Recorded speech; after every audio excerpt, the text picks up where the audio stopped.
Welcome, welcome everybody. Hope you all are having a glorious weekend right now. And welcome back to Disco Elysium. We're going to be jumping right back in. Lord Brown Bear, Tenwin, both good to see both of you as well. I hope you all have had a wonderful week as opposed to mine, which has honestly been a bit of a bitch. But that's why we're here. Mortzov, welcome, Kataka, welcome. Good to see you too, buddy. Thank you for dropping by. Nope, no, do not go to main menu. Just bring us back out here. Just finished the Surge 1 myself. I did do some of my grinding, Tenwin, and I've discovered that I hate the Bloodhounds even more than I thought I did. Did it get louder again? Hold on. Why is it so... I don't know why. No.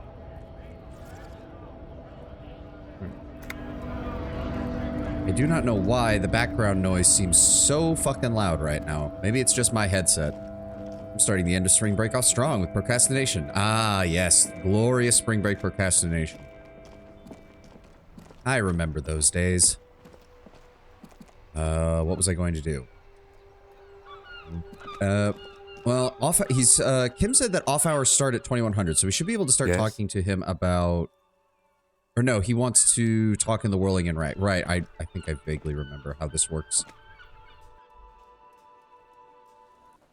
Oh. Okay, everybody shows up in here at 2100. And unfortunately, we do not have a song yet to play on the karaoke machine, so we cannot do that.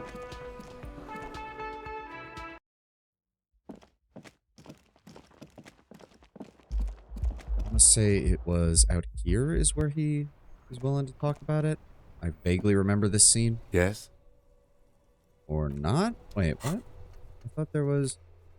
Oh, 2200 hours. Never mind, 2200 hours. We have a little bit of time. I came up here too early. Whoopsie. Back around. Okay. So what can we still do right now? It's the middle of the night, so I doubt Renee's going to be over there. Open the apartment door for Evrart. Look into the special borscht in the Whirling and Rags. We do have that option, except nobody's here, which means the cook is probably the person we have to talk to. If he's not here, we can't do anything about it. Okay, fair enough. What the fuck else can we do? Track down our gun. Visit apartment 28 sometime after 2100. See if anyone's home. Right, we can do that.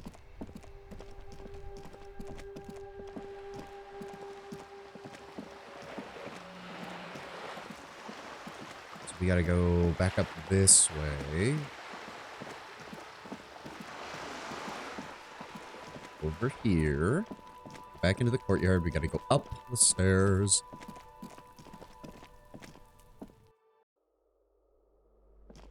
Get onto the balcony.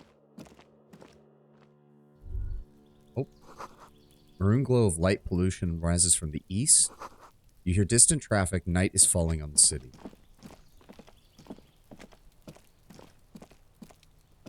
This door is made of metal and appears to no one answers. We should return tomorrow. Tomorrow at 9 p.m. Oh, tomorrow. God damn it. My lack of reading comprehension fucks me over again. Okay, fine. Tomorrow at 2100. My apologies, Kim. You told me that and I was not paying attention. What the fuck is on the bottom of my... Wait. Oh, that's the menu. Okay, that's weird. I have never noticed the little gray line above the indicators down here. You can't see them because of the stuff. But I had never noticed there was a gray line above them. I thought something on my screen was wrong. That's not... I did not need that. Oh, God. I thought something had fucked up with, like, my fucking... my screen or my recording or something. God, that scared the shit out of me. Okay, then what else the fuck can we do? 2200. Find the Lost Bull.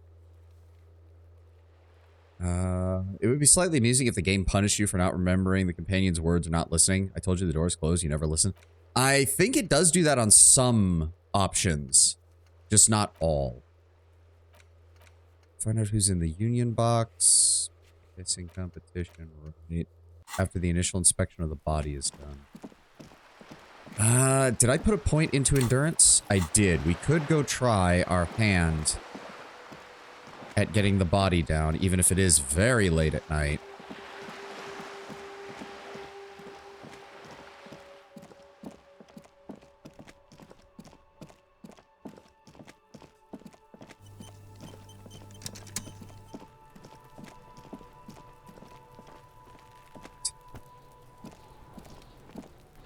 There he still is, looking right through you with his white eyes. The body below is entirely dedicated to that corpse smell.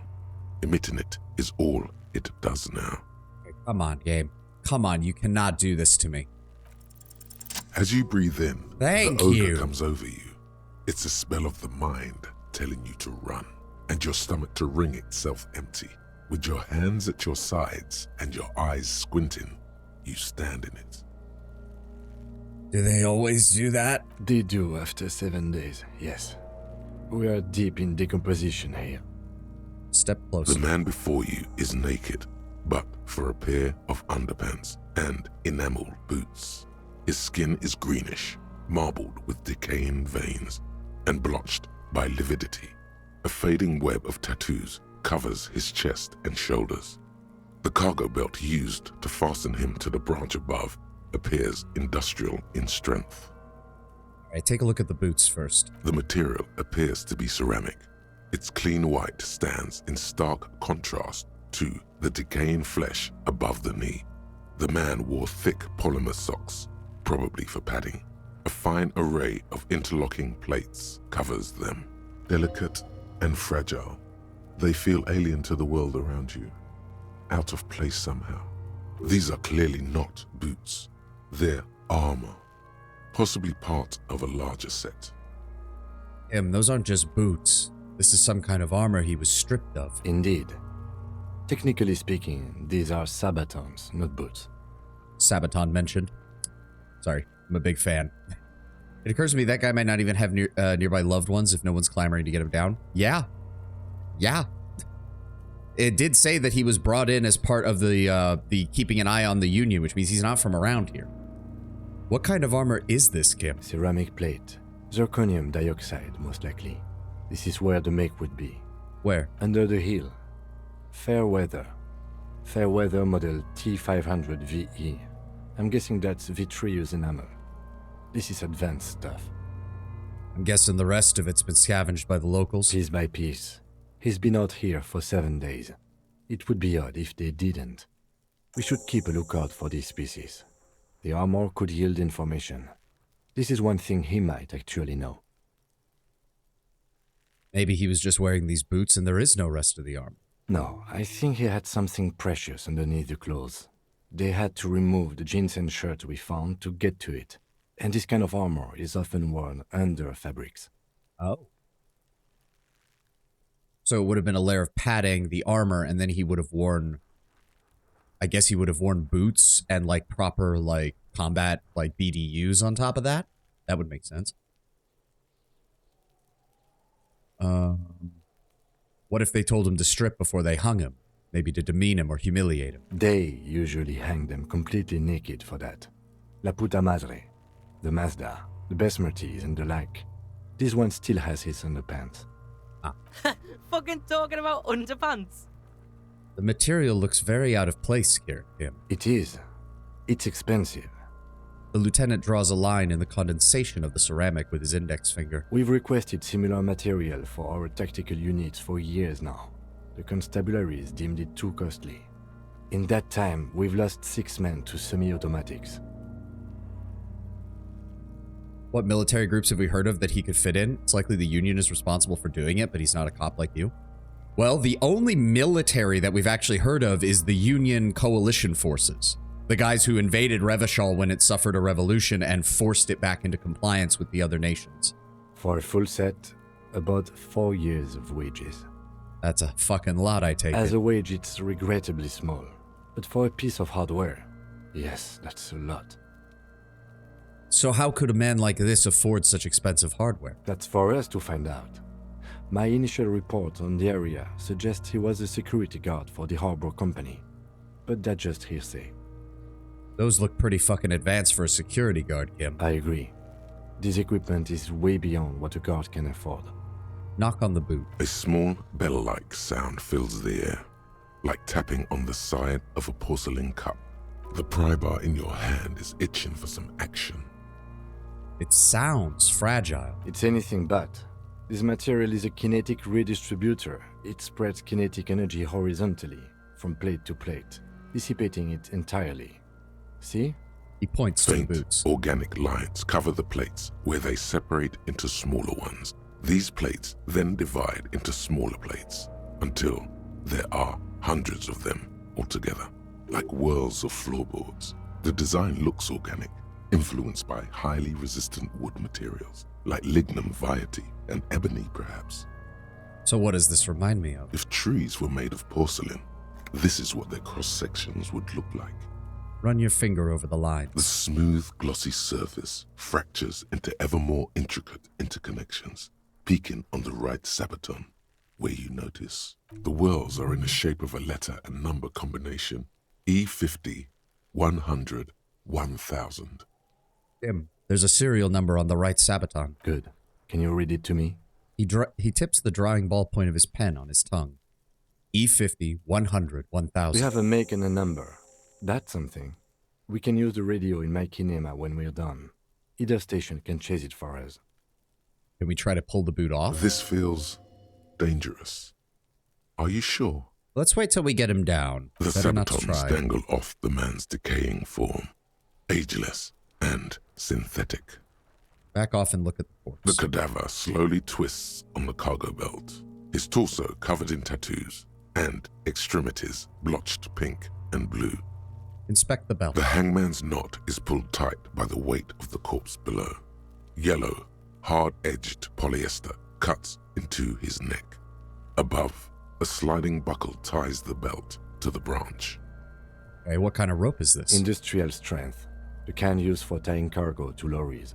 Like in a harbor. Yes, it looks like they use whatever was on hand, paying no attention to not incriminating themselves.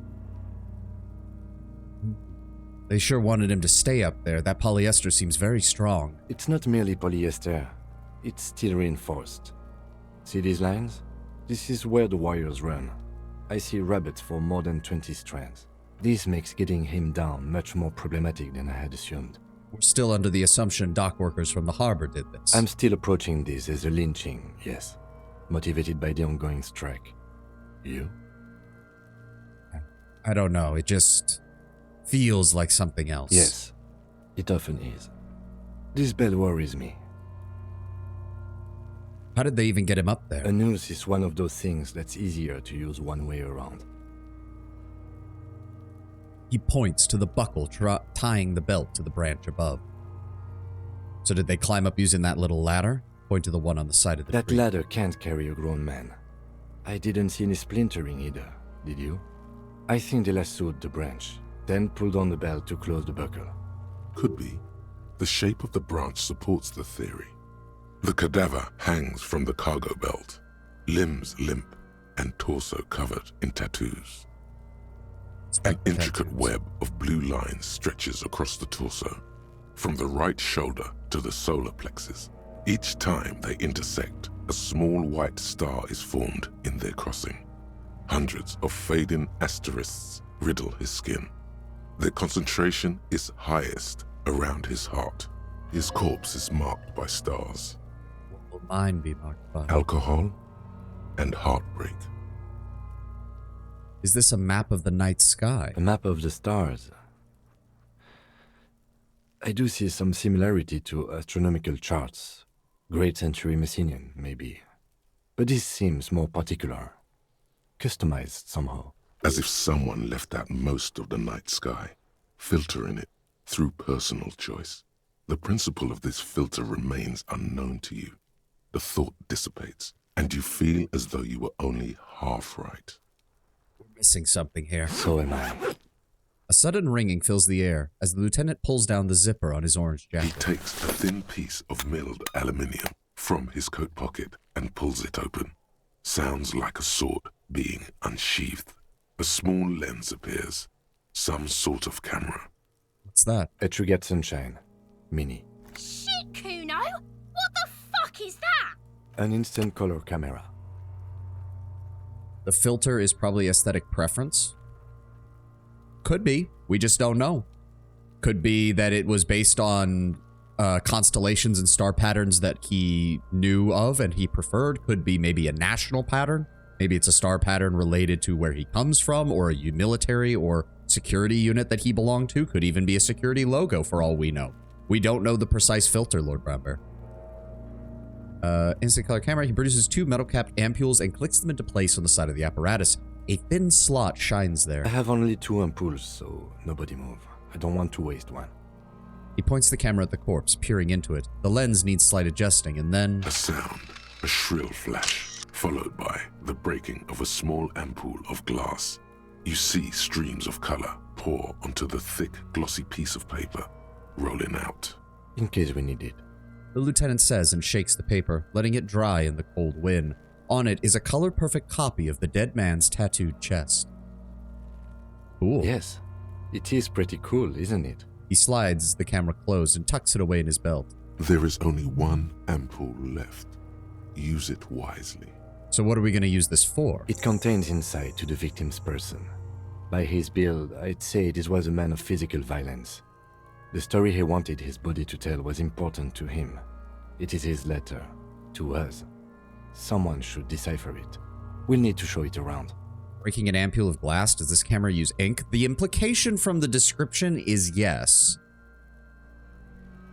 Because where is it? He produces 2 metal-capped ampules and clicks them into place on the side of the apparatus.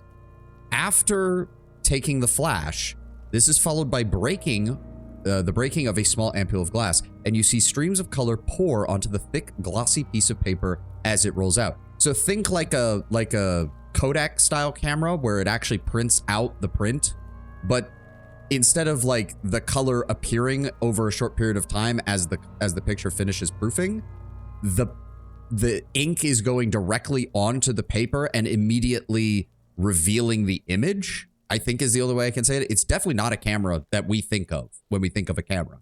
And it's certainly not a digital camera of any description. I'll take a look at it later if you would, Kim, without the corpse. Sure. Just don't lose it. He hands you the piece of rolled up photo paper. It's no larger than a pack of cigarettes. The glossy-eyed corpse looks by, his mouth mute and his skin as colorful as the chemical rainbow on the photo paper, teeming with opportunistic organisms. Look him in the eye. His eyes are milky white and blind to the world, protruding comically from their sockets. There is no one home, just subaquatic terrors there. Dark brown hair grows on his head. His face is ready to explode from the organic processes inside. The death's head grin has passed. What remains is an unrecognizable mess. Who are you, dead man? The corpse is dead silent. You have no idea why you just said that. We missed it by 1. Who is he? He is male, 4250, with an athletic build. The corpse looks right through you as you distance yourself from its stench. Eyes like a shark. Close are we? We've got 41 out of 50. We have 1 item that's giving us a bonus to Inland Empire. Damn. Interesting way of maintaining the hand-painted art style. I didn't think about it that way, but you're not wrong.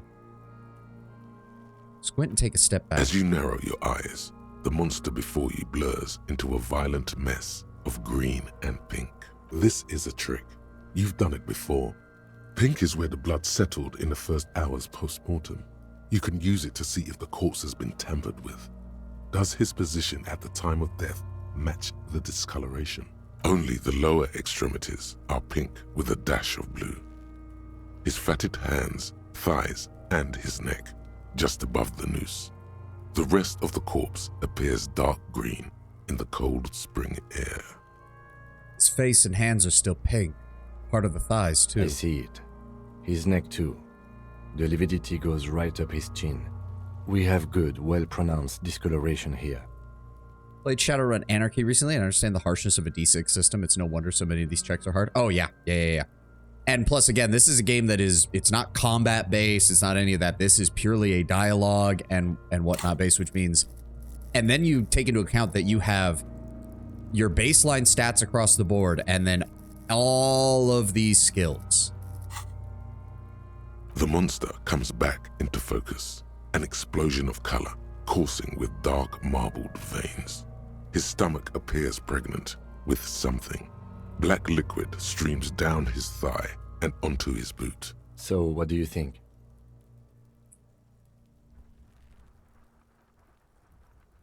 He's beaten up, see the bruises, something is coming out of him. I think he's dead. I agree.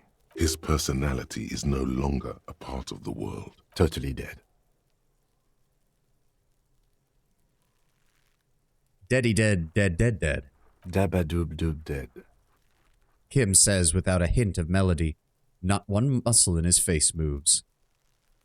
Well, I think he was also upright after death. His hands, the feet, and the neck are discolored compared to the rest of him. Agreed. Especially on the neck. The belt acted like a tourniquet, keeping the blood in his head. The hypostasis supports a hanging. Could it still be that he was moved after death? There's always a chance. We should check for ligament marks on his neck to see if they're in tune with the belt. We'll have to get him down first. Or also something is coming out of The him. pool of blood and feces has eaten into the frozen mud below the man's feet. Purge liquid is dripping into it, drop by drop. The victim appears to have contained no more than half a kilogram of digestion at the time of death. The fuck he's saying? Talking about shit. Okay. No, we will not provoke Kuno and Kuno S. We do not need more of that bullshit. We got lucky. Did we? I don't feel lucky.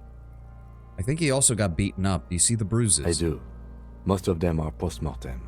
Maybe even all of them. The delinquents have made our jobs harder with their little sport. Stop talking in riddles, coin slot. He means you fucked him up good, Kuno. Fucked him up brutal-like.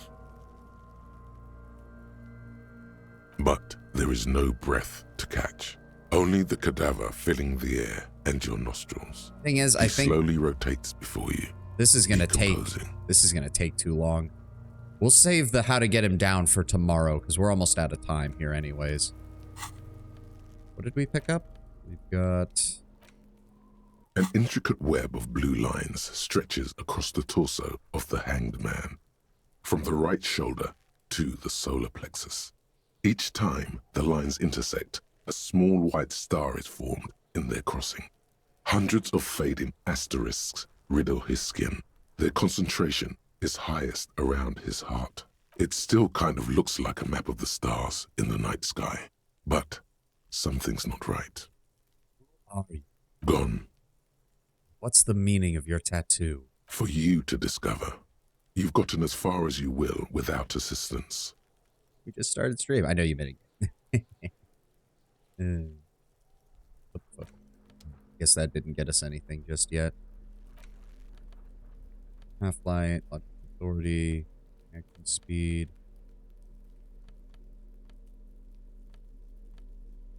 Chemistry.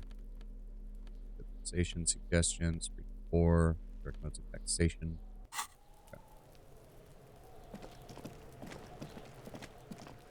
Unfortunately, we also still need to get money to pay Gart, or he will not let us stay in our room tonight, which is unfortunate. I think we're going to have to ask Joy. I know, I did the same thing with Everard, where I said, oh, I don't want to take any money from Everard, but that's just because he seems even more slimy than Joyce. I don't know. I'm going to have to put myself into debt either way, if we want to have any chance of getting this. Also, are we...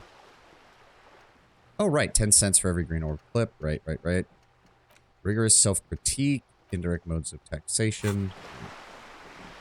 Unfortunately, we can't unlock anything else with that. Joyce, are you still here? You're back. Good. What can I help you with? I hate to ask this, Miss Messier, but you seem rich. Could I have some money? Is what you want to say, but it isn't that easy, is it? Why not? Look at that lady. Take a gander. Squint your eyes, bub. She has really nice hair. A well-kempt, yet tastefully short bob of dark hair. Despite the first hints of grey, she's elected to keep it au naturel, shaped into a permanent wave, late 40s style, positively statuesque, while dull orange pearls hang from her earlobes, red from the cold. Her light green eyes scan you, full of knowledge and worry. Wealth and all its possibilities. These are the kind eyes of the rich man that seem to say, everything is possible. Yeah. So? Now look at you. You misery-clad simian. Barely able to tie your own laces. Your armpits are lakes. A scythe of booze precedes you. Your hair sticks to your forehead and your underwear feels uncomfortable. You're poor. Poor as balls. You can't ask this person for money. You're too... I'm not ashamed. What is this feeling? I have never felt it before. I'm a goddamn working man. I'm not ashamed to ask this leech for some dough, as it should be for even considering it. This is a woman and I am a man. Oh, God. Okay, so we have communist, misogynist, and hustler. Yes, I should make my own goddamn money by now. I'm not ashamed. Oh, but you are. Too ashamed to ask this person for money. Too scared to belittle yourself in her eyes. Those half-precious stones of Ur-Denil. As I was saying, if there's any way I may be of assistance, please don't hesitate to ask. Volition. Wait, what are we losing on volition? Do we have something that's... Oh, from damage. Oh, okay, so our morale is also... Well, I've got plenty of that. Ugh, that's still... Woman beater cop. I know I said cop twice for legal reasons. That's a joke. Oh, God. Oh, good. This is going to be one of those cases where if we fuck it up, we're probably going to say something really stupid, but here we go. I am sorry. It just doesn't come out of your mouth. What does is... Money. Excuse me? I didn't hear you. Did you say money? No, I didn't. Let's talk about something else. Of course. Ugh. Well, it's 2200. I will come back later, Joyce. After we've had our conversation with the lieutenant. There we go. Oh, it shows up on his... Wait, do I talk to him We here? should think about calling it a day, maybe. The nights are still miserably cold this time of year. But I haven't paid the cafeteria manager for damages We yet. should take care of that then. But we don't have the money. Let's talk to him anyway. An officer of the RCM shouldn't be sleeping in the streets. We'll figure something out. Okay. Kim believes we can give it a shot. I believe him.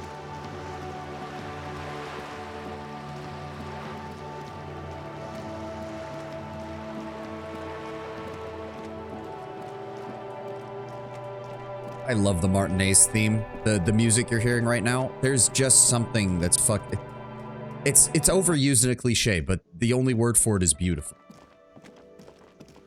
All right, Gart. I don't have the money. Can I help you? So about that money I owe. Yes. Have you got it? How much do I owe you again? A lot. A lot. For the room, drinks, and broken window, 130 real. I was really hoping we could come to some sort of arrangement. Does that arrangement include you paying me what we already agreed you owe me?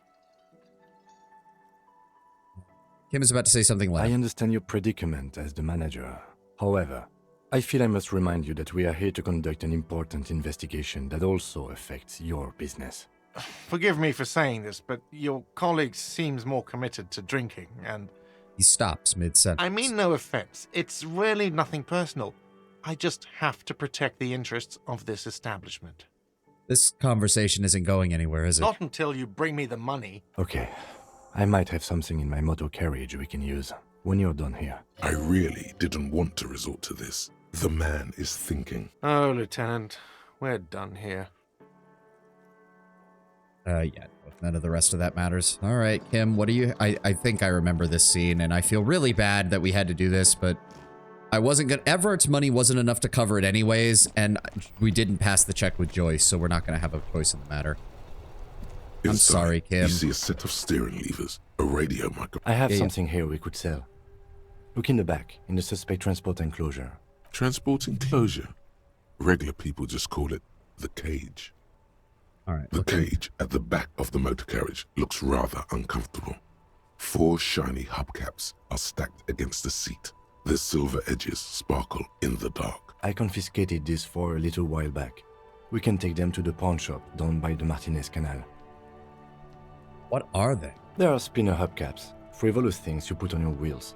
When the wheels come to a stop, the caps keep on spinning. There's no real use for them, it's just for vanity.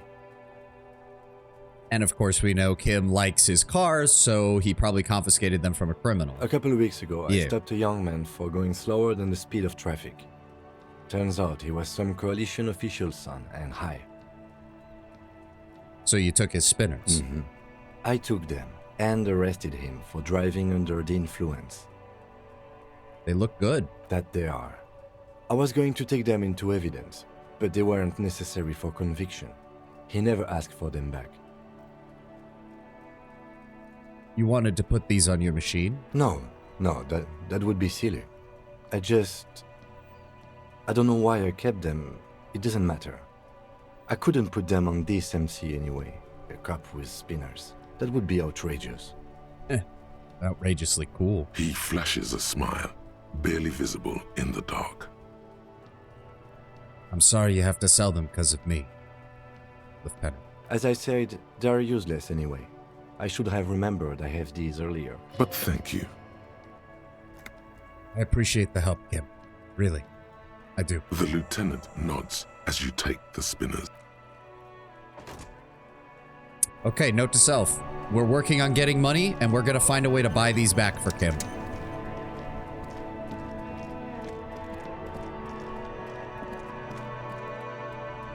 I really hope this is enough to pay for our night, though, is the problem. Hello. Let me know if I can help you with anything. Yes, Something I'd like to we'd sell. like to sell these hubcaps. Roy takes the hubcaps from the lieutenant and inspects them. The spinners appear iridescent in the dancing light of his pawn shop. Yes, these are very, very good. Did you defraud some foreign prince for them? Jump a mesk banger? No matter. I'll give you 200 real. No one was defrauded or jumped, I assure you. The lieutenant explains as the pawnbroker opens the register and counts the Of cash. course, I meant no offense. 200 real for you, officer. Delightful doing business with you. Do come again. Thank you. He takes the cash and turns to you. Here's the 130 real you need for your bill. Do not waste it. The rest goes in his pocket. Anything else you're thinking of selling? I have a photo of a corpse I'd like to show you. Oh, no. I don't like those kinds of objects. No sale. I wasn't trying to sell it. I wanted to know if you have any idea what the tattoos mean. Aphotic paths, counter-radiance networks, anti-magnetism. It's darkness. That's all I know. Sell me something.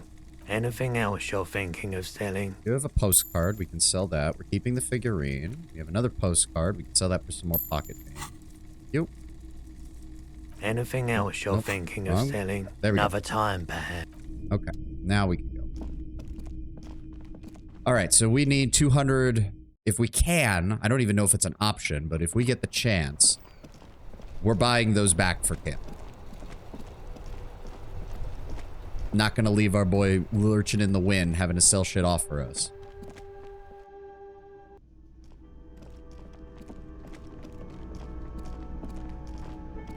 Can I help you? About the money I Yes. Have you got it? owe. Here. Well, Here's the 130 real. Sorry for the trouble. great. Thank you, officer. That's all I wanted. Holy shit, we Payment got for 70 services experience for rendered. that. If you continue to stay here, I just ask that you please pay your nightly bill in advance starting tomorrow. I'll unlock the electronic lock to your room. All the doors lock automatically at 9 p.m. Please pay for each night in advance starting tomorrow. 20 real per night. I'll take a room here too. Of course. Always happy to have officers from the RCM as guests. Anything else? Nope, we're good. Thank you, Gart. Nice. Okay, so we've got a spare skill point that we could use. I'm gonna hold on to that. We have enough money to pay for our next night tomorrow.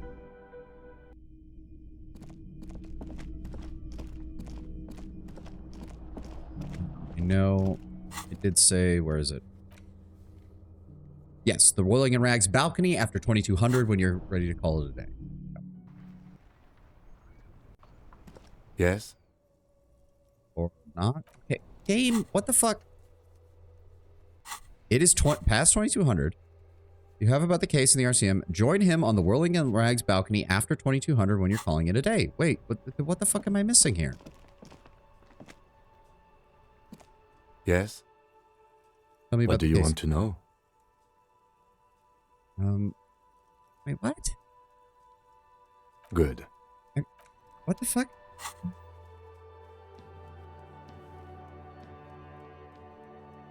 What am I missing here? You're in, do a preliminary inspection of its report. Yeah, we're working on that. Ask Kuno about the armor. Run the number on the victims. We can do that in the morning. Ask around about the tattoos. Maybe it happens automatically when you turn in. That's the only thing I can think of, but I don't know if the game hard locks me when we do that. So I'm gonna quick save real fast. If I open my door. This is the door to the room you redecorated. Good night, Just Lieutenant. a moment. You had some okay, there we go. questions You were earlier, right. I believe. You were right. And besides, we should discuss our progress on the investigation. Let's go out to the balcony. He is very nice that he didn't blacklist you after what you did. Yeah. I mean, the room is already fucked up. There's not much he can do there. I think he's just hoping we don't make it worse.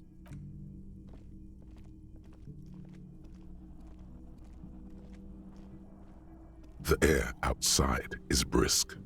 The lieutenant is silent for a moment. He listens to the traffic hum. Then, Where shall we begin? We should talk about the investigation, first and foremost. But I also remember you wanting to discuss the RCM. He lights a cigarette. I didn't know you smoked him. I have a cigarette every night when I go over my notes. It's something of a ritual. oh man, he looks so devastatingly cool with that cigarette. Shut up, electrochemistry. We don't listen to you. How did you get to be so cool, Kim? You mean this? This isn't cool. It's an unnecessary trial of will and unhealthy.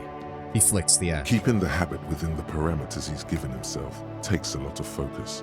It would be easier to simply quit. Yet, were he to quit, he would lose the cool factor. This man relishes his cool quite a bit below it all. All right, then. The debrief. Yes, it's been a long and eventful day. I've noticed the volume picking up in this area. Please let me know if you guys can hear all the voice work from Kim properly with this. I'll adjust the volume if I need to. How do you think today went? Well, we didn't really look at the body, The lieutenant raises his eyebrow. but we performed a thorough search of the premises of the crime scene. That's great. The music is just a little loud. All right, give me 1 second. I'm going to drop that by 1, up the voiceover volume by 1. Hopefully that'll help. Okay, now the music is fucking near gone. What the fuck? Okay, hold on. Now it's way lower. What the fuck? Okay, I'm starting to think that there are just moments where the game forgets what the sound option is set to, and it just sets the music to a higher level. Because now I can barely fucking hear it. There we go. That's better.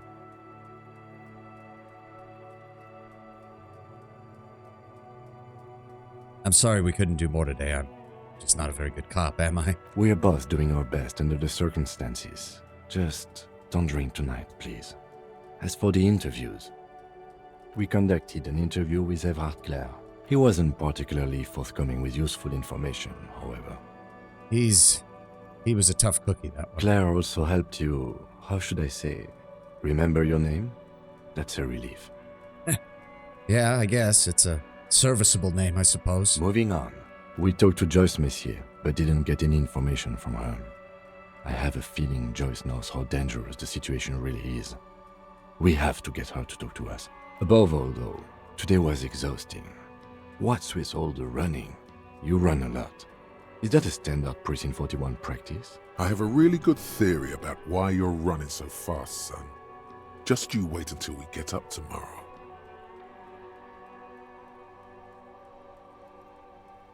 I mean, I might not get around to the tasks that I'm supposed to, but I don't like to waste my time. The mind runs fast. and so the rest has to try and keep up. It's impressive, especially for a man your age. And in those hills. He nods thoughtfully, tapping his finger on the cigarette. Nice shoes, by the way. I like the green. Goes with the orange. He looks at your snakeskin shoes and smiles suddenly. So about the RCM, what are our powers exactly? They're quite limited, actually. The power officers of the Revachol Citizens Militia exercise most frequently is imposing fines of up to 1,000 real for offenses, in accordance with an interdepartmental schedule. So in other words, we can barely even arrest people. And our policing powers are limited to very minor crimes. Yeah. For the most part, at least. Wouldn't that be an easy power to abuse? Yes, although indirectly, as citizens can always request records from their local station. Officers of the RCM have been known to take bribes of less than the prescribed fine amount. It undermines trust in the RCM. And why not more than 1,000? The RCM's primary role is to ensure safety. We are not really supposed to play any part in the economic structure of Revachol. All right, what else? We can arrest people, of course, but rather than bringing someone in directly, it's preferable to serve a station cold sleep. It prevents confusion and overcrowding. And how can you even be sure that the RSD will show up? You can't. Those who don't show up become fugitives, though, and have fewer legal rights when they are eventually caught. It's about power projection. Thus far, they seem to mostly show up. Okay. And if someone resists? As you may have gathered from the fact that we are expected to carry a record of our kills, like the one in your watermarks, we are permitted to use whatever force is necessary, and strongly admonished not to abuse that power. Wait, so if I kill someone on duty... You have to supply compelling evidence for why it was necessary to use lethal force. In these cases, your partner is usually your witness. Not a good position to be in, by the way. Internal Affairs handles these cases thoroughly, by cross-examining you for inconsistencies. It is hard to cover for anyone, which is for the best. And what happens to the people we convict? We don't convict. We arrest and send them to coalition government courts in Couronne and La Delta. The prosecution works off our testimonies and records, which is why it's paramount to keep them. He taps on his coat pocket where he keeps his notes. Okay, so the RCM is completely separate from the actual judicial system within Revachol, which is administered by the coalition government that is overseeing Revachol, not its local authorities. So who makes all these rules? The coalition government, and the moral intern more broadly. The RCM was formed by the coalition government to restore order in the international zone after the revolution. So we did. Now we attempt to maintain that order. No more, no less. His gaze is absently fixed on a window below that just went dark. Or perhaps it is better to say we were allowed to form. It's a point of contention whether the citizens of Revachol or the coalition government founded the RCM. I'd like to think it was the citizens. Be sentimental if you like. Either way, the moral intern leases us the right to keep the peace in this city, and they will take it away if we misuse it. Who in the hell is the moral intern? The Moralists International are the world's largest political organization. You know who they are. They have been running this place after the revolution failed. Alright, and if I didn't know, how would you describe them? They're a union of center-left and center-right parties across the Real Belt. Our coalition government is just one of its many projects. They also run the ICP, EPIS, most intergovernmental organizations in the world. And what do they believe in? What do they believe in? They are Dolorians. They believe they continue the humanist project set forth by Her Innocence Dolores Day 4 centuries ago. Others say they are just technocrats. Okay. Do they have a symbol, an iconography? Interesting question. It's a blue forget-me-not. Their motto is love, compassion, self-discipline. I think you can gauge what they want you to think of them from that. Something kind and usual. Something ominous. That's an interesting contrast between the two. Something even a little feminine, but in a strict manner. Who in the hell is Dolores Day? A historic figure? The author of the modern age? You will have to look elsewhere for opinions. The subject of humanism is too abstract for me. And what do you think of them? The moral intern are a fact. I try not to have opinions on facts until they change. And it doesn't look like that's about to happen. He looks at the city below. Well, I have an opinion. Do you? The lieutenant arches his brow, then pulls on his cigarette. It's a slim white thing in his figures. Things are bad out there, points to the city. We need them here, giving us the right to release Revachol. They've done an awful job here. Have you seen this place? This isn't humanism.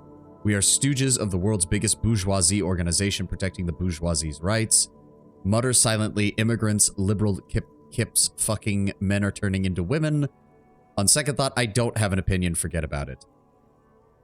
Well, if this is supposed to be humanism, they've done an awful job. We are in what is called the twilight of international law. The laws we claim to enforce come from the MI. Without them, we are simply vigilantes. The 4 is so random. I mean, don't forget, Tenwin, there is suddenly races. Tenwin, at some point, we will probably have enough points in Fascist Cop in our stats for the thought to appear in our brain, even if we refuse it. And you'll get to see just how wild this game gets, where it's like, oh, what's that? You think that some traditions are worth preserving? Guess what? Here's the fascist thought. Just like how being nice to people gets you communist points, and talking about money at all gets you ultra liberal points. Like, the game's political, like, stat system is meant to be infuriating. Yeah. I mean, if we're helping the people, vigilantism wouldn't be too bad with me. Then you will adore Martinez. For many of these people, the Union especially, vigilantes is precisely what we are. Personally, I don't enjoy it much. He looks out to the roundabout. The lights of the orphan district are reflected in his glasses.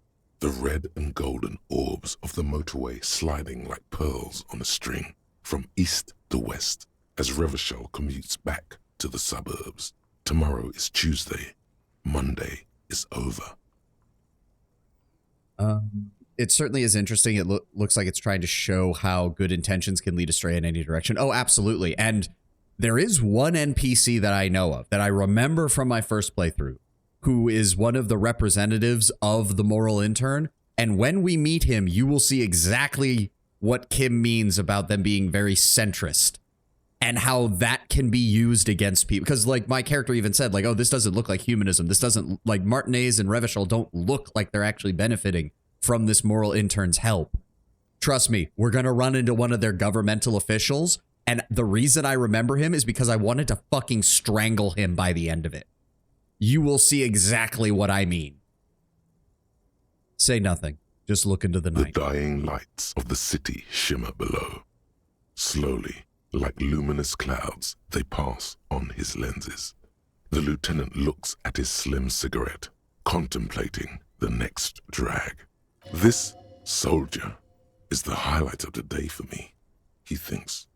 This little stick right here. An aerostatic passes overhead, the whiskers of its floodlights on the ground below. Kitsuragi's glasses light up as he looks to the sky. 2 glowing circles. They really don't like us here. And the mouth on that kid, Kuno. It's different inland, in Jamrock and the GRIH. He pulls on the cigarette again. Why are they like this in Martinez? It's our fault for leaving this place to the dogs, to the Union, to the company, not daring to come here more often. This place has fallen between the cracks, the jurisdictions of our 2 precincts. And in Jamrock, in the GRIH? We run this city. West of the river is RCM land. He looks at the dark silhouette of the equestrian monument cutting into the night sky to the west. It's incredibly hard. Human beings are... But we are in control, and it's worth it. The organization works. Our systems work. If they didn't, the city would disintegrate. Well, then I hope what we're doing here will improve things. We can at least do some good. Me too. But I wouldn't count on any drastic changes in our lifetimes. Thanks for this, Kim. Yeah, it's getting very cold now. Let's go. He puts out the stub of his cigarette and looks to the door.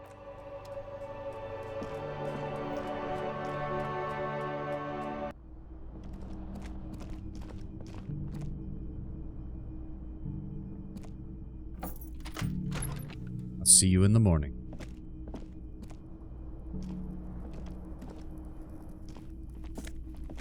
Oh, what's this? We missed this when we were first investigating the room. There used to be a tape in this case, but it was destroyed in a fit of rage. Something about the Antinier's single smallest church in St. Sands must have rubbed someone the wrong way. The label says the song was recorded in 43. Now, we could go to bed, but we do have, well, we do have this still, if I remember The window correctly. stands broken Yep. in its frame. Cold wind blows Assess in. the damage. The shards face outward. Whatever broke this window came from the inside. Can I break it with my own hand? A fine web of scarring covers the back of your right hand, but none of it is recent. So then what did More this? likely a projectile than a held object. There are no fragments on the floor from pulling a tool back in after impact. Assess the size of the impact. It is too large for a bullet, yet too small for a piece of furniture. You're looking for something heavy and larger than your fist. The shoe you found on the balcony fits the hole almost as well as your foot. It would have also been heavy enough if thrown with force. Congratulations, you smashed the window with your own shoe. What a stupid thing to do. Pretty much. But hey, at least you found your shoe. Not that it will keep you warm at night. Brr. But now Kim has turned in for the night, which means we can go back to Joyce if she's still there and talk to her about stuff that Kim was saying we should leave for another time. Because we don't have to go to bed yet.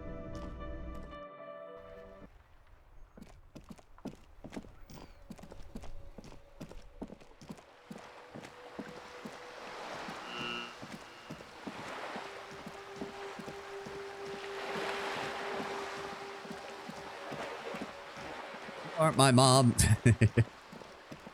Technically, Kim didn't. You can't make me go to bed. Pretty much. Is she still here? She is. All right. You're back. Good. What can I help you with? I've got some more questions about reality. More lessons in basic reality? My favorite part of the day. Go ahead, ask me anything. Oh.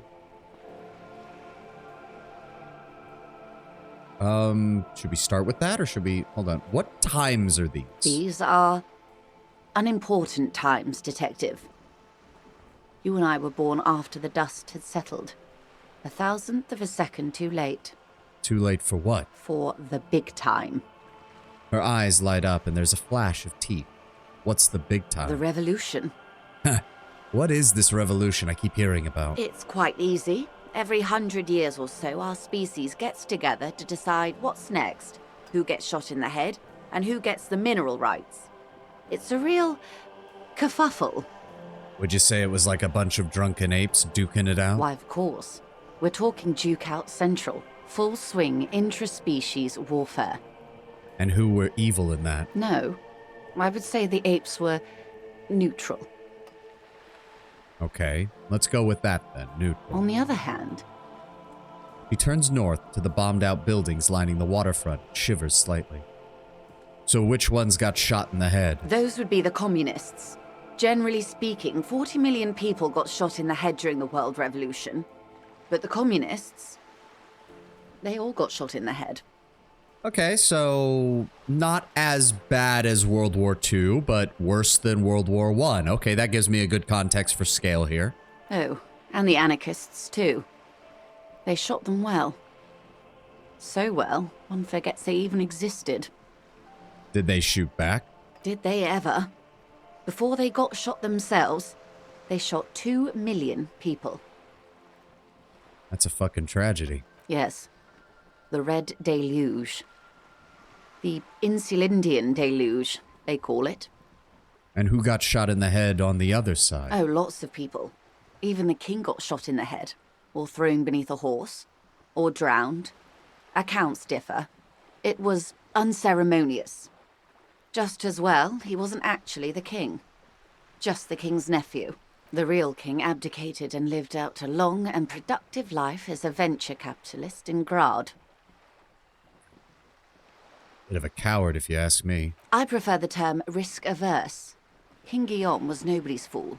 He could smell a PR disaster brewing, so he got out alive, and his nephew Fricelle got shot in his place.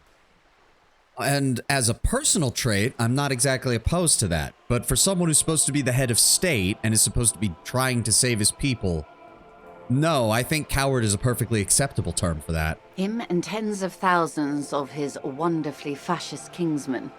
Oh. It was a wild time. Okay, so, see what I mean? Can't get anywhere in this game sometimes without that going up. So who got the mineral rights? The liberals got the mineral rights. And by mineral rights, I mean everything. And by liberals, you mean... Liberals are usually middle-class people, Detective. Or the remaining gentry. The beneficiaries of the pre-revolutionary arrangement. Some were rich enough to stay with the Constitution, with monarchy. Big mistake. Others bet on the revolution. They were called the Ultras, or Ultra-Liberals. They fared well. How'd they win it all, then? They didn't win so much as survive.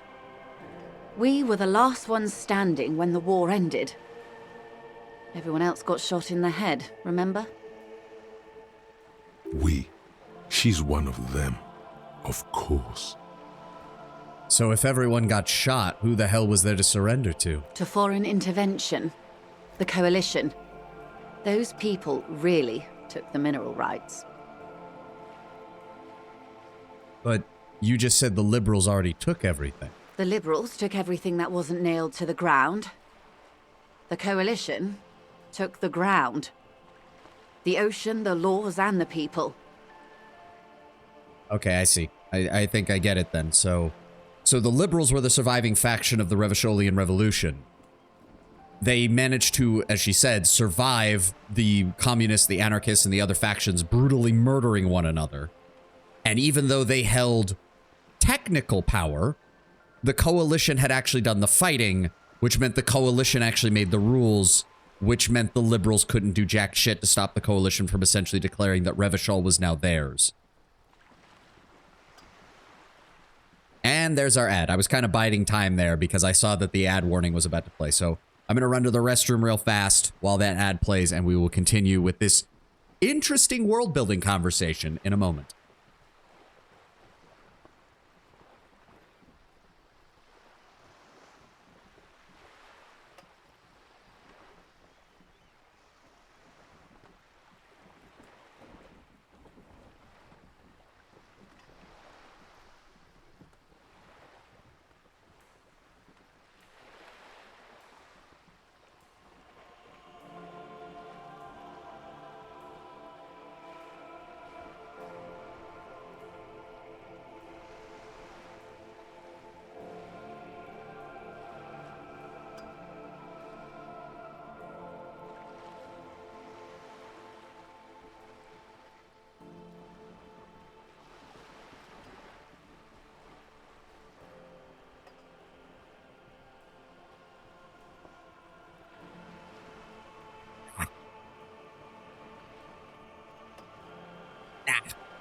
There we go. Also, has my mic quality been okay? Again, I keep adjusting where I'm placing it, trying to find a proper place that I can make sure that I still have full tracking on everything and I'm not having any issues. Just making sure that everything's still sounding good. Wow, I say that and a bot shows up. Fuck you, bot. Get the fuck out of here. I hear you just fine. Thank you, Lord Brown Bear. Out the airlock, correct. Goodbye.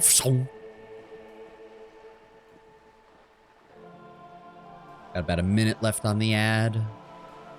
Don't give him his jacket. Maybe that's something I should get for when we delete a message. I can get the airlock sound from Among Us or something. Ah, there we go.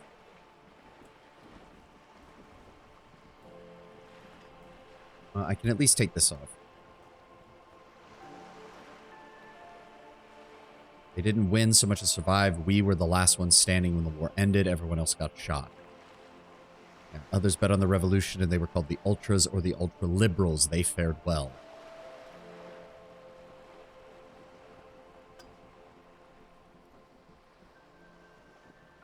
I'm just imagining that on occasion a literal rogue robot is just walking around Savani's ship. We have to throw it out. No one knows where they came from.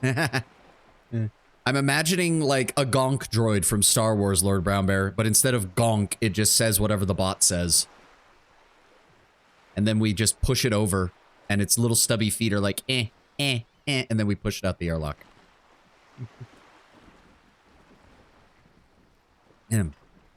Oh, good. The ad's over. Who are the Coalition? The Coalition of Nations. Grad, Mesk, Vesper, Messina, Oranje, and Sur-la-Clay. The armed center of the world. They landed here and ended the revolution. It was the moralist thing to do. The moralists believe in keeping everything exactly the way it is. They believe in mineral rights, and not shooting people in the head. At least not in the same manner and volume as the others do. They are the long-standing provisional rulers of Revachol now, the coalition government. This is their zone of control. They embolden the RCM with crumbs of the same law they took. Technically speaking, you are a moralist. If always picking the option that doesn't commit to anything, then hell yes I am, and also not. Not just technically, practically as well. I like what I've heard about these people. I mean, it's one of those things where it's like, again, I do remember a little bit from my first portion of my playthrough. The moralist argument sounds nice, but the people who believe in it are just status quo worshipping assholes, in my opinion. I don't think I'm a moralist myself, ma'am. Of course. Not easy to be moderate about head shooting in your line of work. She sizes you up. Rooty tooty, pointy shooty. Oh god, hand-eye coordination, why did you do this to me? See, this is what the game means by if your score gets higher, they start just making points and then you have to say it. Like, Rudy tooty, pointy shooty. That's the way of history.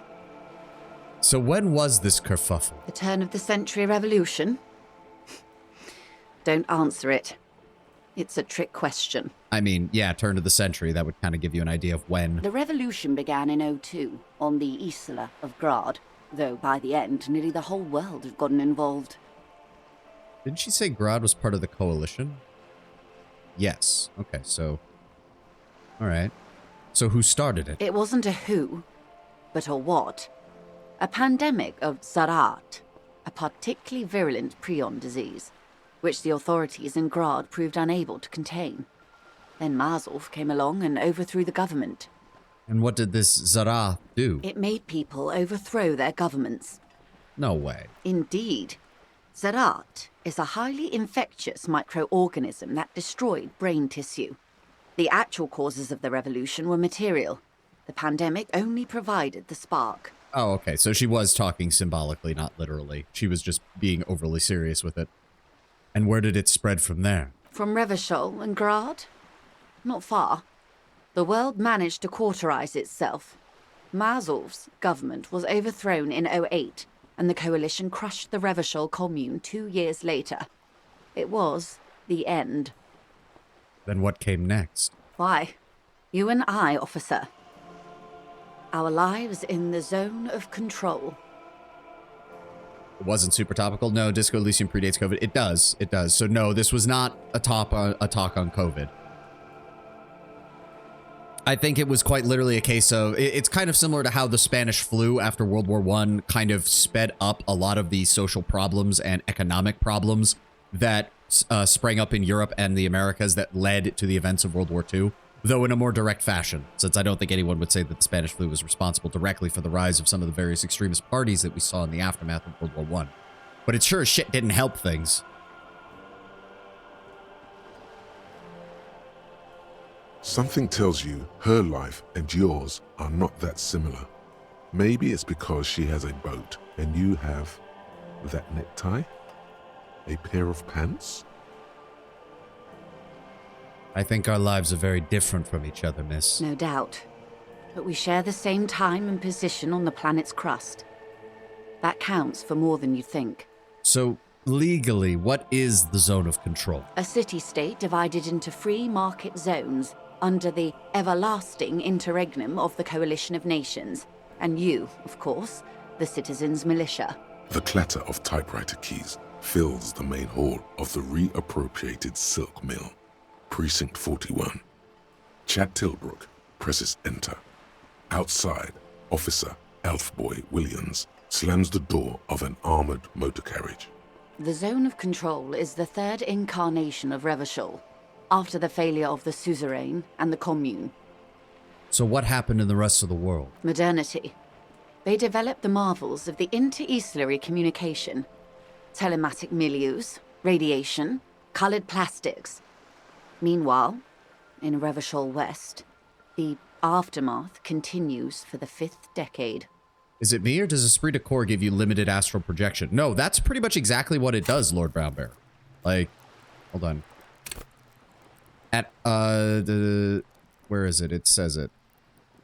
It enables you to understand your Blue Soul brothers and sisters, not only by picking up subtle signals from your partner, but by witnessing flash sideways scenes as they play out in your precinct. Shivers does the same thing for the larger city as well. They are both borderline supernatural abilities. Yes, Lord Brownbear. Okay, so yes, we are quite literally living decades behind the rest of the world because Revachol got blown to hell in a fucking World War event, basically. How long has it been like this? 43 years. Hard to fathom, I know. And what have we been doing all that time? The 20s saw a decade of urban war, west of the river leveled, offshore platforms in flames. Still, it's regarded as an improvement on what came before. 08 to 19 was simply hell. I've got a feeling those first few years, the Coalition didn't even bother with the pretext of law and order, and they just said, obey us or we shoot you. The 30s? Things settled down in the 30s. Revachol East transformed itself into the world's largest tax haven, with the international community's blessing. For the first time in a long time, it seemed like things were going somewhere. Okay, so the only way Revachol was able to get back on its feet was taking advantage of the fact that they had tax-free statuses, basically. Or at least lower taxes than the places that many corporations were established elsewhere. No. It was a market mirage fueled by cocaine and quantitative easing. The 40s dispelled it like a cold splash. An Isla-wide hangover, you might say. And here we are. And then the bubble burst and most of those economic gains were lost overnight. Welcome to reality, baby. If you could, what would you have done differently? Good question. What would you have done differently? Let's see. No, I asked you. Who are you in all this? I would have sought a medical solution. This Zareth drove those people mad. I would have killed more. 400 million if that's what it would have took. I would have made off with the mineral rights. I don't know what I would have done differently. No, I asked you. Who are you in all And this? I asked you, past-less detective of the Citizens Militia, what insight has acute encephalopathy given to you? I honestly don't know what I would have done differently. And you would have died, most likely. Not far from here. Maybe even right here, during the beachhead, defending the coast the day the Coalition took the city. The cold runs down your spine. She gestures toward the waters. Probably. I probably wouldn't have been given a choice in the matter. The wind stops. There is silence on the dark water of the Martinez Inlet. No, almost certainly. The Commune would have forced you. Such was the fate of the undecided. Of course, the communists resorted to using conscription and mass wave tactics to try and buy time. Well, that's enough about these times. They are what they are. Who knows? An afterbloom may yet come. Anyway, enough sentimentality. Is there anything else you want to know? Now's your chance. Ask her who she is. She won't get out this time. I want to know what you are. She won't maneuver her way out of this one. Ma'am, please stop dodging. What are you? I am the vilest of the vile. A traitor. A devourer of nations and infants. She says with a sudden flash of her pearly white teeth. I am an ultra. She raises the corner of her mouth, smirking, revealing a canine. Well, yeah, we know what an ultra is. She explicitly said it. They were the ultra-liberal faction of the revolution. I don't understand. What's so vile about that? Haven't you heard? I am a nether creature of the Forbidden Swamp, one of those who pushed the king under a shitwagon and betrayed the revolution. We surrendered the nation to financial colonists. No saint person identifies as an ultra anymore. Not in broad daylight. Tell me, now that I've uncoiled myself, are you repulsed? In her green eyes, you see a mixture of truth and self-satire. Decades of guilt and pride. No, I get what she's saying. It's basically the liberals sided with the communards to get the king out, because obviously the king, at least the implication is the king was far more fascist and authoritarian. But then they also betrayed the communists when the coalition showed up, because they felt that the communists were going too far and killing too many people. Only for the coalition to basically say, yeah, we're not giving you anything. We are in command, not you. So the liberals essentially sold everyone out for nothing, even as they were desperately trying just to end the insanity and the fighting.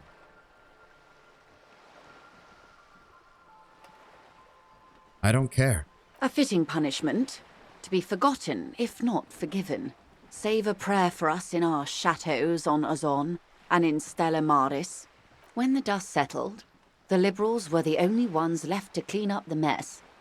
By virtue of their survival, they were handed enormous power to shape the future. This was all our last generation managed. Would you have done something differently then? With due respect to our overlords, the eternal caretaker government that keeps Martinaise a monument to the efficacy of its artillery. While a gentle wind sweeps the streets in the rebuilt east, light drizzle washing it clean, lights go up and motor carriages circulate the tracks. I would not have relinquished sovereignty to the Coalition. Not here in Martinaise, and not in the Stella Maris or Delta Beachheads either. If not for my own sake. These are the kind of people who push communism in the first place. It usually backfires, so someone like Joyce probably wouldn't push it again. It does sound a lot like some of the horror stories you hear from the beginning of the communist revolution in Russia, where you had a large faction of pro-democracy Russians who were willing to back the early forms of the communist government simply because the communists were the ones out at the front fighting, only to then be the first people lined up against the wall and shot once Lenin had power. So yeah, it very much sounds like that. It's a horrible fucking fate to be in. It's a horrible position to be in. I would not have relinquished sovereignty to the Coalition, not in Martinaise and not in Maurice or the Delta Beachheads either. She realizes her small, cold fists are clenched. She loosens them. So in other words, she still supports overthrowing the king. She still supports turning on the communists, but she does not support giving up sovereignty to the moral intern. Then for my daughters, we had an obligation to defend our sovereignty. We should have burned the whole Isola down rather than let them have it. The problem is, Joyce, I can already tell even from your tone of voice, the people would not have supported this. They had already gone through a communist uprising and now a communist government being crushed militarily by a foreign army. There was probably no one left to fight. Dark orange flames reflect in her green eyes. An oil fire on the ocean. But I also can respect her thoughts on the matter. You're a smart woman. Perhaps. My intellectual vanity will be my undoing. Her earrings chime as she nods. You're a patriot. Yes, I suppose I am. But I wouldn't be a patriot anywhere but here. You have daughters? Yes. Whatever else I am, I'm also a mother and a wife. Now, shall we return to reality? Ultra-liberals are more inclined to line people up against the wall. They'd be an adept opportunist, but Joyce seems like a regretful idealist. Well, to be fair, as even she said, she's not old enough to have been during the revolution, just that her political ideology, I would imagine her parents or grandparents were probably central figures to the ultra-liberal ideals in those early days. The debrief is done. Conceptualization impossible, but we get a +12 from Jamais Vu thought. Okay, let's do this. Please, game, don't fuck me on this. What is all of this? The scent, the sound, the air.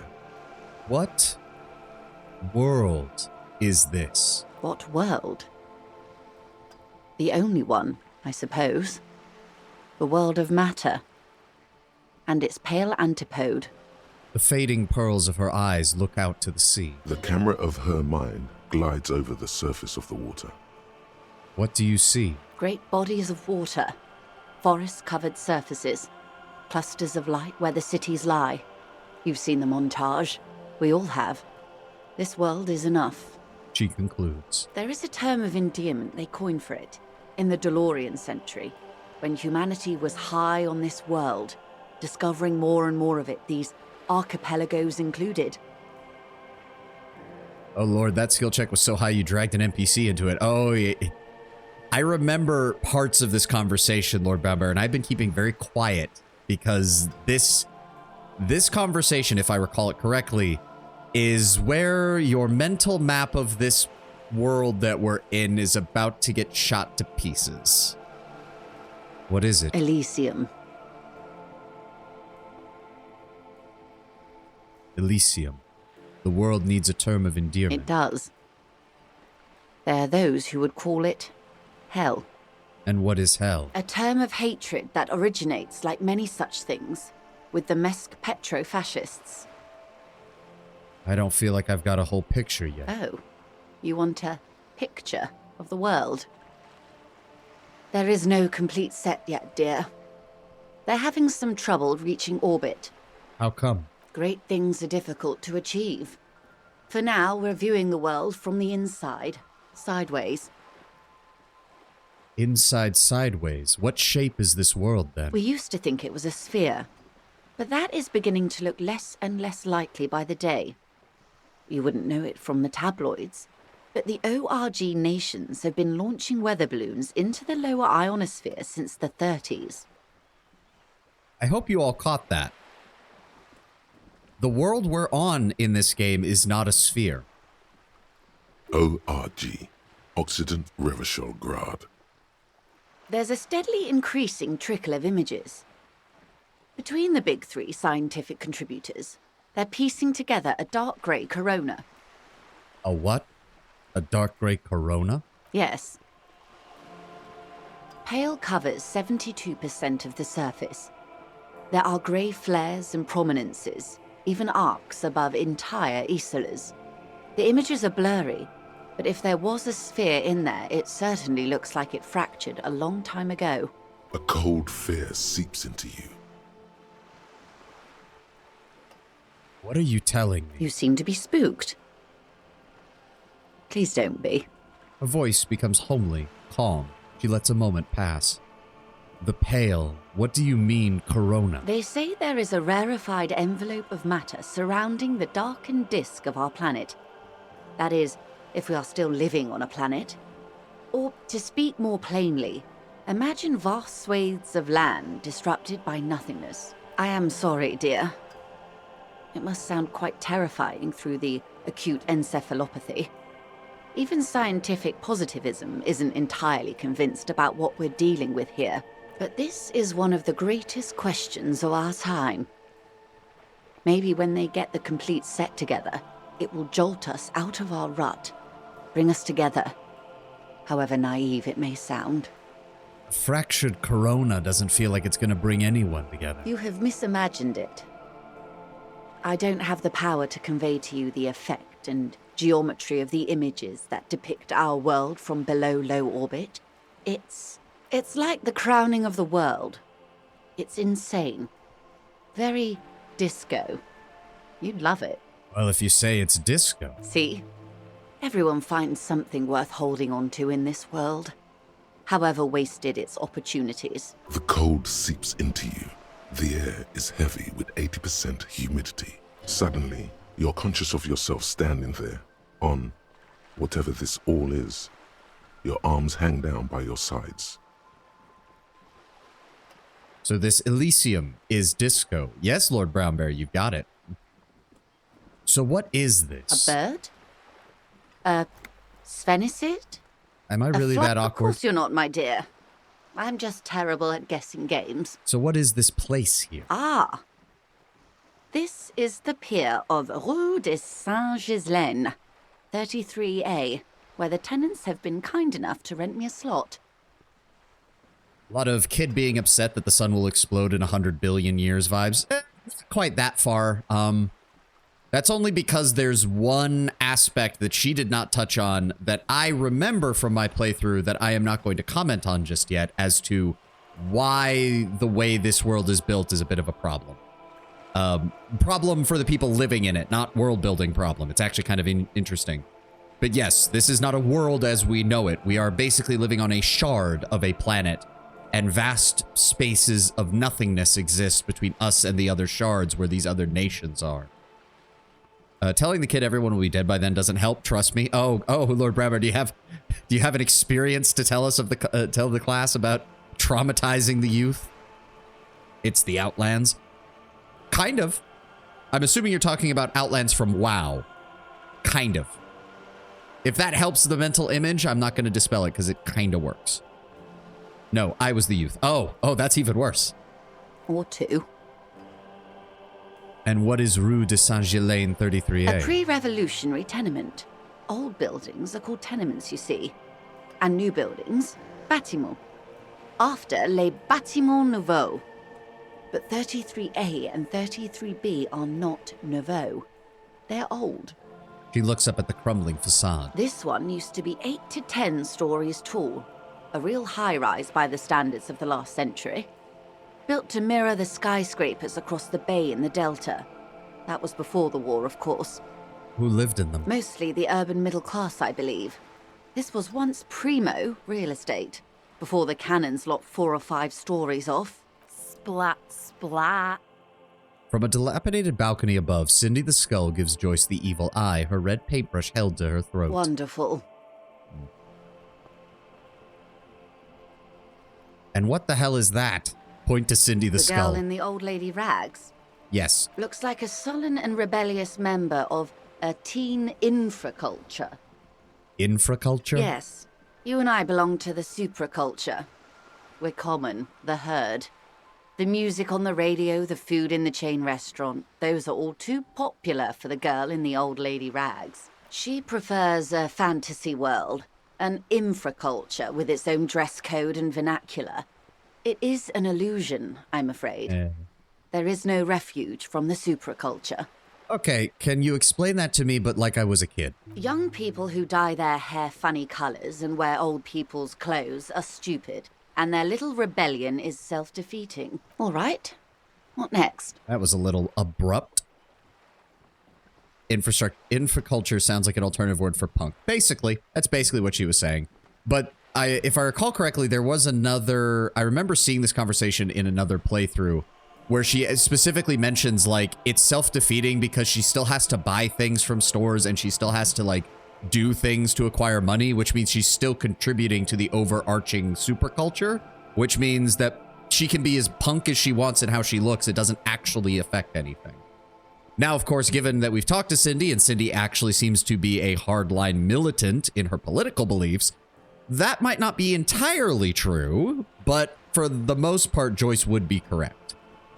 You mentioned the Pale. The Pale is not, technically speaking, part of reality.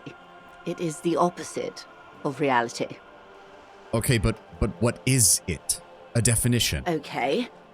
The Pale is the most dominant geological feature of the world, Detective. The separative tissue between the islas. It is the inter-islary mass. Then what is an isla? Isla is a Messinian word for a continent of matter, enveloped on all sides by the Pale. Also, isolation, or landmass. We used to believe there was only one.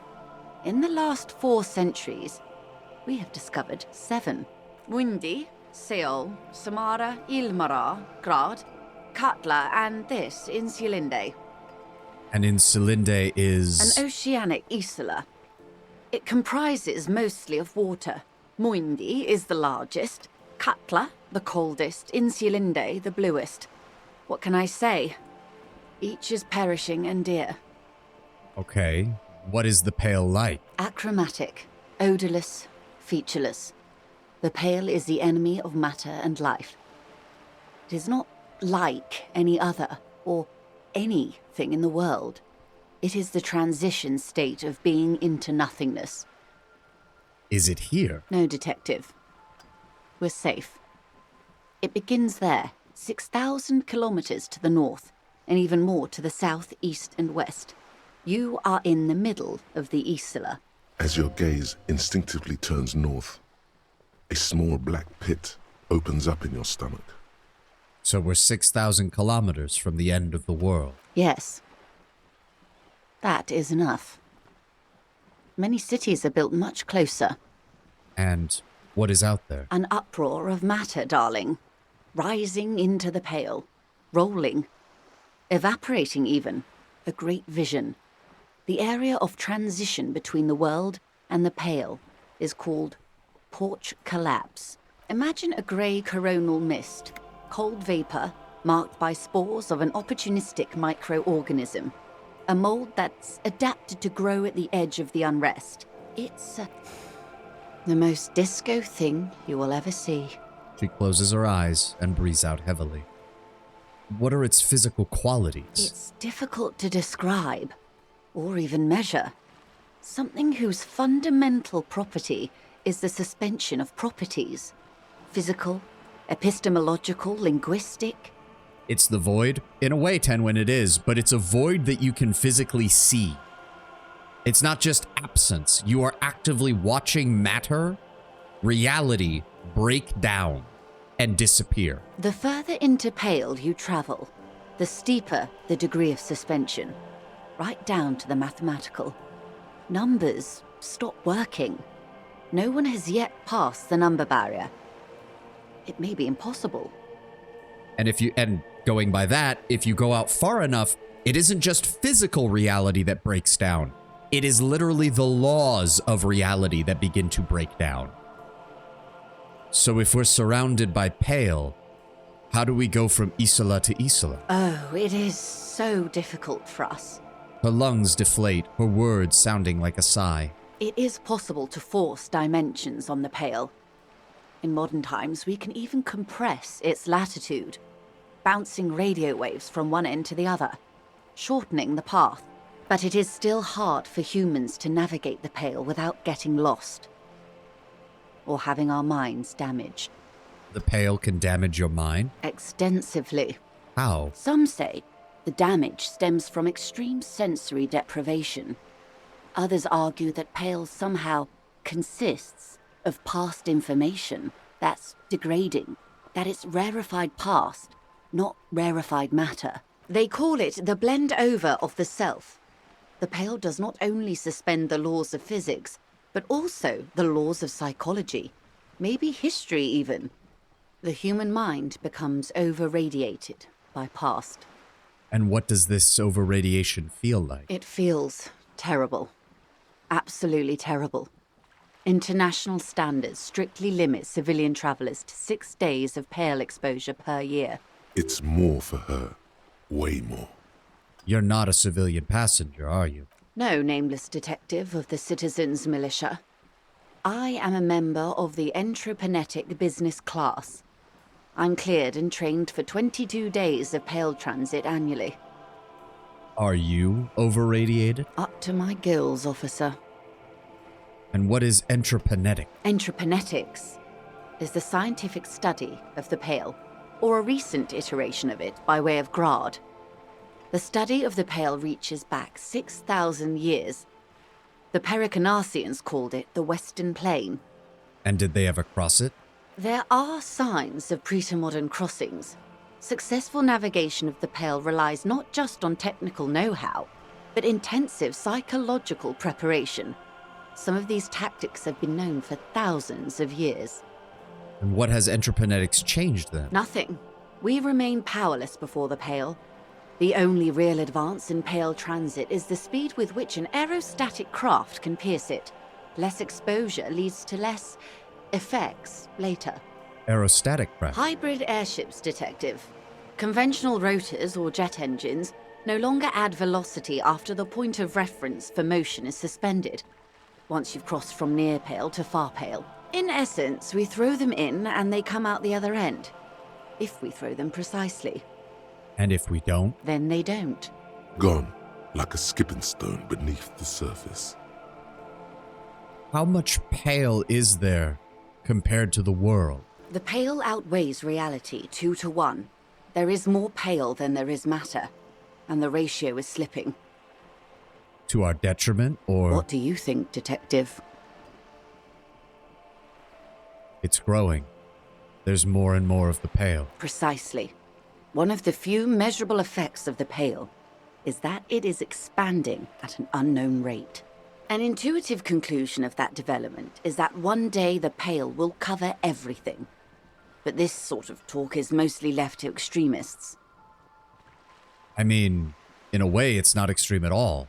It's going to happen. Most people, and indeed most private and government sector organizations, entire civilizations and religions even, find handy ways to ignore or downplay that knowledge. I suggest you do the same. Okay, let's return to reality, please. Yes, sweet reality. But before we do, tell me, Detective, is this the first time you're hearing this? Do you really not remember anything?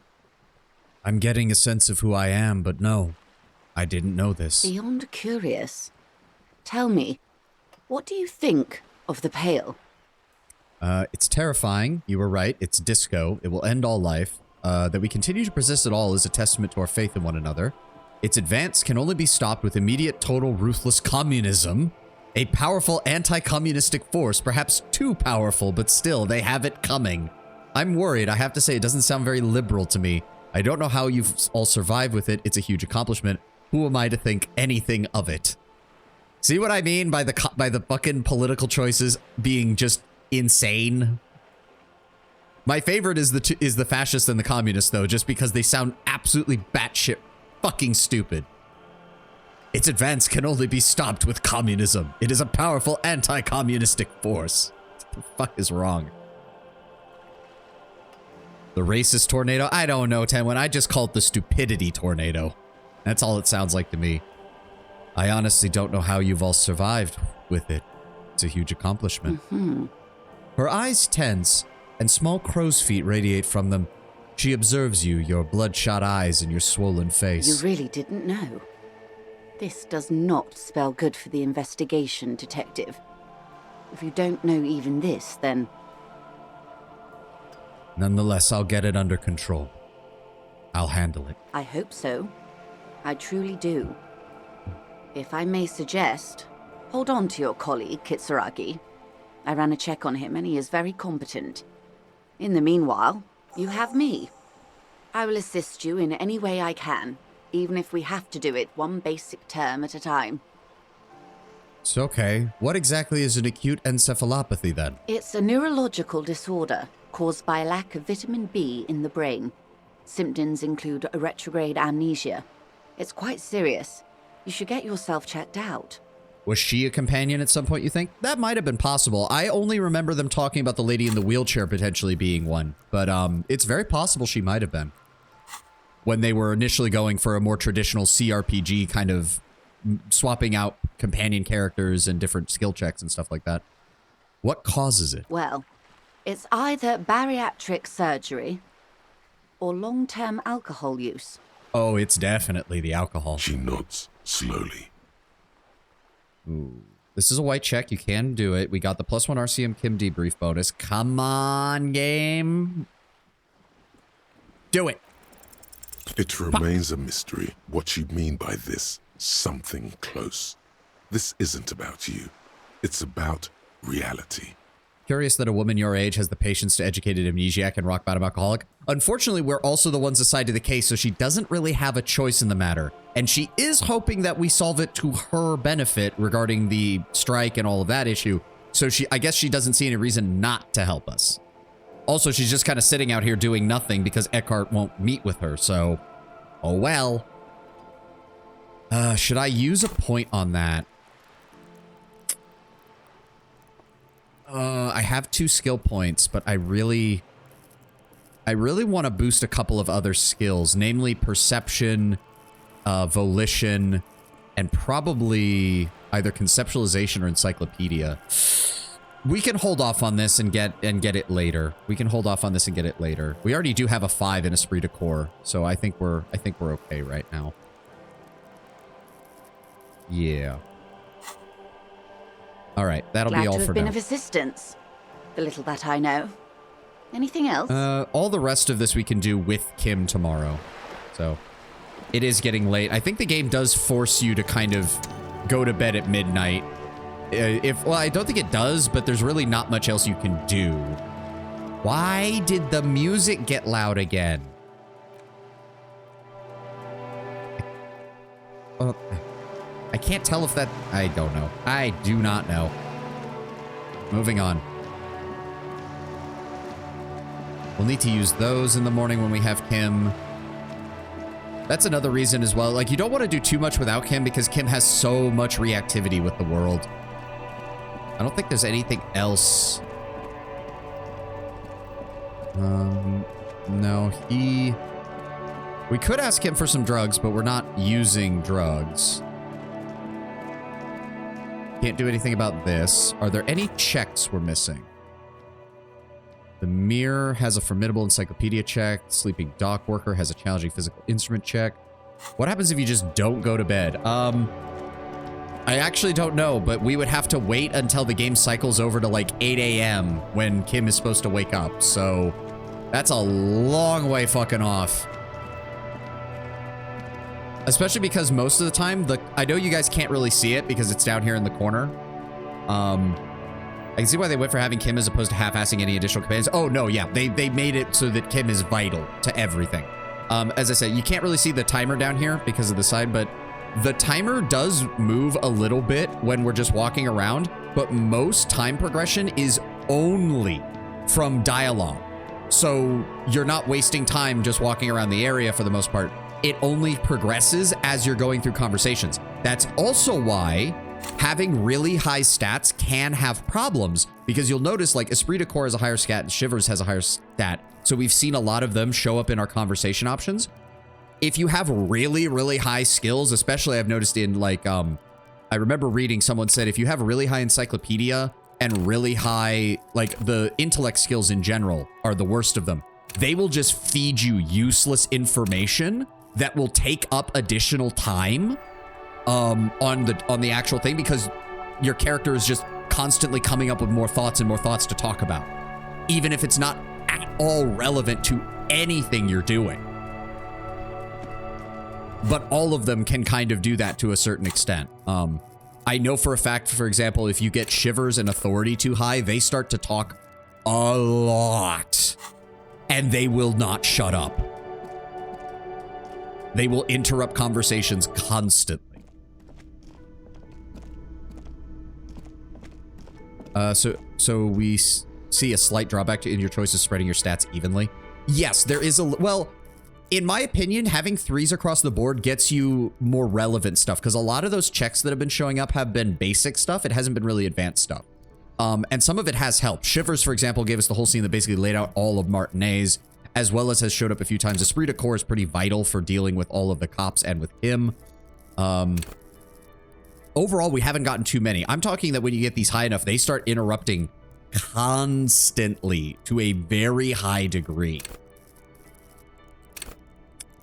We might want to grab Composure at some point. Savoir-faire would also be useful, but unfortunately, our bonus from items is absolutely tanking this, even if I wanted to put points into it.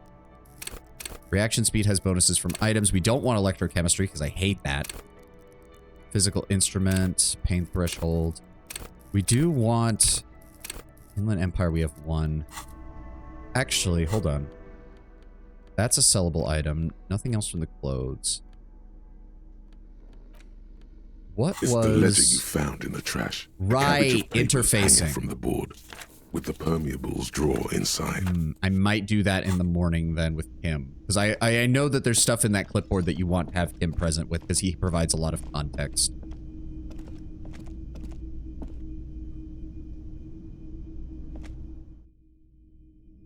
But no, it's almost midnight. I think we're safe to go to bed now. I don't think there was anything else in here that we could do. The fan stands. The lights are on. Okay, good. At least we're not hurting ourselves with that anymore. What does this do? Nothing. Okay. A mirror hangs on the bathroom wall. In it, your face. adorned with the expression. Use your chain cutters to fix the faucet. Stop steam from fogging up the mirror. Oh, okay. That's a... We need the chain cutters equipped. Hold on. We can do that.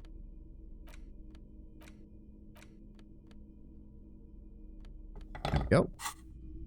A mirror hangs on the bathroom wall. In it, your face. Interfacing. Do I have anything? Hold on.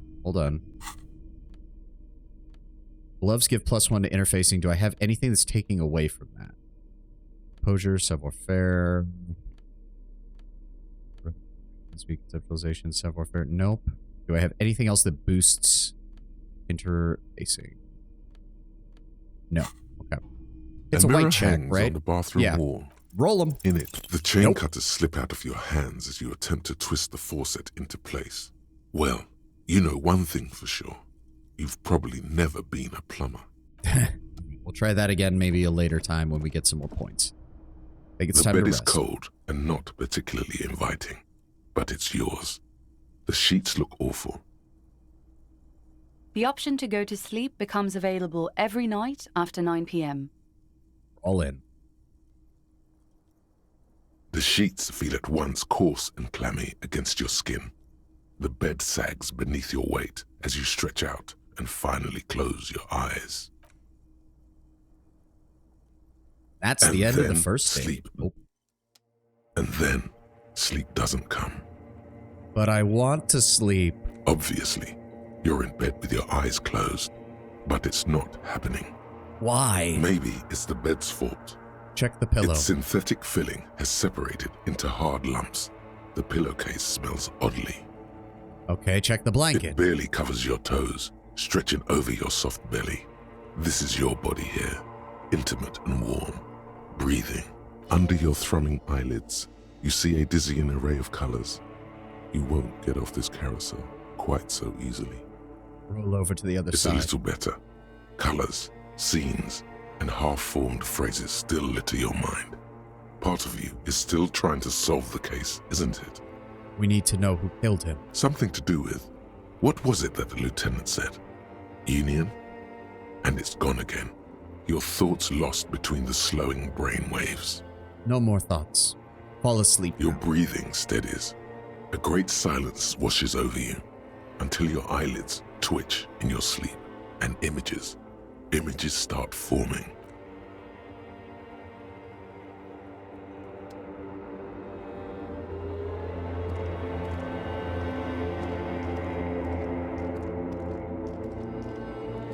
Welcome to the mind of our detective.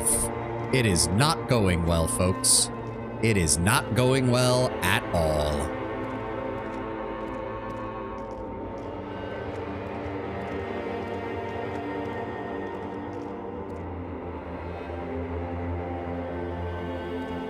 Do you remember the scent of your childhood? I was born in a hospital where people go to die. You're not kidding anyone, Harry. You don't remember shit. Tell me. Do you remember your wife's hand on your face? I left. Oh no, Funky baby, you stayed. It was the rest of it that left. Or you just stood there, with one hand on the bottle and the other on your dick, watching it go. Tell me, where are your friends? Human beings have friends, Harry boy. Where the hell are yours? Is that your voice? I mean, given the fact that the bloated corpse of a drunk in our nightmare has the same voice as the reptilian brain that Harry was having at the beginning of the game, it's very likely that this is the style of voice that is being used for Harry in all of his dialogue lines. I guess I could try to do that more when I talk. Let me try. Where are your friends, Harry boy? Let me see if I can lower my voice. I can get it all back. No, it's gone. 3 times gone and never coming back. You failed. You failed me. You failed Elysium. What in the hell is Elysium? Everything. The Pale and the Islas. On the surface. The outer magnetosphere. Burning, furious truth. 8,000 years of written history. You really dropped the ball, Harry. 4.6 billion people. And you failed every single one of them. You really fucked up. I've seen you before. No, you haven't. You're just sleep talking. And the act is wearing thin, too. The spots on the disco ball fade around you. You'll be back in those cold snakeskins in no time. Sweating up the bed. Stinky boy. I can come back from this. You're not coming back from shit. Thrashing around in that high conductivity state of yours. Bumping into things and acting like a clown. Who are you kidding? I'm trying to solve it. Trying to solve this case. You're trying to what? I can't hear you. This is just a word dream now. Jumbled up garbage. The pictures are gone. The bed rises to meet you. A thin, sleep-like state. More glass than velvet. Grinding in your head. So something is wrong. Sleep shouldn't be this bad, this dry, this unnourishing. There's something wrong with your thoughts. Some kind of new type of hangover. Oh God, there's another type. Oh yes, party boy, and it's worse than the one before. Just think of the shit you saw. Here it comes too, so soon already. A silent alarm goes off in your head like clockwork, barely let you sleep at all. Time to get those clothes on, Harry. Time to go to work in the shit factory.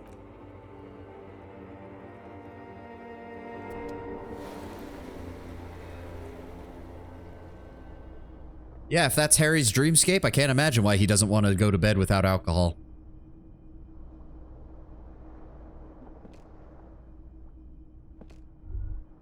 Good going, buddy. Oh, God, what the hell was that? Oh, just a dream. You have ones like that all the time. You feel even worse this morning than you did last night. What's wrong why with me? are you so tired? Too tired and down to even think? It is worrying, isn't it? You can't be a detective like this. Detectives need to be able to think. Why is this happening? It's just that your heart has finally pumped all the speed out of your system, Buster. Time to get some more. You're too weak to say no now. Waking up is the worst part. Maybe somewhere down the line you could decline. No. No. I am not gonna go looking for speed. Are you sure? Ready to live as this pathetic shell of yourself for days? Basically, a week. Let's be honest, 2 weeks. Maybe 3. You won't make it. Half the town will be dead by then. You will be fired. Now we see how electrochemistry gets in your way. Yeah, that's a lie. I can do this without the speed, and half the town won't be dead. Suit yourself, slow, sad shell man. See how you do without your spark. Oh, we can gather the tear from inside our own fucking, inside our own room. That's good to know. That'll get us a couple more cents. It doesn't look like there's any in here. For some reason, we can't take the bottle that's in the middle of the floor, but oh well. Take the rest. Now we see electrochemistry gets in your way. Yeah, it repeatedly does. It never stops, trust me.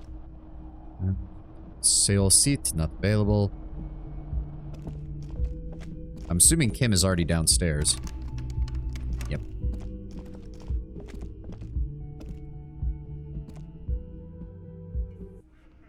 And it looks like the Union boys are here.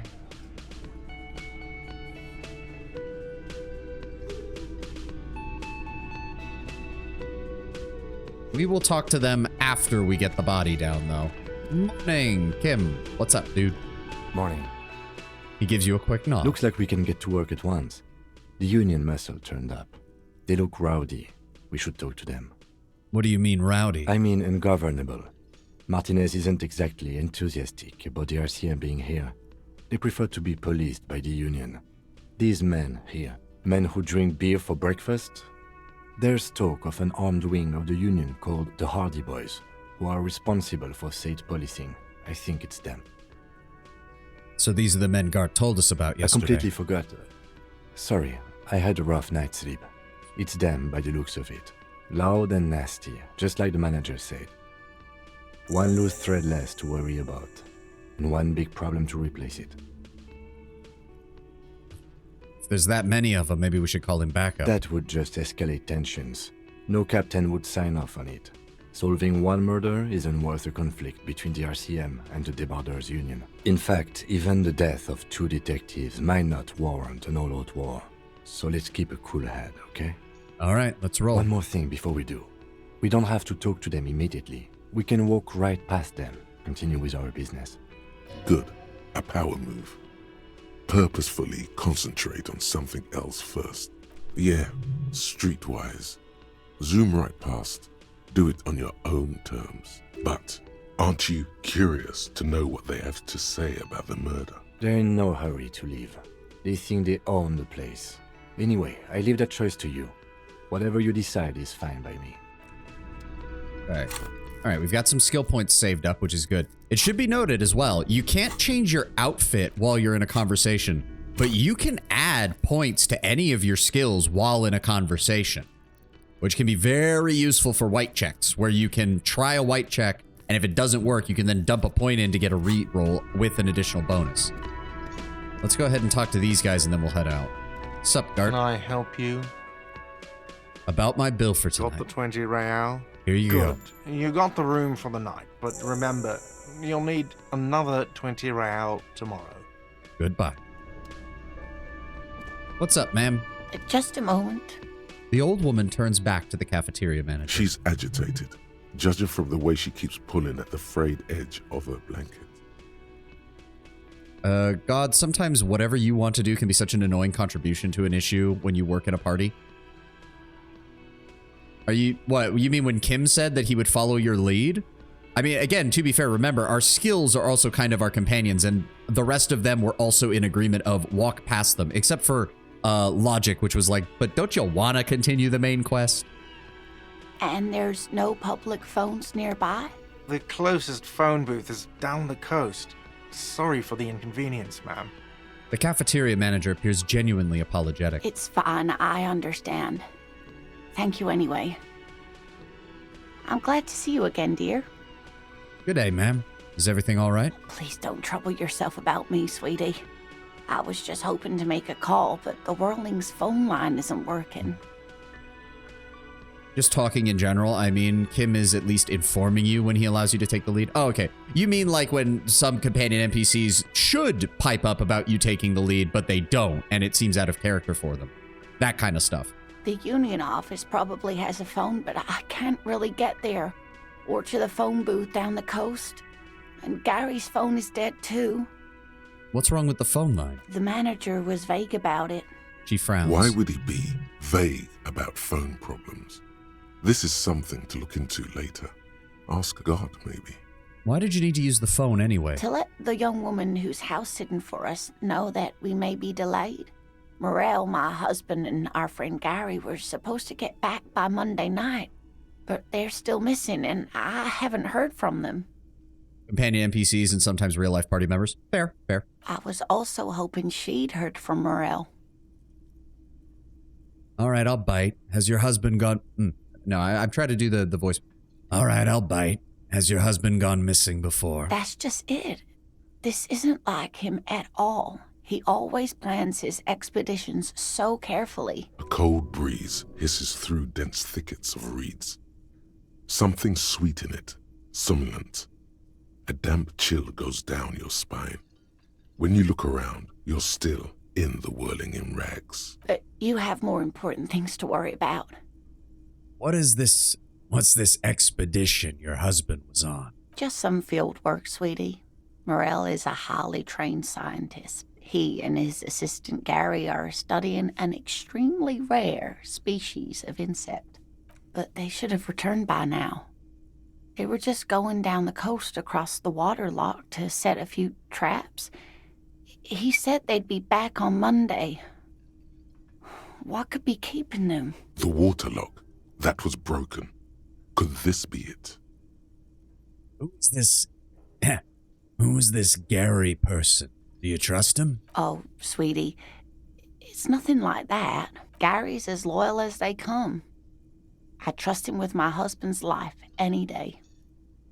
Well, the waterlock to the other side of the coast is broken. They're probably just stuck over there for the time being. Oh my. What happened to the waterlock? Well, you may not believe it, but it looks like some maniac crashed his motor carriage into it. Oh, sweetie, if it weren't for you, I'd be looking forward to another sleepless night. Thank you from the bottom of my heart. Thank you both. You're welcome, ma'am. I hate to ask, but if your investigation takes you to the other side of the coast, please do keep an eye out for my husband. It is ad time. My apologies. Everybody stretch. Fuck. Oh, my back. Good times. Oh. But yeah, no, I did vaguely remember most of Joyce's speech when we were getting around to that last time. So I have a decent idea of how this world looks like in my head. And quite frankly, the implications of essentially anti-reality slowly dissolving existing reality is a terrifying fucking concept in and of itself. Pair that with the fact that you have to travel through said unreality, and it slowly strips away aspects of the material universe from you if you take too long. And yeah, I can see why this universe is a bit fucked up. I can see why Disco Elysium is a bit dark.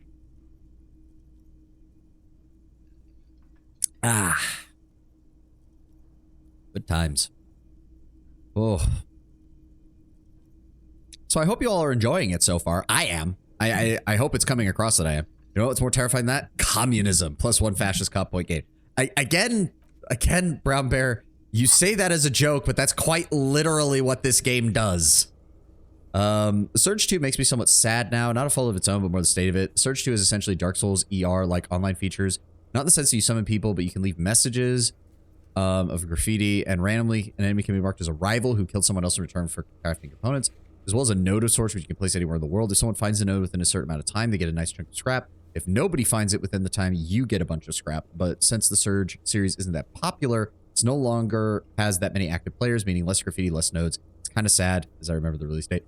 I mean, I remember seeing a meme where it's like how it feels to find a community after everyone has abandoned that community, either, you know, games or fiction in general. And it's like, I think it was a scene from SpongeBob or whatever, where he's like moving through like an abandoned building and everything is just run down and empty and dark. And it's surprisingly like somber for like a scene from a child's TV show. It's like, well, and I mean, we all have that kind of feeling. Like, it happens. I remember there was an old forum I used to be a part of that I would check on occasionally, and I watched over the years as the interactivity with it decreased until finally it just stopped. And I remember it being not active, but still being online for a while after that, and occasionally checking in, and there was no new posts, no new updates, no nothing, until finally gone. Poof. To be fair, it's also why it's very important. At least the Surge 2 is still playable, Tenwin. You get too many of these games nowadays that have these online features, and the second the company goes defunct or doesn't want to support the servers anymore or just doesn't want to update it anymore, they just remove your ability to play the fucking game, which that's its own fucking problem and definitely needs to be avoided in most cases. So at least the game is still playable. I'm just sad when you remember the contrast. No, I understand. Oh, the ad is done. All right, we can continue. Please do keep an eye out for my husband. This will surely lead to a cryptozoological mystery with that extremely rare insect. Yes, some left-field scientific research is exactly what you need right now. Funk up that vanilla murder investigation. And if you see him, let him know Lena is waiting for him here at the Whirling. He gets so tangled up in his work that he may not know the water lock's been repaired, and it's cold out there. If I see him, I'll let him know you're here, when or if I get there. Oh, you're such a dear. Thank you, sweetie. So your husband is a scientist? Oh, yes. A zoologist. A cryptozoologist, to be more precise. And what is cryptozoology? It's a pseudoscience that attempts to legitimize research into mythological beasts and urban legends. The lieutenant sounds unimpressed. That's one opinion, yes. And people are entitled to their opinions. She's used to playing off such insults casually, but they still affect her. My apologies, ma'am. I did not mean to undermine your hobby. It's not a hobby, dear. It's a subfield of zoology, one specializing in animal species that are so exceedingly rare that many assume them to be extinct or even fictitious. You said as if your throat is fine one moment, and the next it sounds as if you're gargling gravel. I mean, the funny thing is, Tenwin, is based on what we have seen out of Harry, that could very well be the case. To be the funnier part is that no one would comment on it either because he does it so much. I actually studied cryptozoology in high school. It's a fun little extra class we called Imaginary History. Yeah, well. Searching for such species called cryptids is difficult and often thankless. And frankly, many scientists are too lazy to do it. Universities these days are rarely interested in supporting real research. So folklore and myth, or I think given how he described it, my teacher would have agreed it's a pseudoscience. Yeah.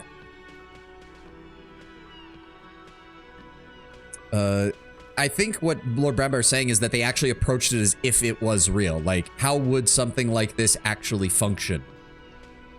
Probably as a way to perform thought experiments and stuff like that. Especially since some, let's be very honest, Henry, while most cryptids are related to folklore and myth, some are just straight up fabricated by people straight up.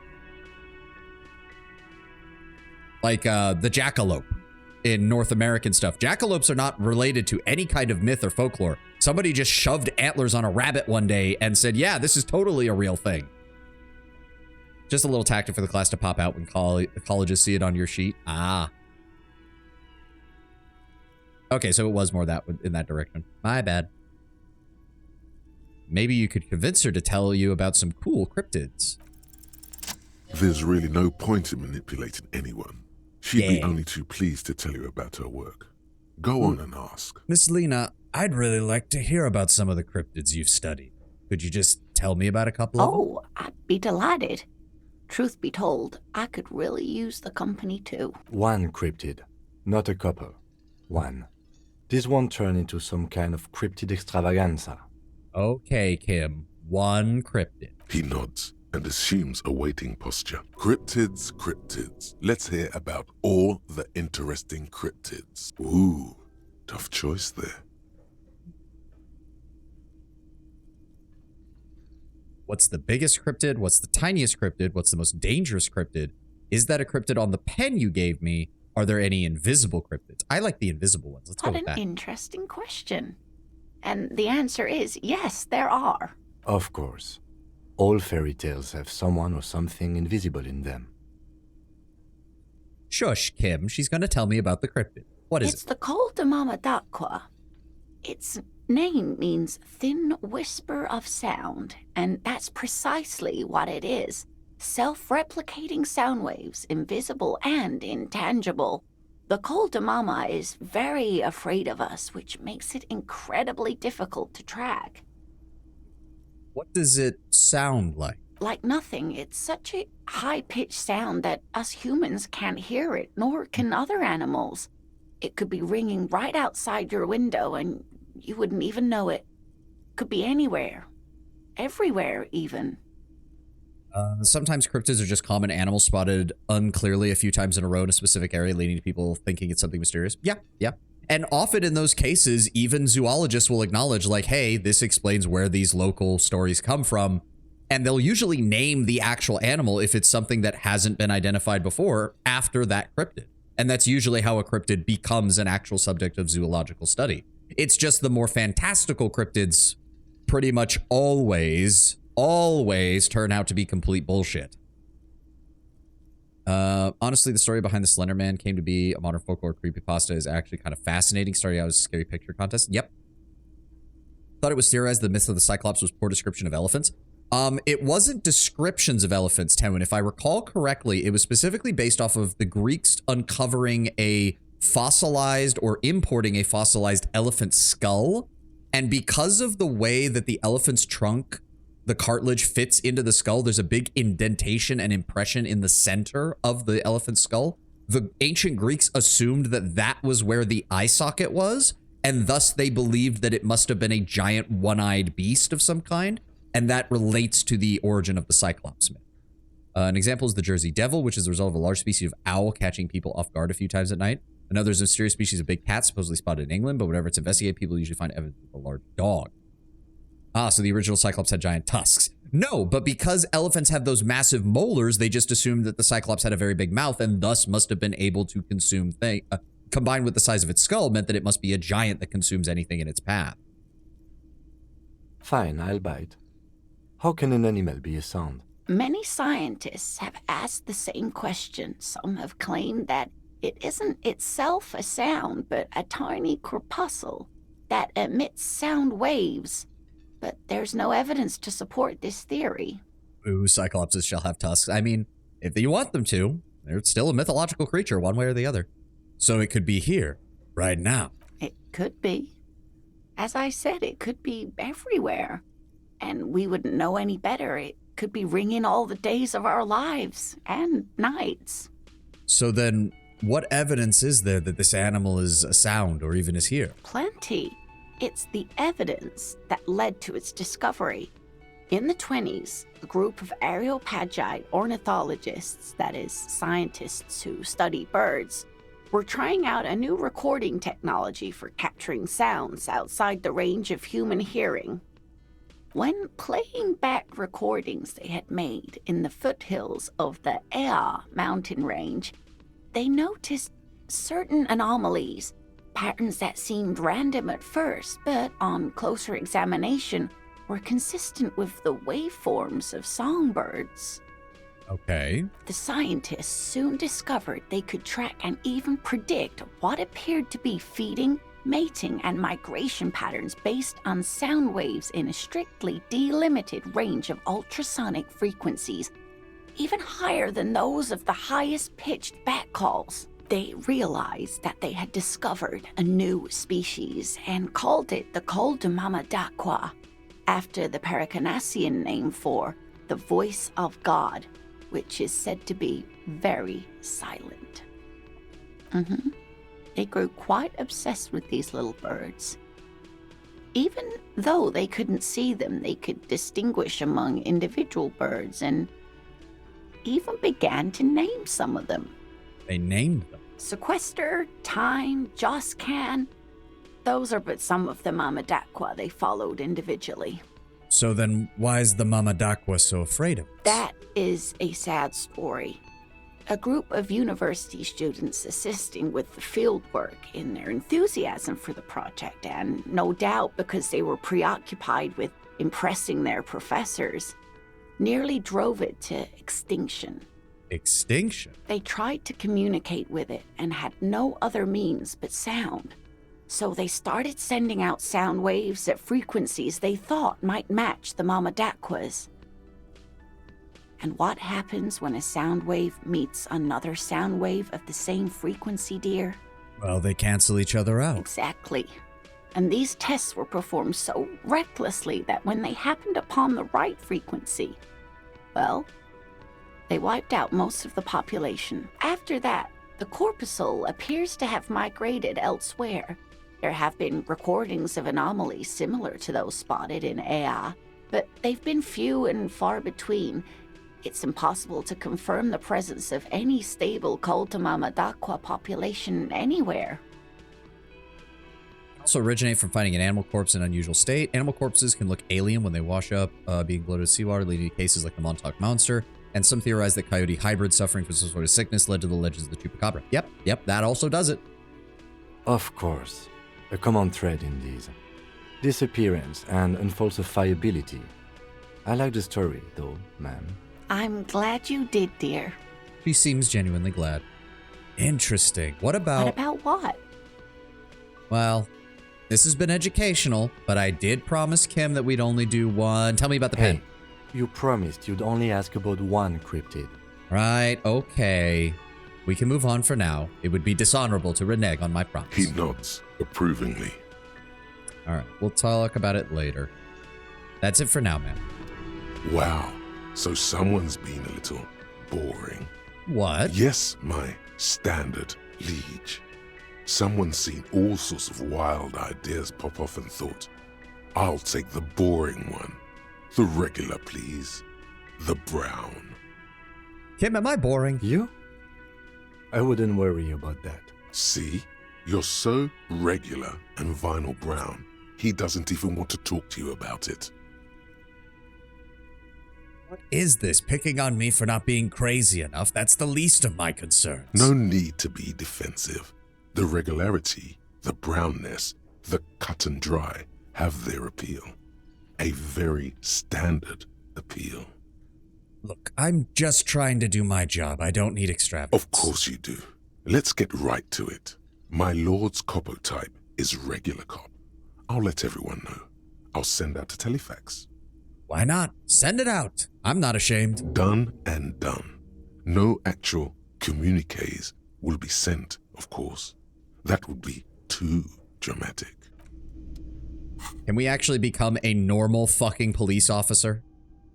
Ooh, -2 Inland Empire in the meantime, though. But I would kind of like it. I'm not gonna lie. So it looks like you got a bit of the normal in you, a touch of the regular, 4 grams of Johnny Normal Cop. Who would have thunk it? You, the extremist of all cops. You said some pretty boring things back there, and now you have 2 choices. You can either leave it behind and forget about it, or you can try to utilize your normalcy, internalize it, get a touch of vanilla back into that herring-flavored egg and licorice ice cream of your mind.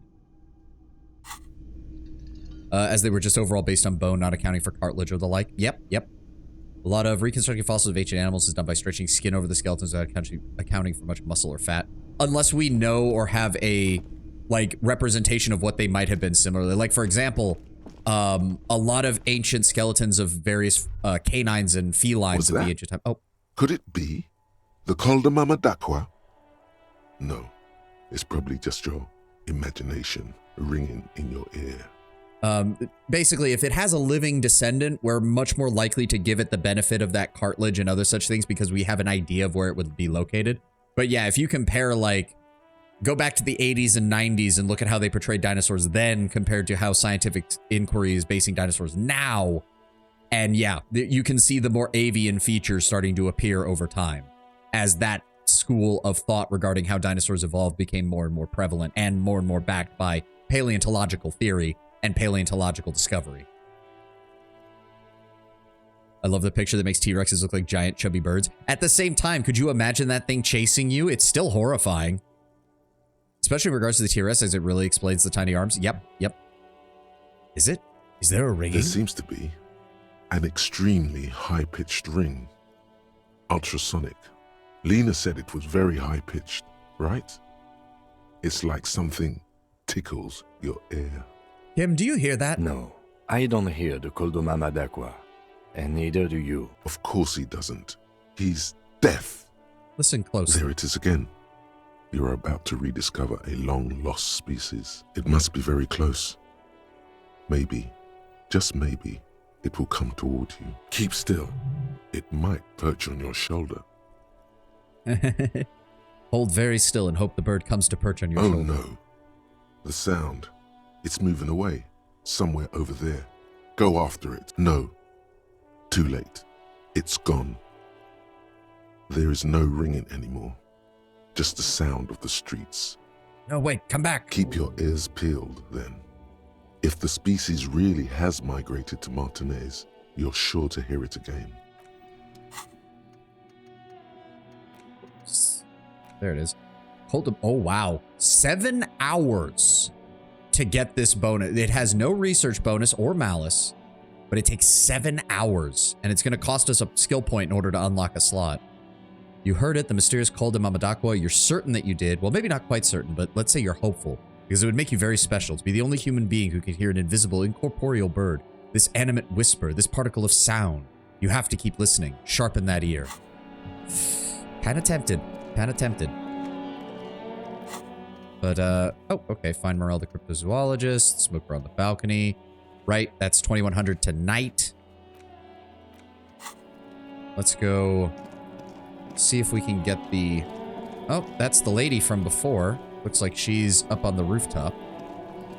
And Kuno is back to throwing stuff here. I am thinking... Signatures... No. I'm thinking we do a skill point into Inland Empire to open up that check again on him. Let me double check. No, not Esprit de Corps. Where is it? Yeah, the hang... Scroll down. The Hangman, Inland Empire, medium check. Do we have any other clothes that boost Inland Empire? I don't think we do.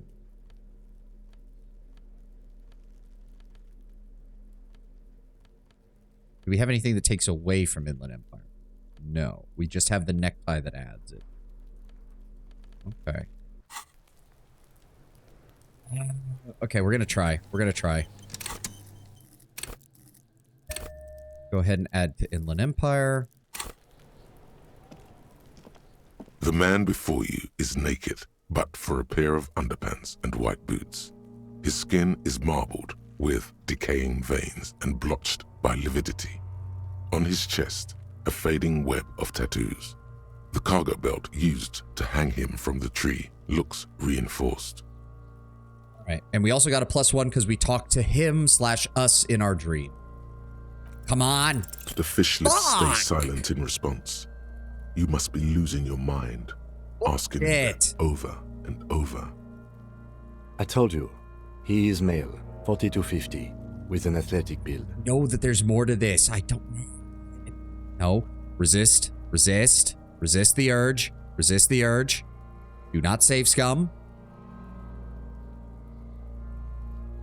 Don't do it. Okay. Let go. Let go. Calm down. Calm down. Oh, but I don't know if we keep this option after we get him down. We're leaving for right now. We'll find something else to do. I'll think about it. Fuck.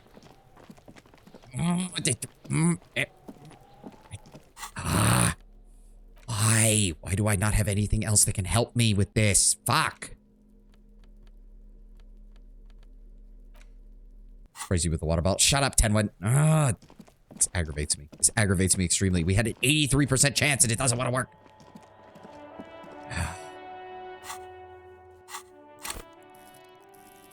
I could do that. Could just put another level in it. No. What else can we do? What else can we do? Fuck. Oh, right. We can call the station and give them an update on that serial number that we found. In the morning light, the white on blue police livery on the motor carriage cannot but catch your eye. Wait, why am I even thinking about this? Do something important? Something murder-related? There's always something important. Doesn't mean you can't take a moment to admire this piece of machinery. Even at a standstill, the unibody Caprice Kanema looks sleek and dynamic. The cabin is tilted frontward to give it a more aggressive, hunched look. Someone has waxed it recently. The machine really puts the loco in locomotion. Very nice, Lieutenant. Mm-hmm. You want to take a closer look? The lieutenant smiles ever so slightly. What's it packing? Point to the engine. 130. I reckon that's a 7-liter V12 there. Love how I see this comment and immediately think, I didn't say something horny, did I? No, I'm just debating in my head of save scumming and I'm really trying not to. What's that? 7-liter V12? 7.2. Supercharged. The lieutenant is trying to suppress a smug smile. Unsuccessfully. It's a damn fine machine. Yes. An extraordinary machine. There's a gentleness in the lieutenant's voice as his eyes run over the vehicle's contours. It's nice and all, but why so modest? Put some zing into it. Flare it up. Slam it down. Helium headlights would improve the range and quality of the visual field a lot. You ever thought about picking up helium headlights? Actually, I have a pair at home. Just haven't gotten around to fitting them yet. I need to lay some wiring for the ballast first. Well, if we get this case solved, I can give you a hand with it. Sound good? Maybe. Yes, definitely maybe. He replies with an apologetic smile and nods. All right, let's keep moving. Inside, you see a set of steering levers, a radio microphone, a pull-out toolbox, and the soft glow of the fuel preheater gauge. We do have to report it through here, right? Yeah, run the number on the victim's armor. Right. Radio? This is Precinct 57. How may I assist you? Precinct 57, could you run a serial number from a pair of armored boots for me? Sure, officer. What's the number? And the make of the armor, if you know it.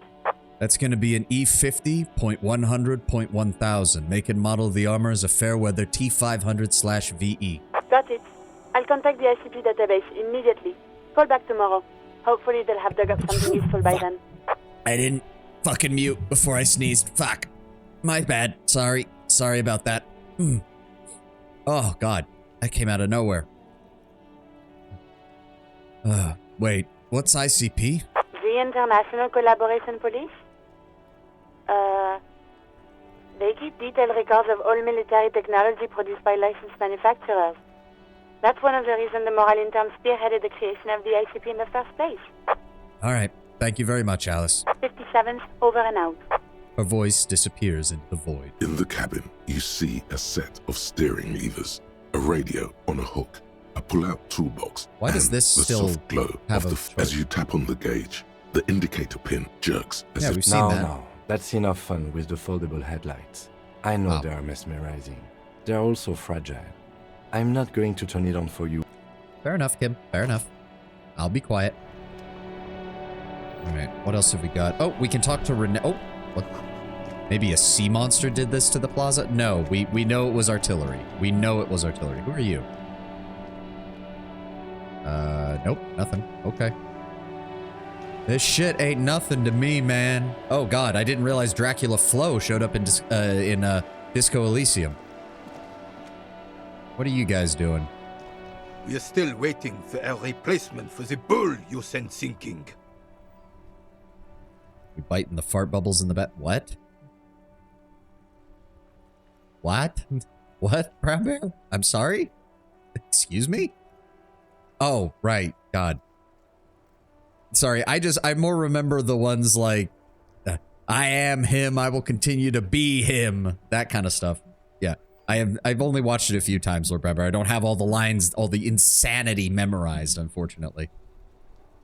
Renee, I found your guard booth. Yes. The Debardeurs Union pays me to stand vigil during the nights.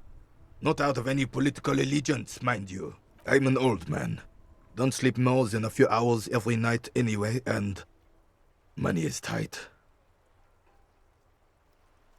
Did you see anything the night of the murder? Your booth overlooks the yard itself. Yes, it does. Unfortunately, I wasn't working that night. Been on a 2-week leave since last Monday. Why are you on leave? It's a private matter. Nothing to do with your investigation. You see, officer, René is the kind of man would rather die than admit he needs medical assistance or, God forbid, sick it. A real man's man is just gonna ride it out. Oh God, this reminds me of a short I saw about a rural doctor. And he's like, his nurse comes in and is like, so one of the farmers is here and is like, it says that he was injured. And the doctor's like, wait, one of the farmers came in? Did he say anything? He's just like, well, I asked him what he was here for. And all he said was, I'm here, ain't I? And the doctor's like, oh God, get the crash cart. This man is about to fucking die. And it's like, yeah, no, if a farmer comes in and has like an injury, it's because he couldn't handle it at his farm. And that tends to tell you that it's a serious fucking condition. There are just some people out there who are quite truly built different. They will not fucking go to a hospital until they are fucking on death's doorstep. I'm fine, goddammit. Mind your own business. It's nothing. Just got to cut back on coffee. It's his heart. So who was working your shift that night? No one. The boss has been unmanned since last Monday. There's no other guard. It's just me. Or, American medical care. On the one hand, yes, Tenwin. On the other, having lived amongst some farmers, I can guarantee you they are indeed built different in many regards. No one has been guarding the container yard since last Monday. Yes. It's not actually an issue. I mean... He nods before hesitantly continuing. Look, officer. The container yard doesn't actually need a guardsman. Never had one before René. Monsieur Claire had that booth built specially for him. It's mostly decorative. I also live on a farm, more of a hobby farm, but still farm. Oh, I know, but there are differences between a hobby farm and someone who does it for a living, and I've seen that difference, but that's neither here nor there. I was just more making fun of the fact that, yes, there are, even in a place with socialized medicine, there are just some people who do not fucking go to the hospital unless they are on death's doorstep. Now, yes, in the US, it's more of a cultural thing and a financial thing. The possibility of someone being in there is enough to discourage any ill-minded individuals.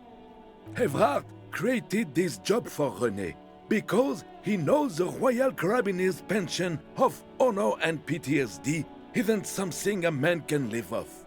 A decorated Kingsman collecting tear reflects bad on the whole neighborhood. His words.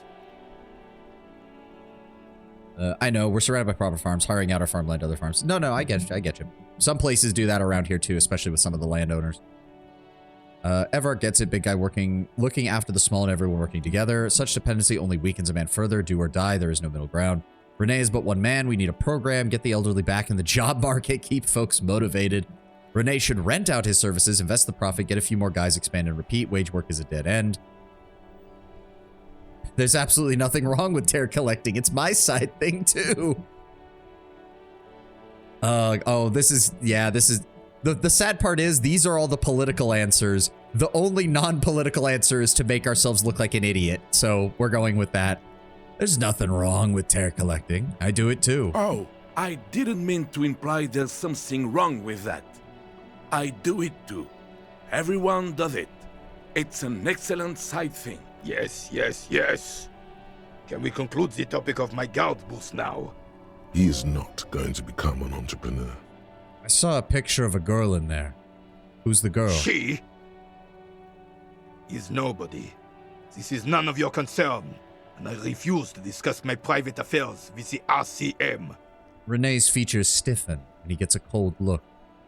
The lady is Jeanne-Marie Beaulieu, and she sure as hell wasn't a nobody. Oh. Interesting. Okay, thanks. Yes. Like I said, I would be up anyway, so might as well keep an eye out.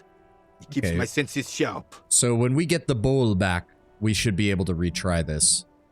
Oh, this is a white check. You may retry it. Oh, we can just try it now. All right, 17% chance. Roll those dice. You fucked me over on the 80% chance game. How about you give me something? Still, didn't think so. All Fuck see you. Is an old soldier refusing to replace his uniform with a civilian attire. Anything else I can assist you with, officer? Thank you for your time, René. All right, so we still can't do that yet. Oh, no. Where was that? The sight of bullet holes stirs something in you, making you forget the lieutenant's surname. Look closer first. Faded marks are too degraded to draw any forensic conclusions. Just chips in the sandstone. They look pretty ancient. Look, Kim. Bullet holes. Where? He looks around. Someone's been shot here. Maybe we should solve it. We're cops after all. Those are old. Like Revolution old? Yes, the one that happened half a century ago. Those bullets were fired during the Revolution and do not warrant an investigation by officers of civil law. Okay, but what can you tell me about it? Not much. I don't have a fresh perspective on it. Shall we go? Okay. This coin-operated viewer has been banged up and is inoperable. Okay, but we should be able to find... Yeah, there were a couple over here still, too. This coin-operated viewer is facing southwest. Its coin slot is full of fossilized bubblegum. rendering the machine permanently inaccessible. Poor little viewer. The metal feels cold and wet under your palm. It looks unhygienic. Vandalism. Probably some kids. The lieutenant inspects the rigged A slot. simple but clever solution to ruin in a coin-operated viewer. It took ingenuity. Look A inside. thick layer of graffito covers the lenses. You spell out the word Onuk written on the other side, with N and C scribbled backwards. Of course, it's fucking Kuno. Shift your focus to the Under background. the graffito, a sea of blues and greys appear. Behind the water lies a coast studded with concrete and reeds. On it, a church on stilts, lanky weather-worn wooden planks, an X-shaped cross topping its tower. The church looks old and weather-worn. There are no lights in the windows. Around the large wooden building, you see chunks of sea ice gathered on the beach, and a small tent set up on the ice. What about this one? This coin-operated viewer is facing south. The instruction manual says to insert 25 centimes and pull the handle while looking inside. Then use the focus knob to zoom in if necessary. I can afford 25 cents. Your money disappears into the coin slot. A clunk, the ring of metal. The curtains on the display open. You lean in to catch the view. It's blurry, different blues and greens. In the middle of the shimmer stands a drab grey shape, like a ghost. Turn the knob to focus your vision. The lenses shift. The ghost sharpens into an islet in the bay. In the ruins, a man-made structure is visible. A half-sunken sea fort. Its concrete almost reconquered by nature. It looks as if it was abandoned quite some time ago. Nothing but a rotten tooth remains of the anti-aircraft tower. A lonely birch tree grows out of it. As if some kind of building out there. Really? I don't have the eyesight to make it out. The lieutenant takes off his glasses and cleans them.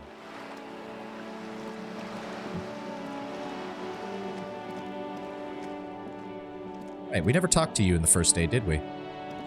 Hello, sir. Step right in. The store is open. A young girl with chubby red cheeks waves at you smiling. Her nose is red from the cold. Hi. Are you interested in a new and exciting book?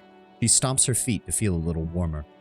What kind of store is this? Bookstore? It's a bookstore, sir. We sell books, postcards, and some board games.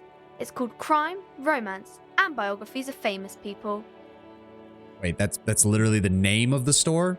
Whoa, whoa, whoa, whoa. Hold your horses, little girl. Oh dear. What is a book? That is a book.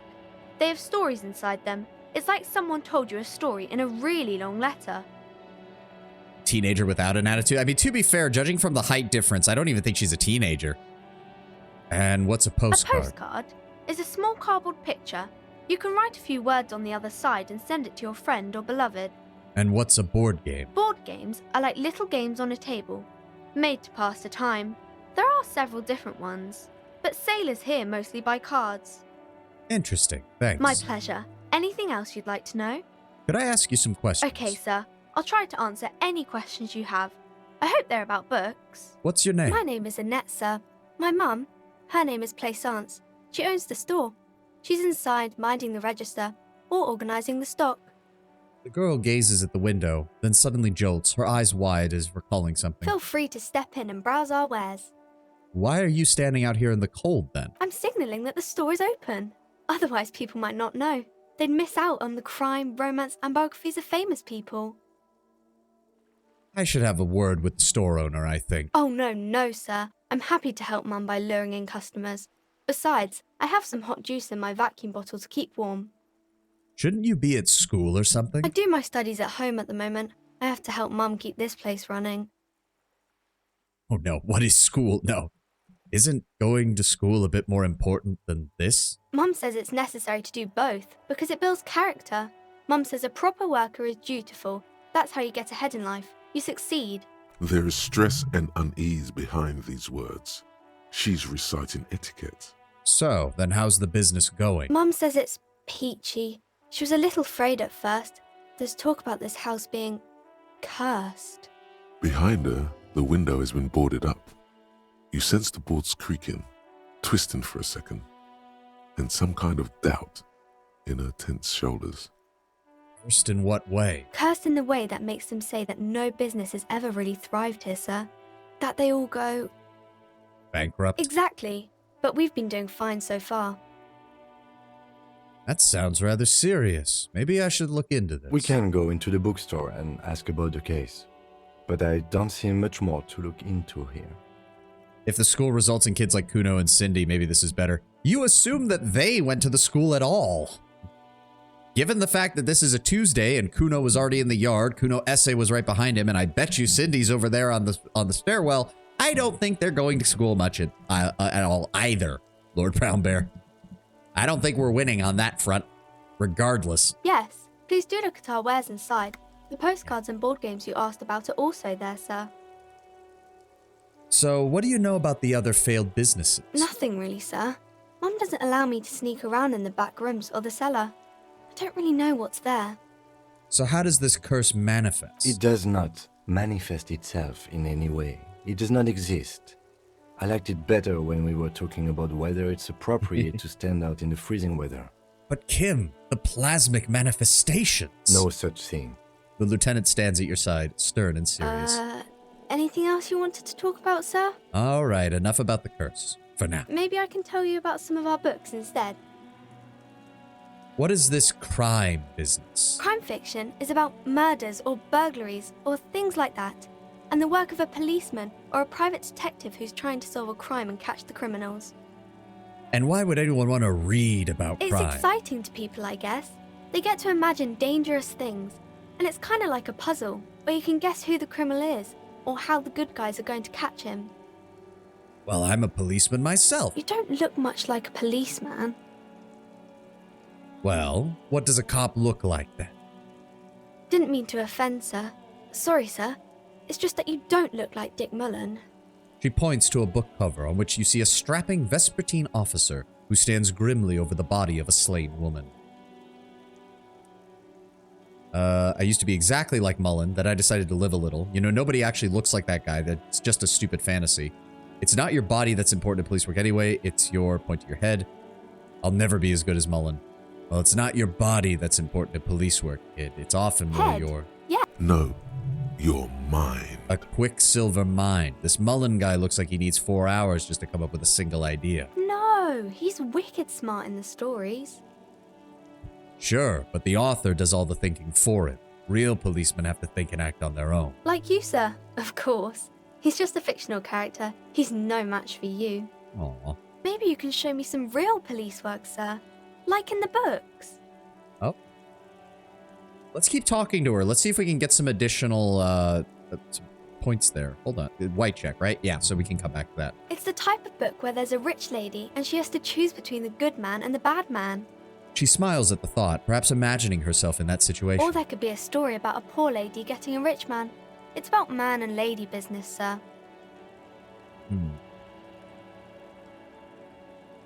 What about a poor man getting a rich lady? It happens, but usually the guy gets rich in the process. Or should actually be rich himself, but has lost his family property unjustly, like during the revolution or something. She's selling smut. I mean, hopefully she isn't, but yes, I mean, it is romance. I mean, go over to Amazon sometime and look up the self-published romance novels. Dear God. Those are unhappy books, for most of the pages. People sad about what they have lost, but then it all turns out just fine in the end. But what about if both the men are bad? These are not very common. You can't have a choice between bad and bad. Nobody wants to read a story like that.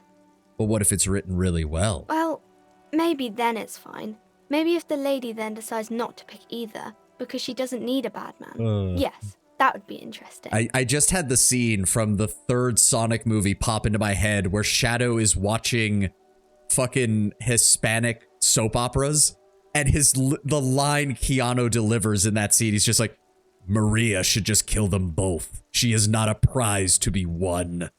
It's like, that's the scene just popped in my head when she was talking about how, oh, no one wants to choose between bad and bad, but what if it's written really well? It's like, that fucking scene sent me when I actually saw it. It's surprisingly good. Women aren't into muscular men. Looks at the women's romance books. Yeah, sure. Can't enjoy romance without a sword and sorcery setting. What about if everyone is poor? That's really not a proper romance story. That's more like everyday life. But sometimes you have to write about the real life things. Not in romance books, sir. These are about nice and pretty people, and everyone is happy in the end. When both men are bad, 50 Shades of Grey. The only reason it isn't a horror story is because Grey is wealthy and attractive. Correct. Correct. Well, what about a book where the man and lady business doesn't work out at all? I haven't read many of those. Maybe you should ask Mum. Maybe I will. I'm sure she can help out. Anything else you're curious about? Well, that's enough romance. I had a few Maybe other some questions. about other books? Who are these famous people? Oh, kings and queens and generals of old, or artists and writers, or musicians, those kinds of people. There's usually something extraordinary about them. He scratches her cold reddened cheeks and then continues. I think that's why people read them, to find the secrets of their fame. Do you have some Yuri? What's Yuri when a lady and another lady love each other very much? I don't think this universe is quite up to that point, Tenwin. We had the option to even make a crass comment when we talked to the teenager over in the Fritz store about the cover art being about two women kissing. Like, I don't think we're quite at that point yet. Seems like most people who read those books fail to get more famous from reading them. Reading them doesn't make the readers more famous, now does it? But it does make the famous people more famous. Honestly, most of these famous people sound like a bunch of dorks. Annette's expression remains ever so helpful, but she doesn't say anything. No, I'm not going to say that in front of the kid. All right, I got nothing else. Okay. Fame is like 90% luck. I mean, fame itself can be 90% luck, but I suppose it's usually the difference between success and insane success. There's like that 10% of luck that takes you from you lived a good life to people will remember your name for hundreds of years, good or bad. That's the last little bit that takes it from you lived a good and successful life to, oh God, people wrote your name in a fucking book and now it will be remembered for a long ass time. That threshold is slightly lower thanks to the internet though, admittedly, compared to even just 100 or 200 years ago. I'm going to try and deduce something right now. Come on, Gabe, don't fuck me. You failed Fuck! to deduce anything substantial. I hate She you, Gabe. waits intently. A. Nasir, yeah. We're still talking, one of the earliest pieces of writing we've managed to decipher, and it's about a guy bitching about A. Nasir and his copper. I got nothing. It's okay, sir. You No. disappointed a small child. Well done, Jem. Ah, no. Okay, we've got to come back and do that again at some point. Fuck. Who are you? You weren't here yesterday.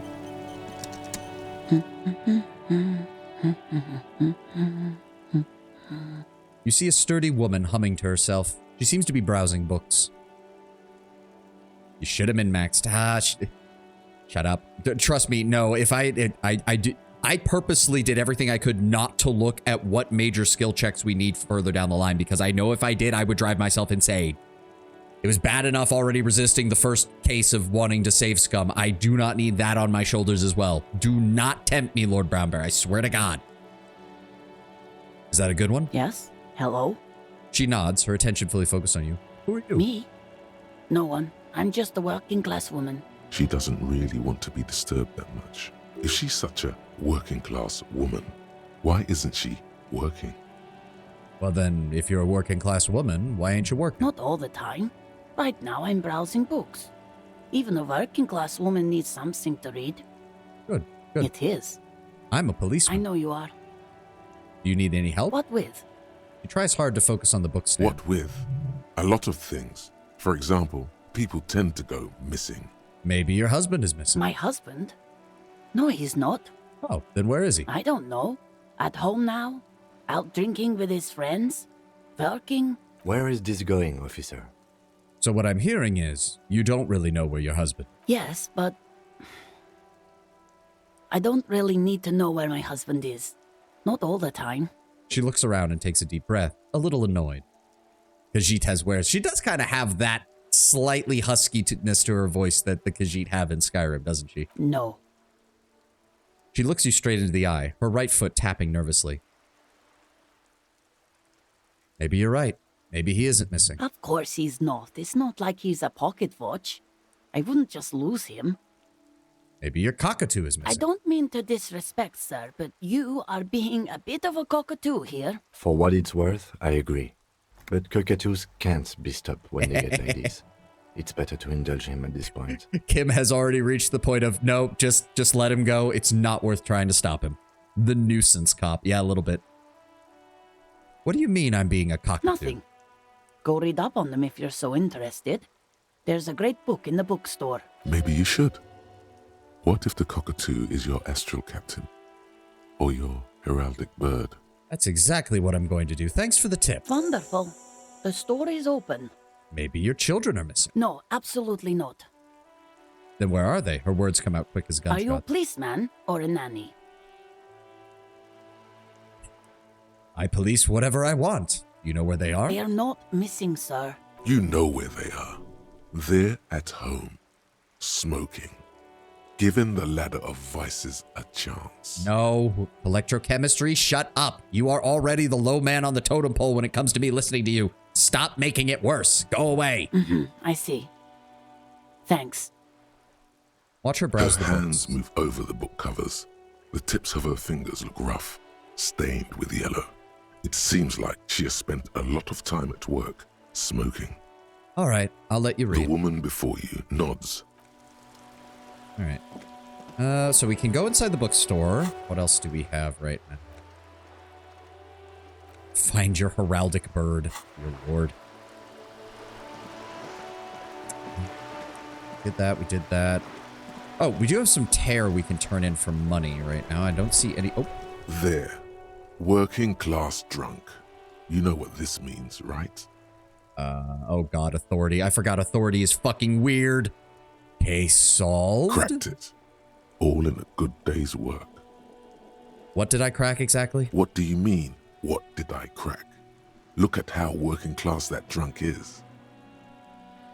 It's her husband, the missing husband. Yes, and you found him. Now go and tell the working class woman. Protect and serve, recruit. Give me champagne, I'm going in. There's no need for champagne when there's honor, recruit. Go and tell the working class woman what you found, right now. Oh no. Oh no. I don't even know what this leads to. Let's do it. Oh god.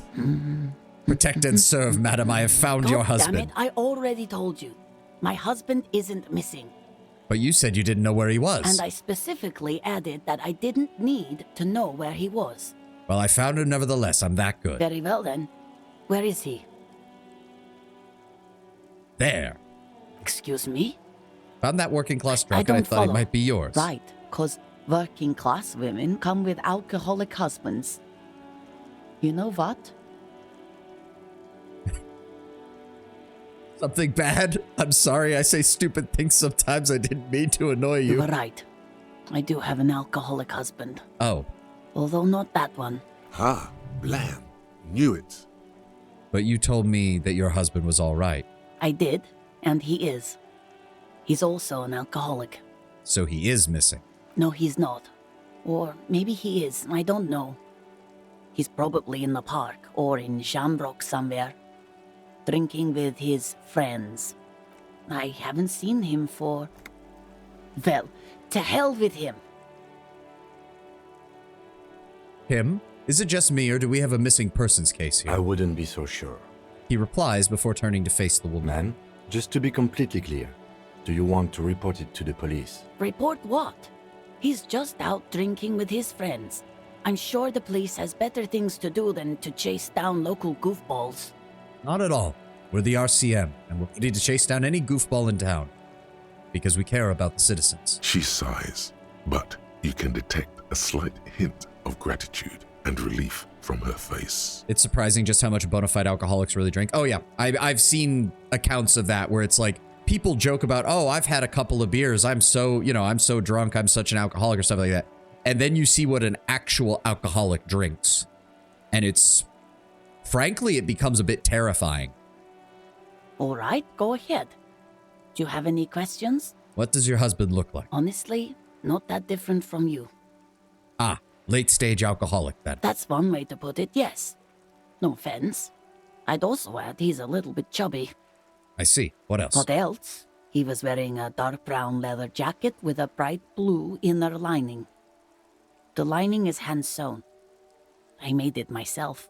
She sighs, her voice slightly quivering when she It's adds, his cool jacket. God knows it's too cold to run around in this, but he refuses to change. Who cares about the cold when you have your cool jacket to wear?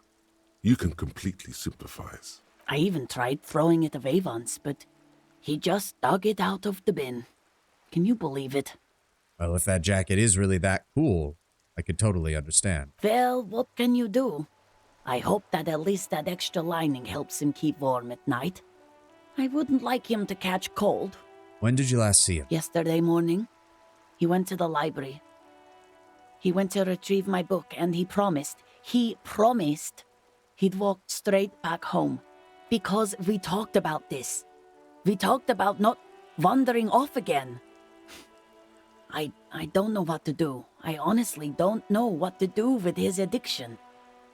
Just makes me feel weak. All right, authority started out weird, but he did get us into this conversation that is now making me feel very sad for this woman, and I want to help. Gone for around 36 hours then. Damn, this is a missing persons case. Correct. She turns away from you in an attempt to recover. I think I got it. Thank you, ma'am. So you are going to look for him? Yes. I'll do everything I can to bring him back home to you. Thank you. Please do. Even though I'm sure he will return home by himself. I'm still sure of that. I'm sure he will too. When he does, would you let Precinct 57, Kim Kitsuragi, know? He gives her a slip of paper. I will. Of course, officer. As I said, it's probably nothing.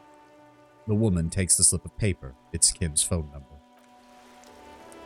Or the precinct's phone number, I guess, based on what he was saying. What else? We do have that door we can check out for Everard. I don't have anything else over here.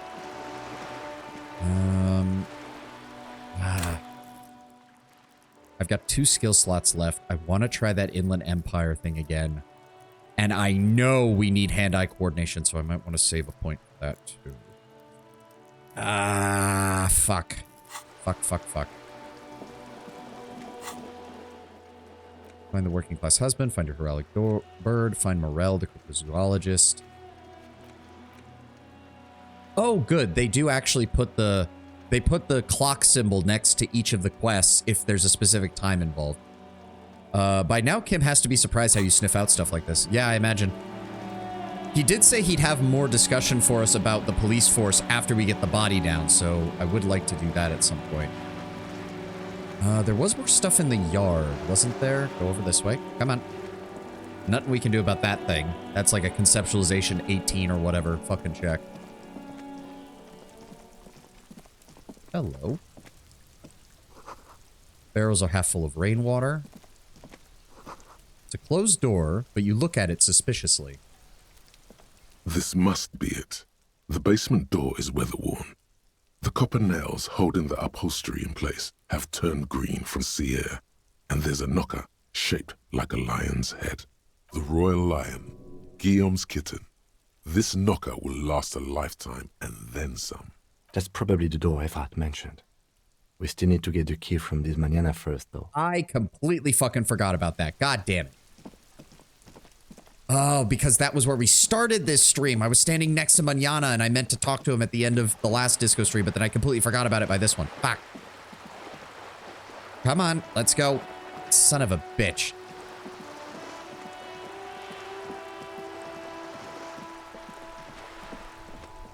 All the way around. All the way around. Get all the way over here to where Manana is. Fuck you. There he is.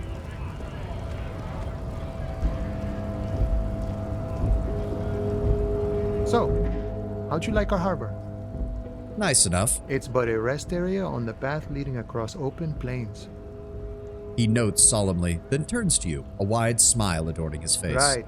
You talk to the boss, eye to eye, like men of the plain.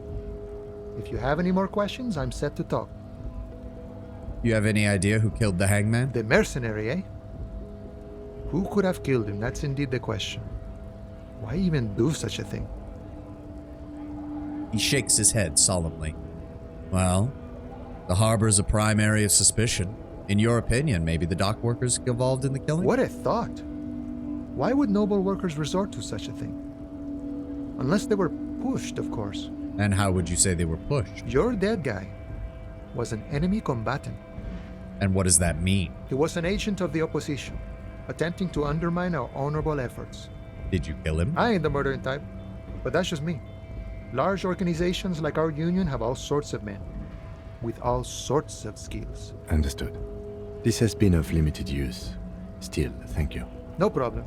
I wish the best to you in your search. Sure, I'm glad it's not my search. He takes a sip from his flask. Everett said you had a key to a door? A key, huh? What door is this key supposed to open? He said it belonged to a weasel. Oh, say no more. I got you. He taps the side of his nose with a little wink. I got that key right here. And let me tell you, it's mighty good of you to help us out during the strike. Working class solidarity, as they say. I am not doing this for political reasons, you fucking hack. Oh, so the none of the above type, are you? I get it. I like to keep my distance too. But it doesn't matter. It's a good thing you're doing. What you're looking for is a basement door behind the greenhouse. That's behind the Wailing in Rags.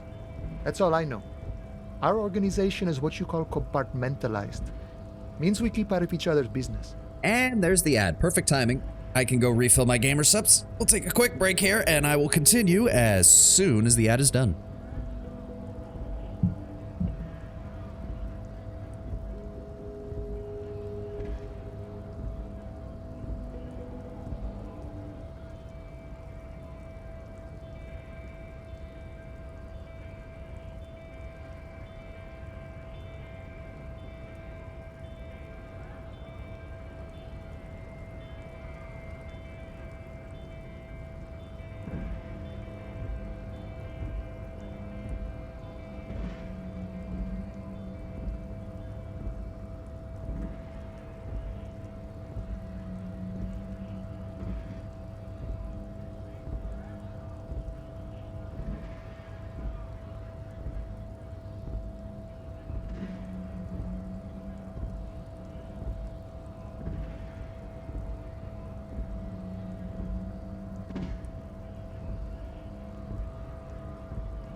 Okay, I'm back.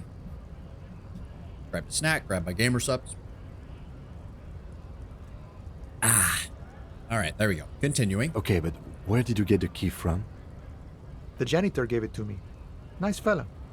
We talked about life and things that really, truly matter.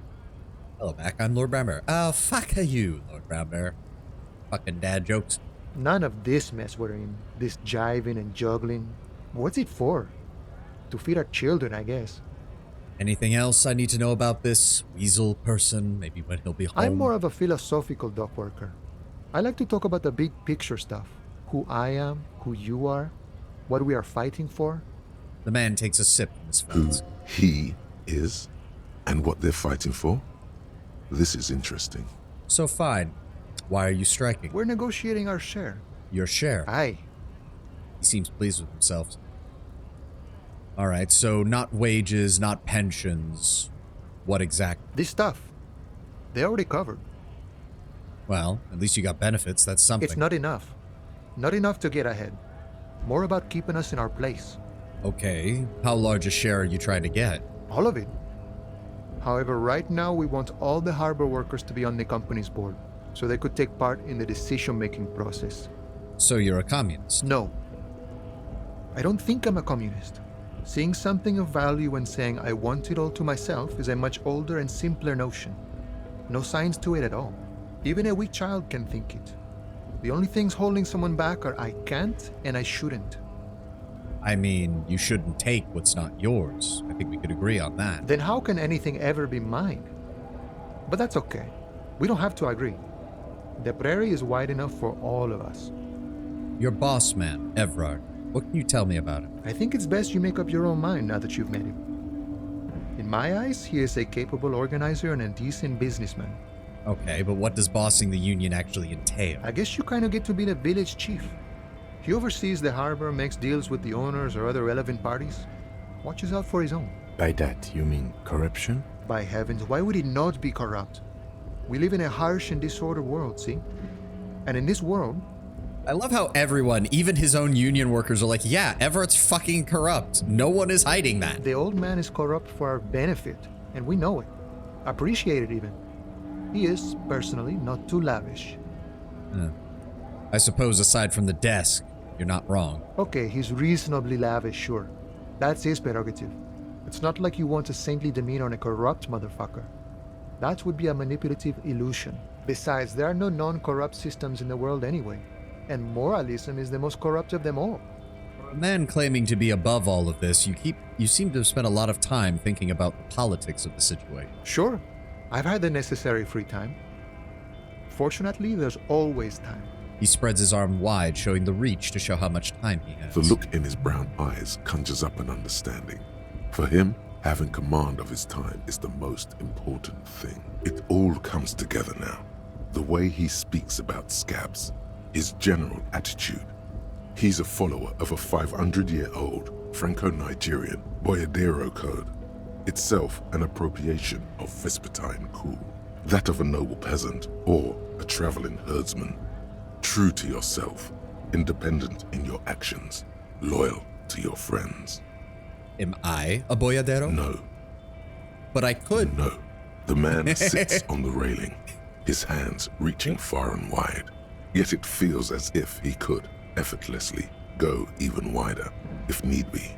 An endless torrent of time. I love how that's one of the few times one of your skills is just like, no, you're not. You're just not. Fuck you. All right, let's keep moving. They are all still aggravated. Oh, I guess we could... Oh, wait, can I? No, can't pick that up. Oh, green dot.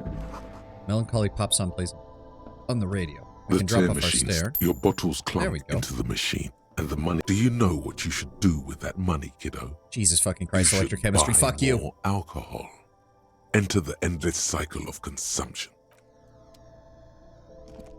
Go away. Electrochemistry, you are the worst. Anything else down here? Got the key. Wait, hold on. That actually showed up as an item, didn't it? No. No, it did not. Okay.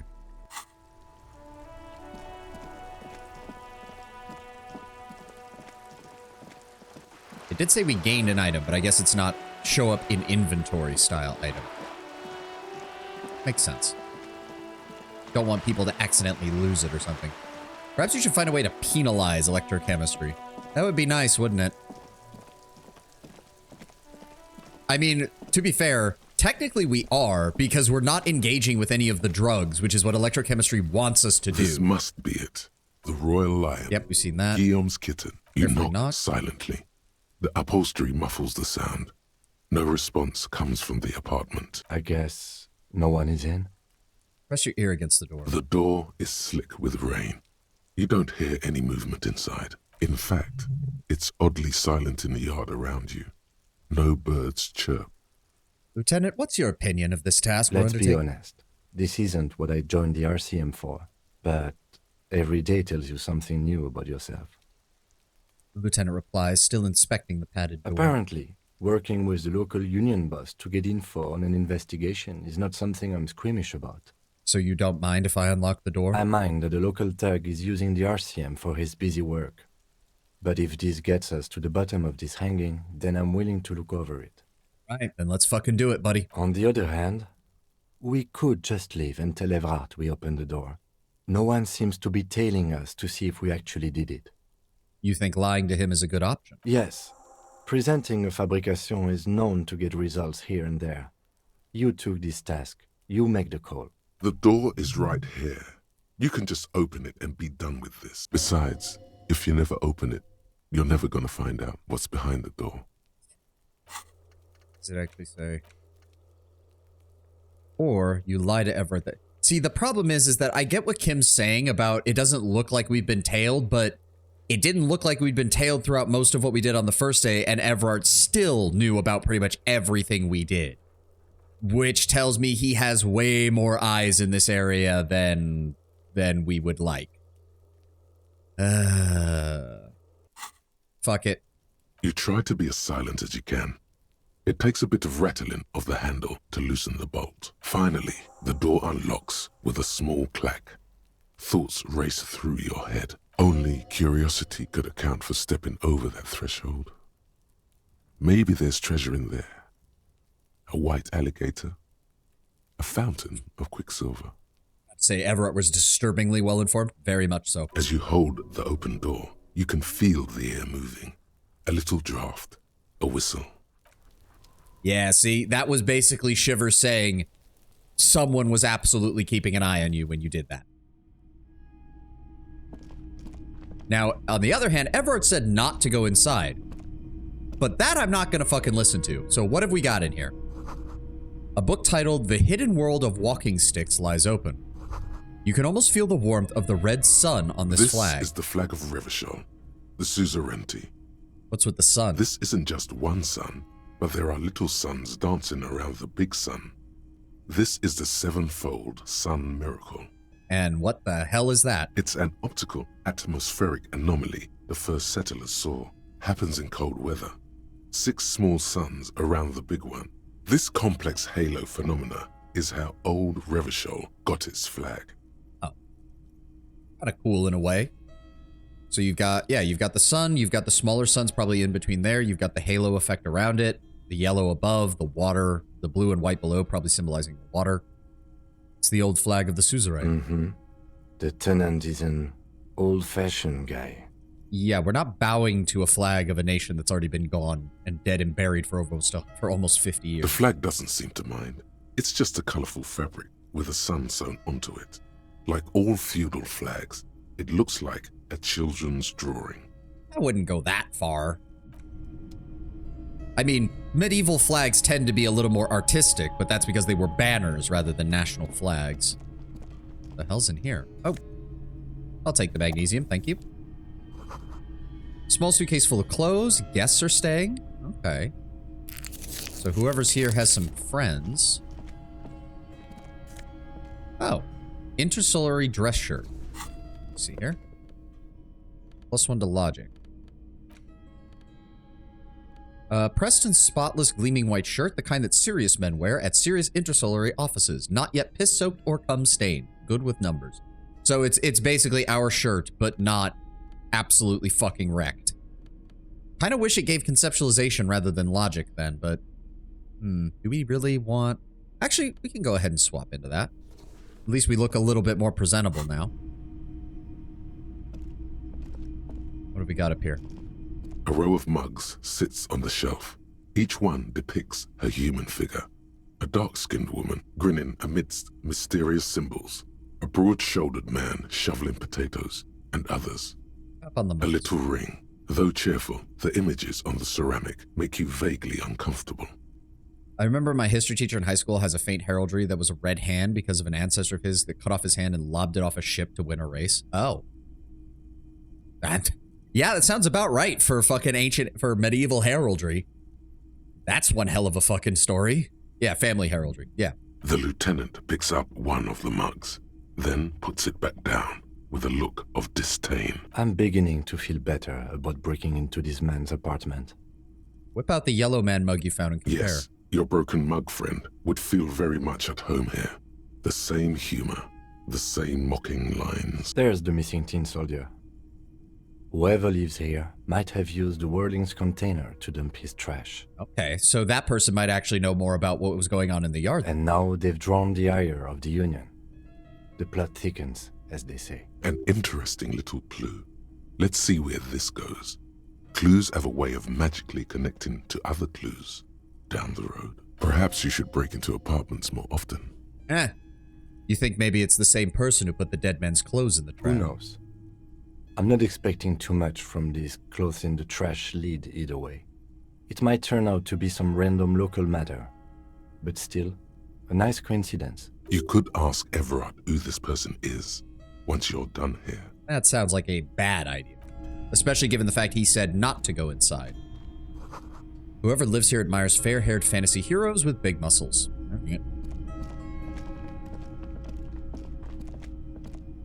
But still, we should keep an eye out for whoever was down here because they seem to be the most likely one to know what the hell went on with this. How close are we to a level up? Ooh, we're close. Ooh, we're close. Did we already try this check? I don't even remember. Just an ordinary wall. Nothing to see here. We have a +2, and we still get 3%. Fuck it, let's roll. Yeah. Why must we stop to look at this wall every time we pass by? We have business to attend to. One day I'll get it. One day I'll get the impossible check. Just out of sheer luck, rolling double boxcars. We'll fucking win. Alright, what else have we got? Victim's tattoos, the rest of the armor. Special borscht, we can check in on that back with Gart. Oh, and we needed to ask Gart about the phone because Lena was wondering why their phone didn't work either. We should do that.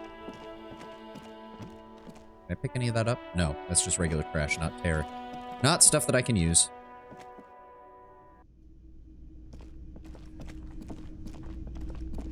Gart, we need to talk. Can I help you? Another thing. Great. I love those. Wait, did we? Saw a sign that I said I couldn't go to the kitchen. Why can't I go? What are you, a cook now? That's none of your business. I'm just trying to investigate. He wasn't pan-fried. He was lynched. What could the kitchen possibly have to do with... Fine, okay. The kitchen is closed until 1 p.m. because the cook is working. You can snoop around after that, if you must.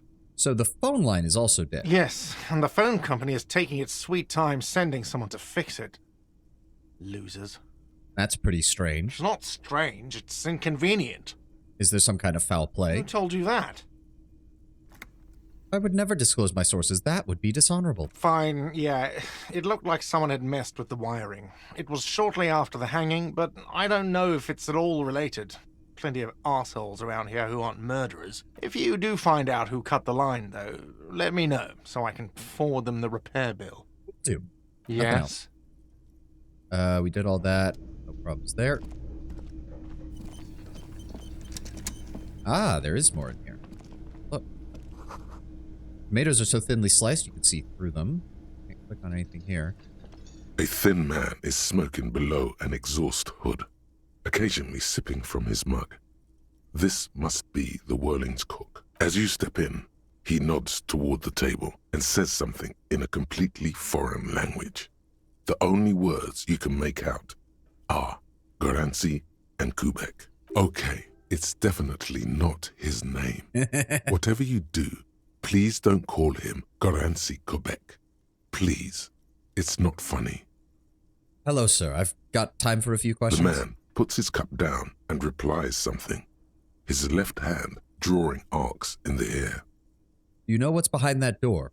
He looks up at you, then looks away quickly, shrugging and muttering something to himself. Shrugging is an international sign for, no, I don't know what's behind that door. Fair enough. You're friends with Mañana, is that true? The mention of Mañana gets his attention. He smiles and delivers a whole slew of unfamiliar words and lively gestures. Then he falls silent again. Well, you've got some impressive pots here. He smiles and bangs his ladle against each of his pots in turn. What's in that borscht you're making there? The man says a couple of sentences in that strange language of his and then seems to wait for you to speak. Yes. Borscht need more vodka? Okay, so it's vodka that keeps the men happy and in good spirits. Clever move by the Union. Yep, just adding alcohol to their food. Of Great. course, vodka. Now that makes a very, very special borscht indeed. Turn it up and then ask for some yourself. Seems he knows some of your language. We can barely speak it. Yeah. He seems to at least comprehend what you're saying. He just can't communicate. Turning it up seems like a dangerous idea, honestly. The place is a powder keg. Yeah, no, I'm going to have to agree with logic here. No vodka. Turn your fingers counterclockwise. Cut it. The cook gives you a long, disappointed look, then turns the stove off and seems to wait for you to speak. Nothing else. All right, we've got 3 again. We've got an additional experience point. Nah, you all can just stew in there. I don't feel like fucking talking to you right now. I'm still working on getting the body down. Do we use another point on Inland Empire? I think we use another point on Inland Empire. Oh, I'm gonna hate myself if this doesn't work. All right, Inland Empire's up to a 6. You better fucking work, game. The man before you is naked. Roll it. But I'm gone. And now he's talking. Well, we're imagining that he's talking, I think. Where have you gone? Into the wild pale yonder. And where's that? In the past. Way out in the west. What was that, pale yonder? Do you know what the pale is? I mean, yes. We should. Oh, I can't get the damn compartment in my ledger open. The Blue Heart. Oh, that's good shit. You'll love it. Just press down and fuck it open like you always do. Okay, that delivery was genuinely a bit disturbing. What is Inland Empire again? It's like your inner, hunches and gut feelings dreaming within the waking life. Unfiltered wellspring of imagination, emotion, and foreboding. It enables you to grope your way through the invisible dimensions of reality. What's really going on? What do these enigmatic riddles mean for the world fate? Fuck it hard. Corpopo the clown. He means force. It'll work. The pale. The pale, Corpo. It spooks me out. And why does it spook you out? The corpse is silent. The nose in the middle of his face is swollen. So are his cheeks. His lips are motionless. I can see you're gone, but who are you? I'm a joke. Look at me. You are now, but who were you when you were alive? A killer. A motherfucker. And a killer. Go ahead. What's happening? What do you mean? I'm talking to you. It's the power of your... Black, frothy liquid starts to bubble on the man's lips. Imagination. Okay. It's like the fucked up version of the SpongeBob meme. Only instead of SpongeBob and a rainbow, it's a fucking dead man and black liquid frothing from his lips. Go ahead. Ask me more questions. You fucking love questions. Why do I love questions so much? Because you're a copperoonie. Look at all of them go. Do you want more questions? Give me a comical level of questions. Coming right up, copperoonie Rooney. This is getting upbeat now. Is my name Rooney? Fuck no. You're no Rooney. Rooney's not who I am. I'm Harry. No, you're not a Harry either. You're a motherfucker. That's who you are. Rooney the motherfucker. Why do I feel like I've forgotten something terrible? Because you have. Who killed you? Love did me in, Provocopo. It was love all along. I can't tell how much of this is Harry projecting and how much of this is him actually getting insight based on everything he's seeing from the guy's appearance. Can you ask me a question? Sure, Lobo. I can ask you a question. Why are you doing this? Looking at my face, motionless, looking into my eyes, standing here. Why are you investigating my murder? Maybe this will lead to something. Something indescribable, unforeseen, miraculous. The clown lips on the corpse appear to smile, the face seeming to rotate before you ever so slowly. Something is on its way. Something hidden. It's coming. A miracle from the northwest, and it's almost here. You can feel it in the air, on your hands. The cold spring air smoothing them over. Gods, I hate this. You stink and you're boring. Do I remind you of someone? A deep sea creature. No, not quite. Be fair now. A baby affected with harlequinism. You sure I got out of that one? Coppellini. Come back later, Corpo. Amuse yourself with my frank manners and my memento mori features.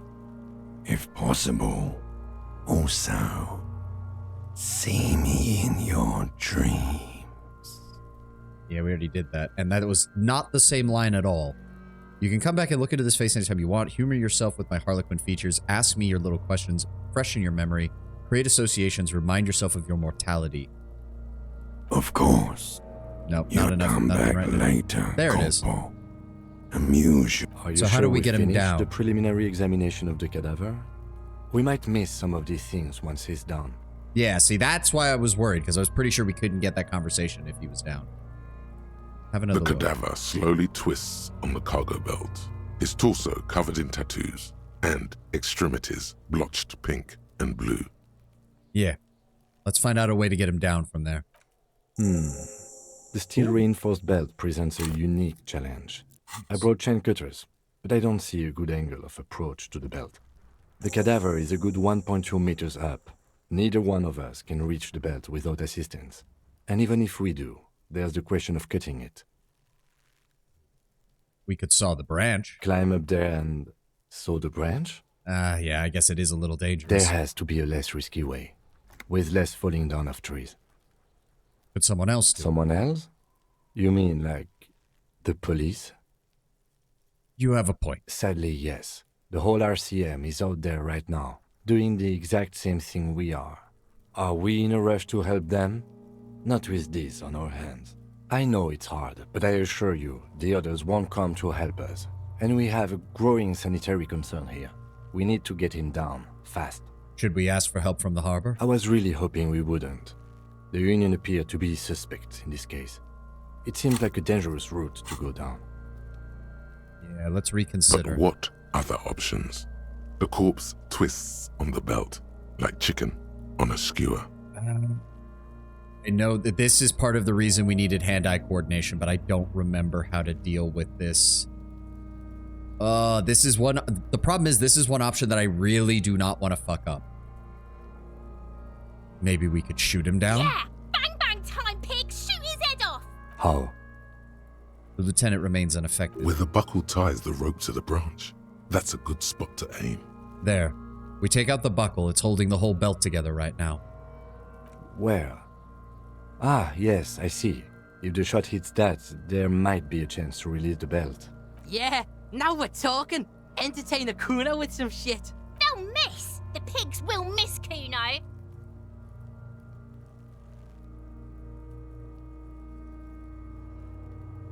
Can I quick save here? I cannot. Oh dear. Oh dear.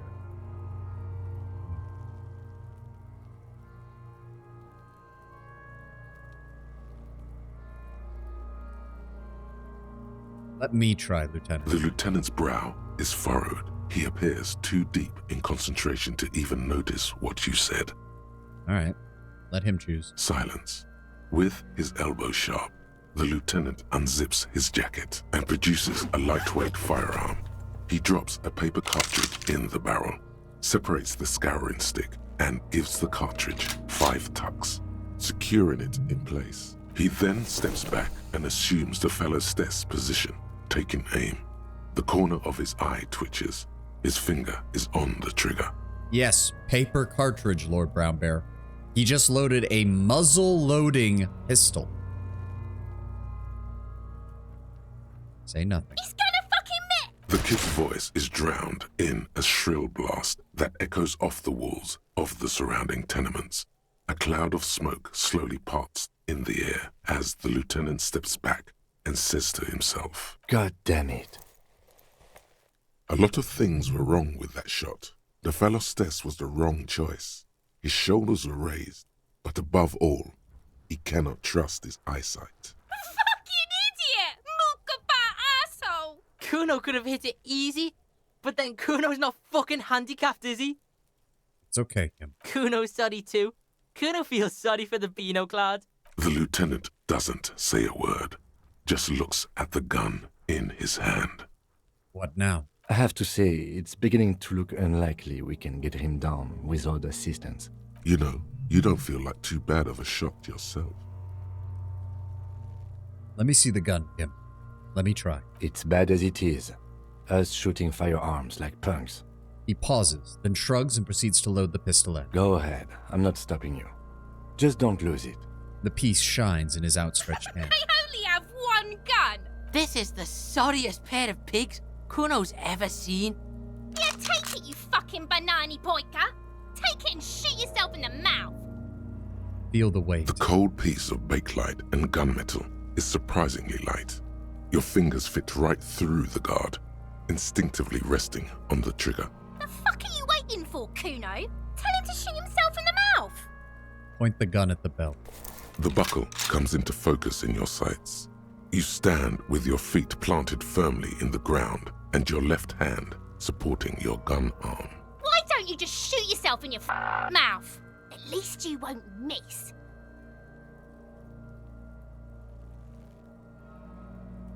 Shut up. What? You gonna fuck me? You wanna fuck me, pig? Is that what this is about? Close your left eye. Your field of view narrows. The branch slowly moves, becoming entirely two-dimensional.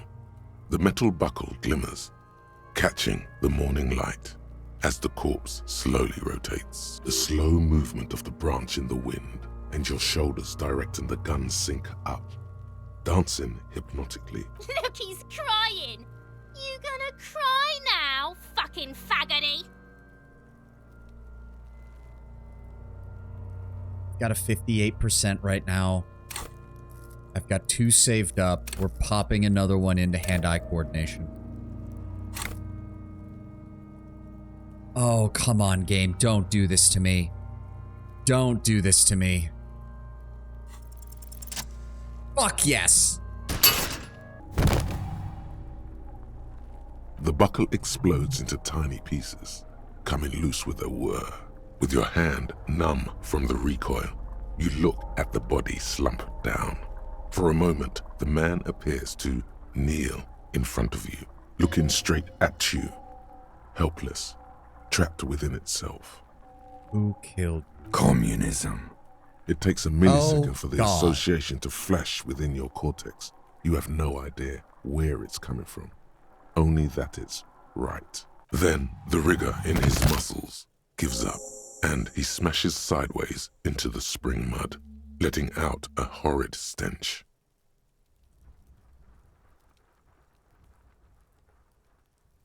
How did I do that? By being a damn good shot. Ace is high. Lieutenant raises his right hand, waiting for The you to ace slap. is high, a custom invented by the aerostatic brigades during the revolution, is used to celebrate success in Revachol, especially in sports. The gesture is spread across the world, despite the defeat of the revolutionaries themselves. I ain't leaving Kim hanging. Slap that hand. Do it, Harry. Fuck yeah. The lieutenant takes a little hop to perform the customary salutation. Your palm hurts from the slap. It's precise and down to the point. What did we just pick up? Ace is high, +1 empathy towards Kim Kitsuragi. Nice. The Insulindian Civil War was not the first war to see the use of aerostatic aircraft on both sides, but it was the longest. For 8 years, folded multi-rotor aircrafts crisscrossed above the air of Revachol, Ozone, Face à la Mer, and the Arcade Islands. They made sweeps over the beaches and shot each other out of the blue sky, sinking as wrecks to the bottom of the sea. The Aces High was a custom on the revolutionary side, performed by squadron mates after landing. Lieutenant Kitsuragi likes it. Why? Kim is written so well, it's easy to feel legitimate excitement when he does. Oh yeah, he does. And it breaks out so infrequently that every time he does, it doesn't feel like a break in character so much as it is just a break of his professional demeanor. And you get to see what Kim Kitsuragi, the person, rather than Kim Kitsuragi, the RCM officer, is. I knew these guys were His voice is deeply approving. Yeah, whatever. You got a problem with it, you little shit? Kuno cracks with laughter. Sounds like someone strangling a seagull. It's clear he enjoys himself. I knew they suck each other off. What now? He will perform a field autopsy and determine the cause of death. But before... Excuse me. He needs to turn away from the corpse. It looks like I feel like taking a break from the stench. I'm sorry to interrupt the jubilations here. Just a little breather before we do the autopsy. Field autopsy? Yes. The 4 phases of a murder scene. 1. Investigation of the scene. I'm satisfied with that part. The trash container, the prints, we've been thorough enough. 2. Initial examination of the victim. We were exhaustive in our efforts there. Good job. 3. Field autopsy. This will not be pleasant or easy, and it will have to be performed on the scene. The fuck are they on about? Cops are gonna cut his shit up next. 4 and final, transport of the coroner's case to the district morgue. I'll do that. God, this stinks. Don't we have someone to do an actual autopsy, like a doctor? No, you and I are detectives. The honorary rank of detective signifies our ability to handle the entire incident chain. From crime scene to autopsy to cleanup, we do it all. Honorary rank? An honor and a burden attached to your rank. Mine is Lieutenant Detective, unfortunately. I can't tell you how tired I am of this corpse. He is growing truly tired of it. It's not merely moodiness. His tolerance limit is near. Really don't feel like a detective. With shooting like that? Of course you are. Your station would not have assigned you to this case otherwise. All right. In the meantime, we should locate the representative of the logistics company. My preliminary information suggests the Wild Pines have sent a strike negotiator to wrangle back control from the Union. I bet she has a fresh perspective to offer us. Since we've already talked to Evrart in the harbor, that interview is done, for better or for worse. Is this the famous list of initial interviews? Yes. And those were the interviewees. Let's go. He's saying to go after the late Joyce first. Right, well, we definitely don't want to put anything else in hand-eye coordination for right now. I'm definitely thinking of putting us another point into volition. We do have 2 of these.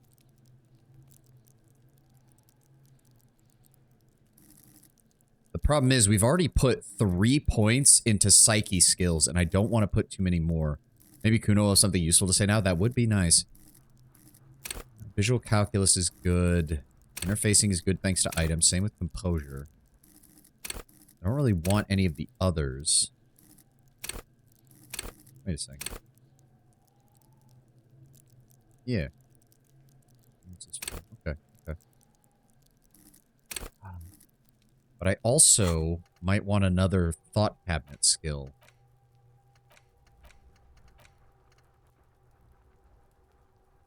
I kind of do want this because I want to know what the hell's going on, but at the same time, it's very obvious that this will impede our ability to make some of the weird esoteric connections that have led us to a lot of the breakthroughs in this case. Failing that, I want either the Col de Mamadakwa or the Aces High so we have a better relationship with Kim. This one has no downsides, though. That's the interesting part. Fuck it. We're going to do that. Unlock a slot. Hold him Mamadakwa. Give me it. It's going to take for fucking ever to find it, but we'll know by the end of the day. You got anything to say, you little piece of fucking shit? Fuck, does Kuno care? No. No, he does. Oh, figure out what's going on. Shot the body down, +2. -1 backed down from Kuno. Oh. Interesting. Kuno doesn't... Yeah, I'm still not interested in really talking with him, though. He's aggravating as all hell. What did we pick up? No, nothing changed in the tools. What the fuck is it? I don't know why it said that there was an update there. Do we want to check out the body now? We want to check out the body now. We have one... actually, no. Let's go talk with Joyce. We do still have some stuff with her that we need to talk about. And then we will deal with examining the body for the field autopsy.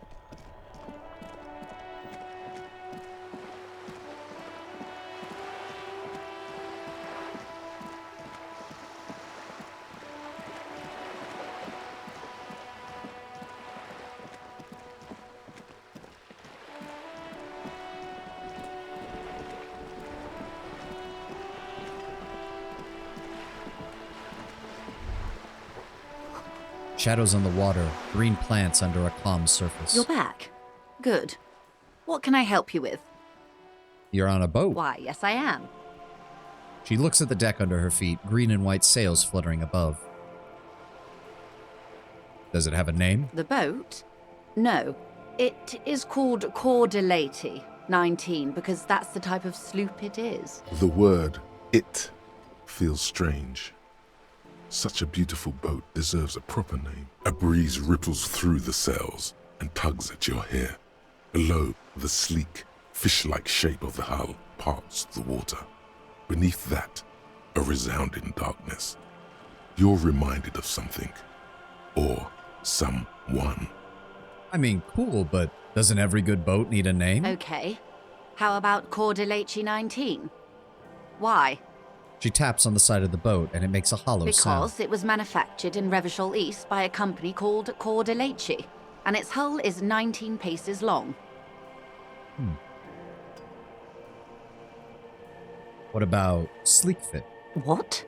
Because it's sleek, and the bottom's fish-like. I think I'll stick with the factory name, but thank you. Wait, we can repeat Okay, it. Hold on. because it was manufactured in What about Revachol East. Dolores? Why Dolores? I just like the name for some reason. Well, it means nothing to me. I think I'll stick with the Okay. factory name. But thank you for the suggestion. Yeah, all right, fine. What kind of boat? It's a pleasure craft. A 19 pacer. It also happens to be rated for Category 1 racing. Though these days I mainly use it for business. How do you like it? My sloop? I like it a lot. It's the eel's hips, baby. Her lips curl into a wry smile. I'm enjoying this part of the interview. It has so little to do with the murder we're investigating. I really do, the lieutenant thinks. Is she thrown off yet? He's looking at the woman, assessing her. Oh, okay. So he's playing it up as being the uninterested cop, but he actually likes that we're getting her to lower her guard regarding this.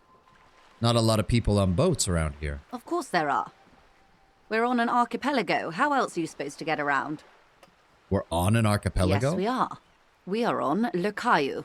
I thought we were in Revachol. We are. And the city of Revachol is on the island of Le Caillou. Well, I haven't seen anyone else sailing a boat around here. I haven't seen anyone else drive a souped-up Capri Kenema motor carriage either. Actually, that motor carriage has been specially issued to serve as a patrol and pursuit vehicle. It's for crossing long distances in the greater Revachol industrial harbor. It's not a toy. Neither is this. A toy, I mean. It's a machine for crossing long distances in the Bay of Revachol, between the city and the islands. Do you have or need a license for that boat? Officer, I assure you I'm a highly qualified pleasure craft operator. The crowns of her teeth are porcelain, white as the boat's hull as she smiles. Qualified pleasure craft operator. So charming. Where's the damn license? Calm down, Half-Light. Not everything is an actual fight or flight moment. Why wouldn't it be? This is Revachol, Wayfair Act and all. Anyone can drive a boat. I think I have a handle on the boat Good. thing. What can you tell me about the lynching? Quite a few things, I'm afraid. He falls silent for a moment, contemplating The something. information I'm to share with you includes sensitive trade secrets. For the sake of my employer, I have to ask for your names and badge numbers. Fuck. Of course, ma'am. We should have introduced ourselves. I am Lieutenant Kitsuragi from Precinct 57, and this is my colleague from Precinct 41, Detective Dubois. I'm afraid Harry doesn't have his badge at the moment. I hope mine will suffice. Oh, and what happened to yours, Detective? When I told you I literally cannot remember even the most basic facets of reality? How can I forget? Yeah, well, one of those facets of reality is wherever the hell my badge is. I was hoping your condition was rhetorical, Detective. A questioning technique.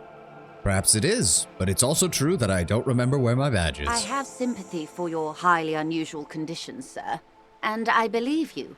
But as it stands, I cannot share any confidential information until I've seen both your badges. I understand the dictates of protocol, ma'am, but is there no way around it?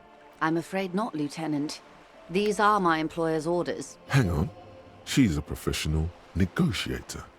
She should be open to some sort of mutually beneficial arrangement. That's the problem, though. That would put us into debt to her, which has me slightly worried, but we can at least ask. Is there any way I can negotiate my way out of this?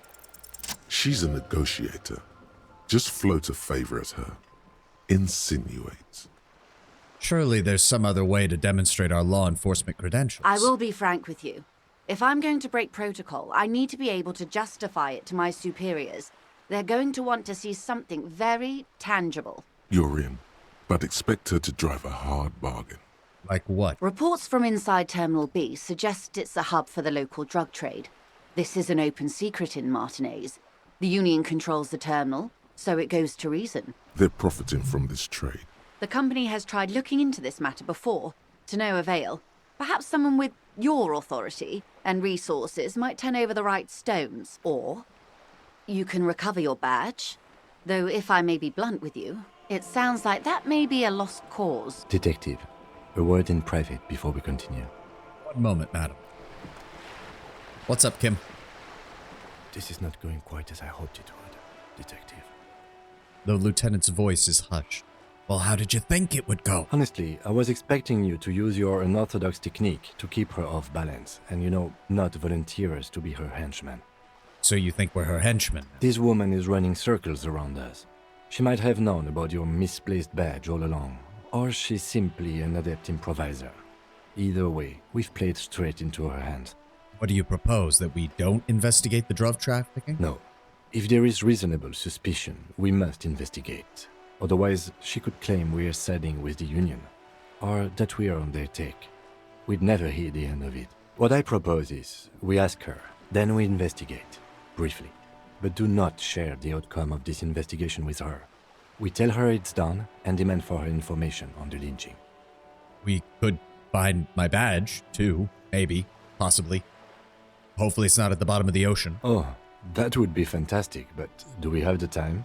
The world is large and your badge is 8 by 6 centimeters. The situation might have changed drastically by the time you locate it. Time is of the essence. I have a bad feeling that's the game telling you you're not going to have the time for this. You could request a new one from your station, but that would literally take months. All right, let's get back to her then. You're back. Good. What can I help you with? Do you know something about these tattoos first? That's the man who was killed. I'm afraid this is a discussion for once we've cleared the lynching question. So you know something about the tattoos? Better not tie the fourth day to the backstay on this. I hope there is something else I can help you with. Well, I did talk to Evrard Claire. You have? And how did you like Mr. Clare? He's a beautiful man, beautiful and just no. Hero of the workers' movement? No.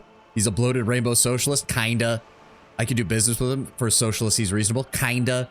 He is not the champion I'd have chosen. I wish to swear fealty to you and the cause of capital. No. It's not important if I liked him. I was doing my job. Bloated rainbow socialist. I do love this game's prose. Yes. It's not important if I liked him. I was doing my job. Of course, Detective. Excuse me for implying otherwise. The RCM does not pick sides in this. I hope it doesn't come off any other way. Of course. And I don't expect you to share anything he told you with me. I'm not a corrupt verm myself.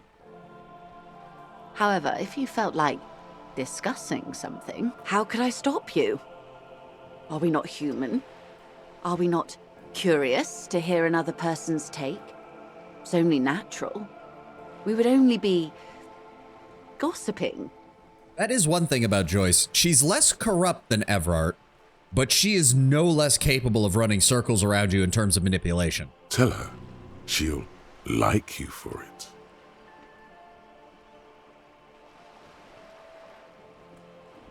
I was about to take the advice, and then I remembered that was electrochemistry talking. I'd rather talk about something else for now, if you don't mind. Of course, Detective. Should something come up later down the road, don't be afraid to drop by for a chat. Running circles around an amnesiac, how difficult? Fair. Until then, is there anything I can help you with?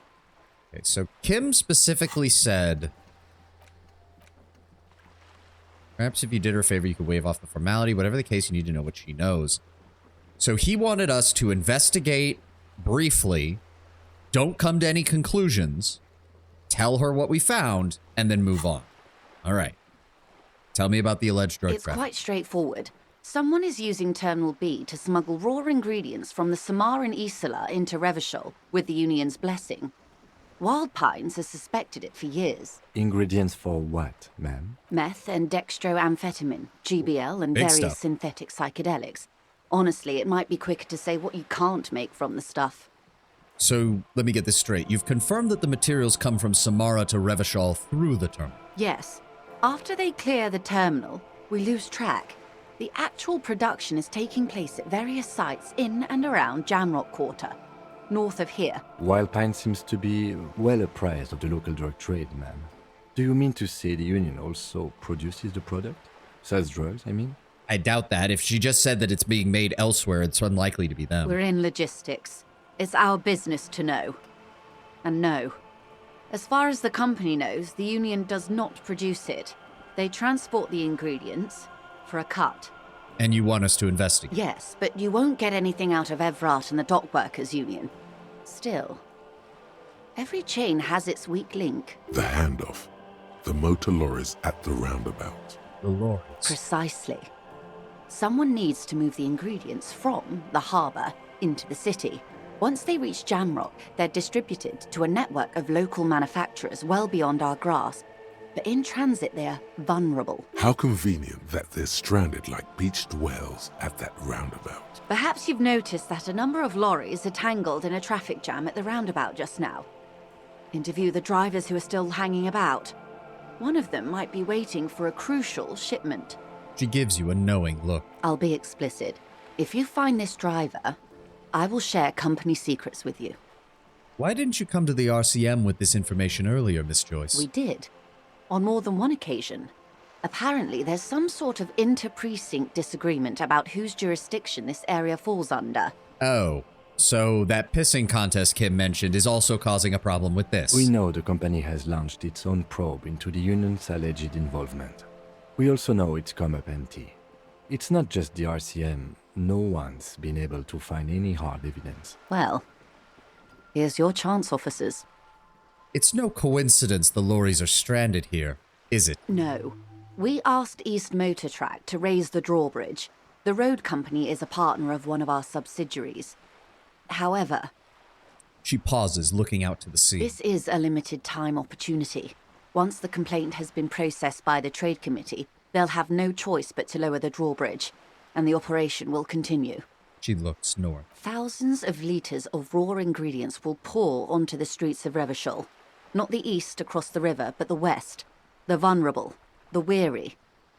In other words, she's saying this isn't party drugs and cocaine going to the rich. This is hard stuff. This is fentanyl, opioids, meth being sold to the lowest bidder. A cold breath rushes in from the bay, making its way down the alleyways and potholed streets. From Martinez to Jamrock, in the traffic you hear the clinking of glass vials, concealed beneath tarpaulin. Or is it just your teeth chattering in the cold? Fucking misery. A lot of it. It comes in from large Samaran factories in South Safre, Sigai, and Sinyao. The literage they must get from this terminal alone must be oceanic. Well, at least this solves one mystery. What is that, Lieutenant? Why I had to call East Motor Tract and beg them to open a drawbridge for me. I'd wandered since I first drove in, on my motor carriage. I am sorry for the inconvenience, Lieutenant Kisaragi, but we need them trapped here. This is a unique opportunity. I'm sure you understand. Proof do you have that the Union was involved? Hard proof, I mean. How do you think they're financing this strike? There are thousands of unpaid dock workers going strong for the 4th month straight. But at the same time, they're not moving any cargo, so where are they getting the additional drug supplies from to sell for that money? There was a shakedown of local businesses preceding the strike. Many were squeezed to bankruptcy to fund it. With all due respect to these desert cacti, the contents of a few cash registers cannot provide for 2,000 men. The local businesses can scarcely provide for themselves. She's got you there, Kim. Like, the payroll for 2,000 full-time employees would be, for 4 months, oh god, that would be, even assuming that they're only making, like, whatever Revachel's equivalent of minimum wage is, that would still be a sizable chunk of change. So you believe the strike is being funded with the source ingredients for drugs? Precisely. Smuggled out of that very gate at night, most likely, then loaded onto lorries and driven to Jamrock. You simply need to find one driver who will open up to you. I suppose we do have some suspicions that at least one of the drivers was present at the lynching. The two might even be connected. Or not. Though, if you have evidence to the contrary, I'm eager to hear it. As eager as I am to share it, Lieutenant, once the job is done. All right, we'll look into the smuggling investigation. Yes? We'll take the case, probe the drivers, see what it yields. Excellent. According to my reports, there are at least 3 lorry drivers lingering near the roundabout. Hopefully one of them will know something. Oh, that would be the singing guy, the racist asshole, and the old woman who Kim told us not to bother. It may come to nothing, or it may just blow the case wide open. I can keep the drawbridge up for a few more days at least. You should have the time you need. In the meantime, let me know if there's any other way I may be of assistance. Thank you. That's all for now. Okay. Kim, do you have anything to say about this? You seem to be following. Excuse me? Nothing. You Just an have observation. a distinctive way of walking. If I were to walk in front of you, we would surely collide. What do you mean distinctive? I hope you don't take this the wrong way. It's just a collegial observation. In the 57th, we call it the Jamrock Shuffle. Officers from Jamrock's 41st Precinct tend to move a bit erratically. How so? They say it's a scene-clearing technique developed by one of your lieutenants for gathering evidence. It's erratic, yet thorough. Prioritizes containers. Yes, but containers contain things. Shiny things. They're interesting. Explaining the move and stop movement, as well as the way we look at things and approach things. You're kidding me? Why containers? Okay, then that's racist. I don't prioritize containers. Okay, then. He simply nods. Passing along frivolous interdepartmental stereotypes is not usually his oeuvre. He regrets bringing it up.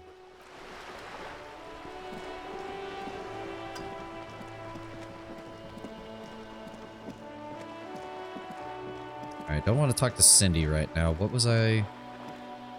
Something I was going to do. I was having in my mind that there was something I was going to do, and now it has left me. What the fuck was it? We do need to talk to them. We do need to perform the field autopsy. Oh, right. When we talked to the corpse, he gave us a hint on how to get into the ledger. Found in the trash. There we go. Of papers hanging from the board, with the permeables drawer inside. It's barely held together by a clip, then made complete by the faint smell of urinal cleaner. It's notable that Harry apparently does this shuffle naturally. I mean, it did say that somebody invented it. Maybe he was the one who did. I don't honestly know. Come on, game. Don't fuck me on this. We're doing this a second time. Come on. Just relax. There we go. The two sides of the board are slightly misaligned, like a drawer that's come off the slides. All you need to do is bend the plastic on your knee, slowly. The slides snap back into place. It should be possible to just, slide it open. Without resistance or sound, the two panels move against each other. The compartment is now open. What's inside? 2 ticket stubs and a handmade postcard. Oh. Okay. Pick up the ticket stubs. Pick up the card. fucking kill yourself, you asshole. Oh God, please. Twitch, YouTube. I'm reading the dialogue from in the game. Please do not fucking hit my channel. I am just reading the dialogue. Do it in Minecraft. There, isn't that what everyone says? Just do it in Minecraft. Fuck. Close the permeables compartment. Pick up the ticket stubs. 2 octopuses are smiling, reaching their tentacles toward each other in the colored pencil drawings. The tickets permit access to the zoo in Revachol East. The aquarium costs extra. These let you go there too. Huh. Isn't it octopi? I think they're both technically accurate, but octopi is the more correct of the two. Tickets permitting access to a zoo. The aquarium costs extra. These let you go there. Pick up the card. Thin wax paper has been glued to a piece of cardboard. Sounds like leaves rustling when you pick it up. You see violet flowers, floral patterns, patches of glue. Smell it. It smells of chewing gum. Apricot flavored. Exactly like the gum wrapper you found. The same brand of chewing gum. Open. Familiar handwriting lines the inside of the card. Looped, round letters in a woman's hand. A young woman in her 20s. There is care, effort, and a smile, you think. Although that is not something you can read from someone's handwriting. Harry, it begins. You're already reading. I wanted to write you a letter so you can read it when you wake up. Maybe it will make you happy. Throw it away, please. But it said it would make me happy, Volition. A merciful wind blows in from the bay of Revachol, dusting the ground at your feet and raising newspapers far away. You feel the card slipping into it. And there's the next ad break. All right, so we will hold on this for a little bit. It's interesting. Volition has usually been giving us the most down-to-earth advice. I have a bad feeling about the fact that he just said, for the love of God, throw it away. But we will see. We will see. I'll be right back. Gonna get some stretching. Grab yourself a snack or a drink, guys. That's why we do the 3-minute breaks.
Just realize when you leave your desk, your character closes his eyes and looks out into nothing. It's like he's unleashing the longest fart possible. Fuck you, Tenwin. Now I'm not going to be able to unsee that. I hate you. You've ruined it. You've ruined it. You've ruined it, and I'm leaving.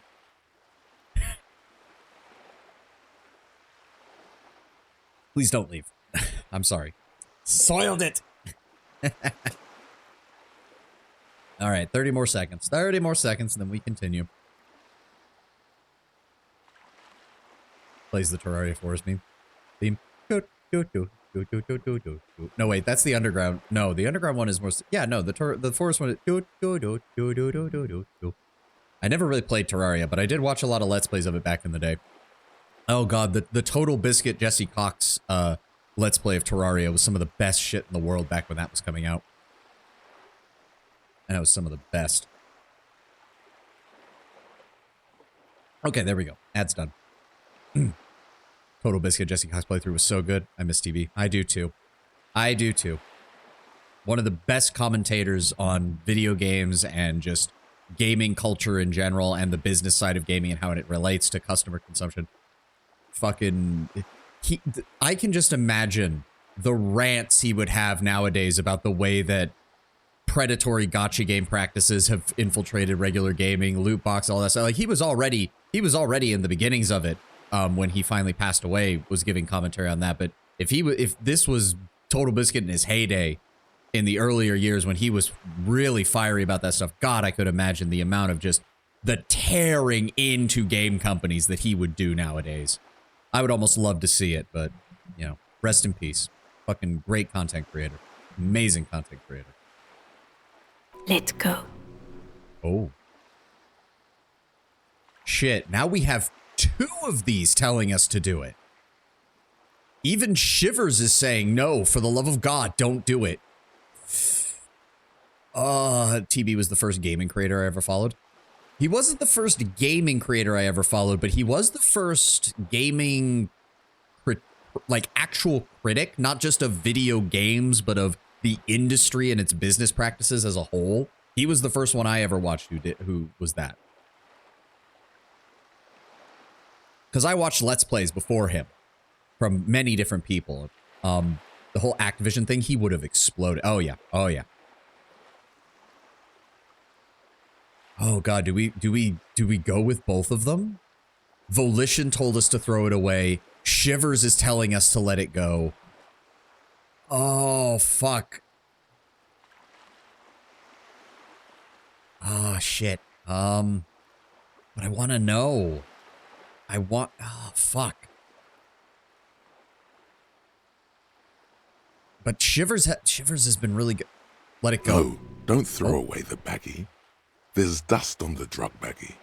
It's not good, but at least it's some kind of way to be together. Now now I really want to get rid of it. Electrochemistry of all people is saying to hold on to it. The fat man told you your name, but this may tell you your history.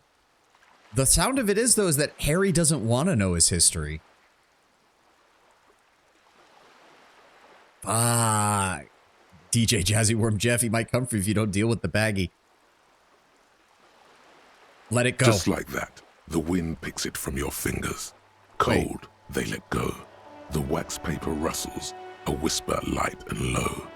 Then a sudden gust raises the postcard to the drizzle gray sky above, away from you.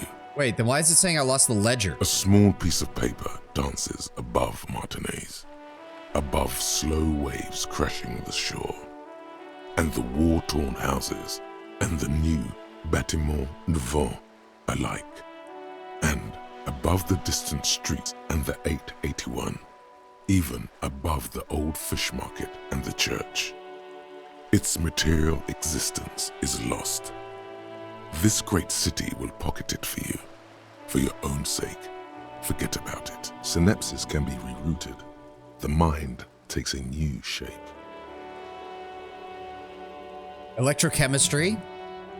That dialogue was far too put together for you. What just happened? Under Precinct 41, where typewriters fire long into the night, and officers walk the great steps and the bridge, long after the card has landed in the cold shore waters, its writing dissolved, material disintegrated.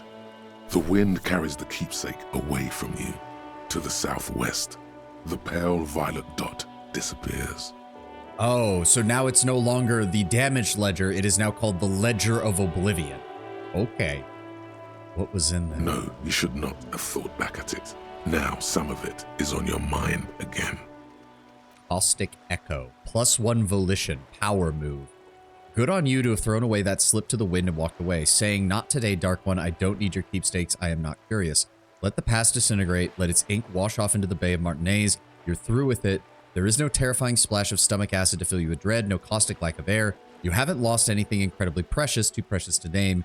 You've got shit on a stick. All you need to do is keep that shit balanced on the stick and everything will be fine." How Rimmergand of you. A little bit. Not wrong. Look at the ledger. The Ledger again. of Oblivion-induced mental health is just Oh, as so shabby that's the as full damaged title. ledger was. A bunch of sodden papers sags from the clipboard in your hand. The Ledger of Oblivion-induced mental health. The Ledger of Oblivion is a special item that can be used both as an interactable and a tool equipped in your hand for skill bonuses. Find it under the Tools tab in your inventory.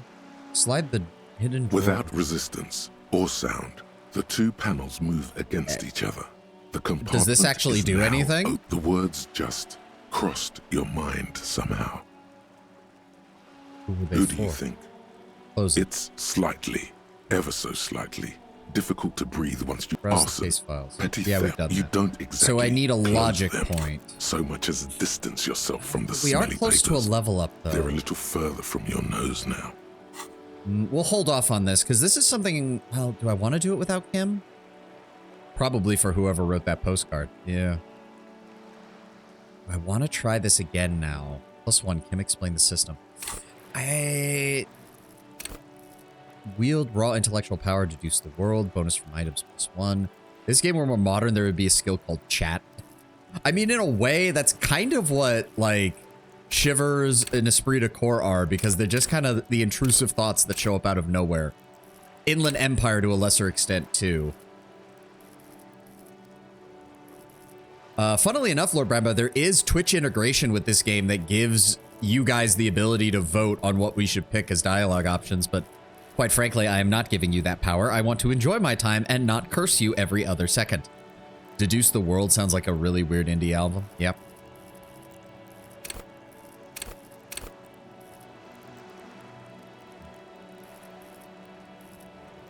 We could use some more up here, and I do like logic as opposed to the others.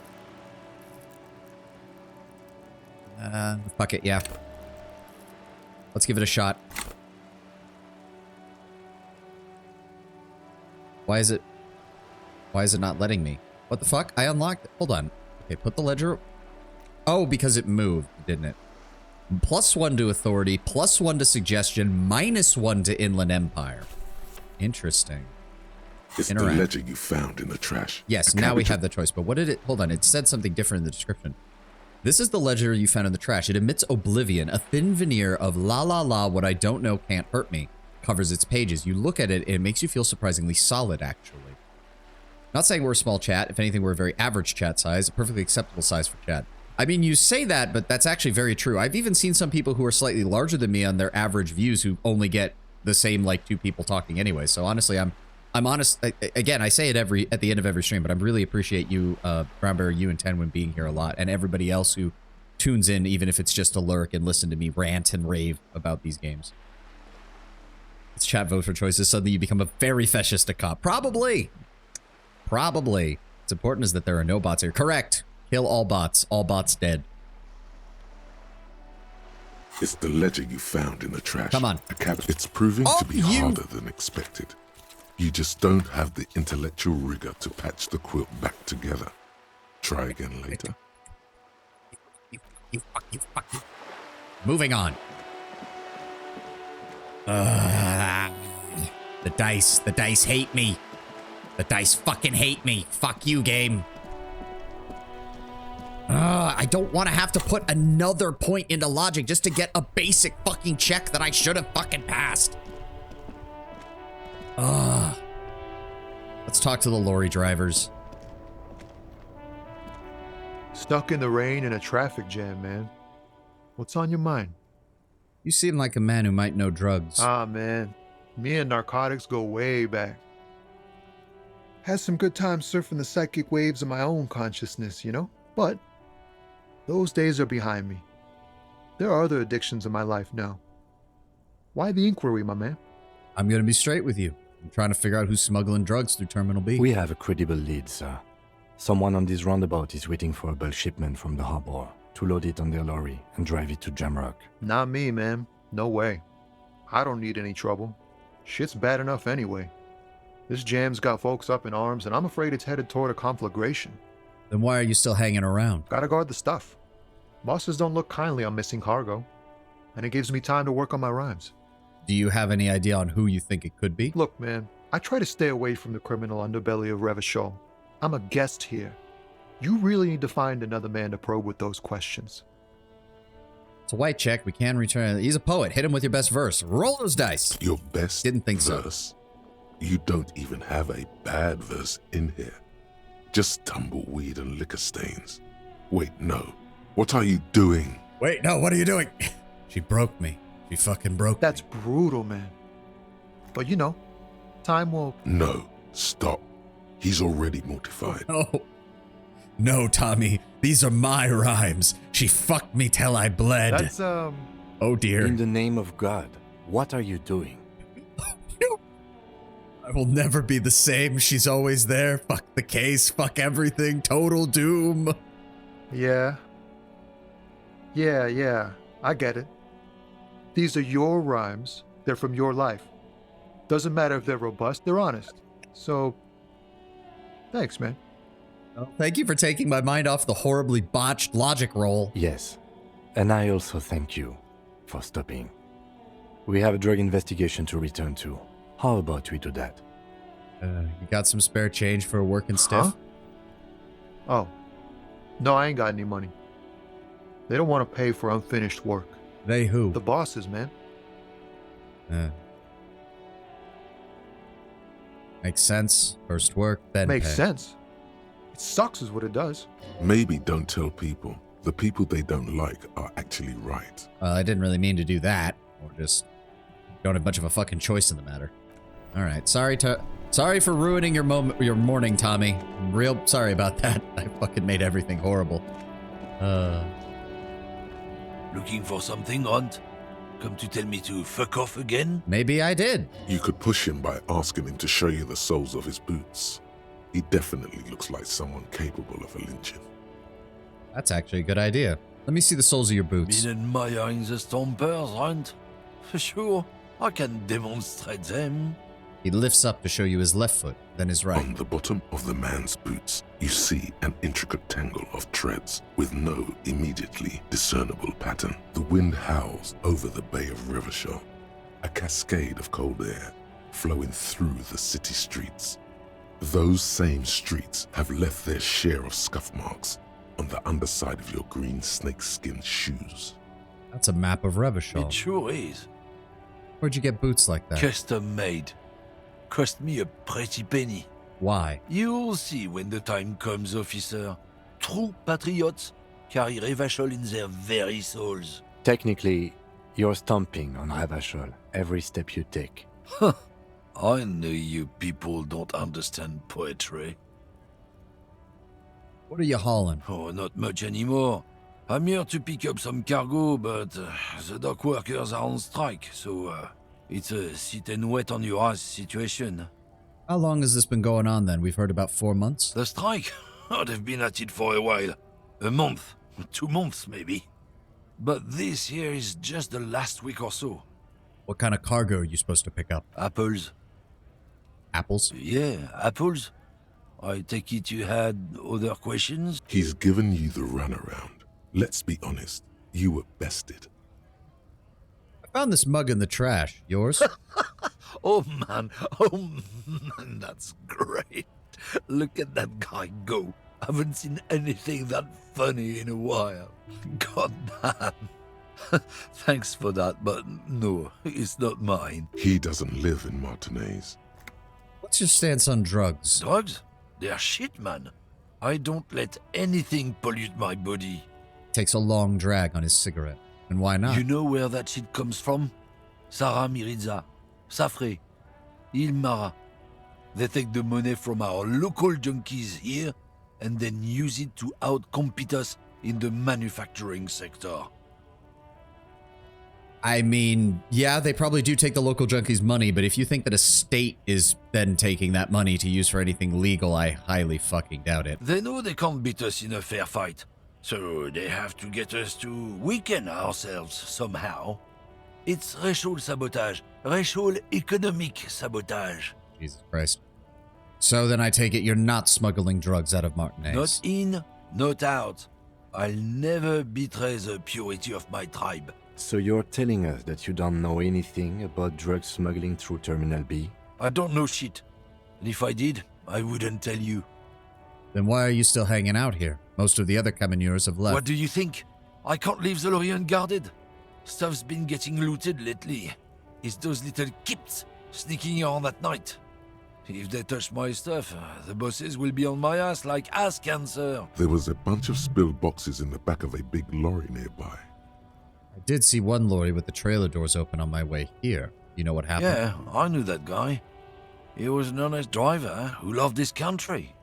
We were having a good debate about genetics at the Wheeling in Rags when some kip boys smashed his lock and took damn near everything. Lost his fucking job over it. Since he left, I haven't had anyone to talk to. If they were getting drunk inside the Whirling in Rags, how could they know who broke into the lorry? If you were sitting at the Whirling, how the hell do you know it was Kips who broke into the lorry? What? Aren't we allowed to say that it's the Kips who do all the stealing around here? That's not road to science, man. If it's not you, who do you think is running the drugs through the terminal then? Isn't it obvious? Fucking Sealang. That beady-eyed South Samaran. His little side business is a scam. I wouldn't be surprised if he was peddling drugs as well. The street vendor south of here? That guy's a lorry driver? Of course he's a lorry driver. What? He tell you he's just some simple businessman or some shit? He's selling his employer stuff after he broke the seals on his Humanux lorry. His tribe are natural liars. It's in their blood. He's your man, alright? 100%. I wouldn't be so sure about it. Not until we've heard what Sealang himself has to say. Guess we need to pay a visit to Sealang then. Guess so. Alright, get out of here, Dick. I think we have a little bit of this to turn The in. tear machine. No. Oh. You need tear to use the tear machine. I thought we had some. I thought we picked some up. Did I turn that? I must have turned that in. I am an idiot. Fine, I'll leave. Oh, what? What was that? What was that? What was that? Why did it pop up? Why did it disappear? What the fuck? Game, why do you do that? The lorry's stuck. The windows are clear. Yeah, no, we've exhausted all the dialogue there. So we've got Sealang to talk to and the old woman down here. The woman still has her eyes fixed on the photo. If you want her attention, you may need to be more forceful. Where am I? Who are you? Like a magician recalling a subject from hypnosis, you've jolted her back to reality. You all right, ma'am? You are out. Never mind. I remember now. I'm still stuck in that traffic jam in the 50s. She adds with contempt. What's so bad about the 50s? The men have small jaws and everything is made out of plastic. Why do you need plastic when you can make the world out of amber? Where else would you be then? Back in Methka, during the time of the revolution. The sidewalks and cafes are filled with young people. I was on my way to see a new Boyadero picture starring Gabriel Buenguerro. Until you came along, that is. The look she gives you is accusatory. Who's Gabriela Buenguerro? This is Gabriel Buenguerro. She shows you the photograph in the lavish amber frame. A strikingly handsome man looks straight at you, his head crowned with a wide brim hat. His hair is dark as an oil slick, and his jaw the most perfectly chiseled thing you've ever seen. This man's got a hold over her, even 50 years later. You can feel it. He was the biggest star of his day. Girls used to faint in the aisles of cinema whenever he came on the screen. And schoolboys used to memorize all of his lines. He leans back, savoring the world she's conjured up in her mind. So I take it you were in Mesk when you were Someone was. She nods, as though her meaning was perfectly clear. Are these not your memories? They are someone's memories, boy. What difference does it make if it's me or not? She gets gruff suddenly. They're beautiful. That is all that matters. Beautiful and true. And they will win. They're coming for this, you know? All of this. All of what? The world? The present? Well, I'm sorry to interrupt your dreamings, man. I wasn't dreaming. I was there, Loman. It was early spring, and the man behind the black sun had just come out. The posters were 20 meters tall. Everything was golden. While you, people, were tearing each other apart over your petty little revolution, in Methk, it was a golden age. Well, I have some questions for you about police business. Why not, Harife? It's not like I have anything better to do in this hellhole. She settles back against the railing of her motor lorry. Behind her, mountains of memorabilia, photos, and knickknacks line the dashboard. There's something off about this woman. Tell her to show you the soles of her boots. Maybe she was at the hanging somehow.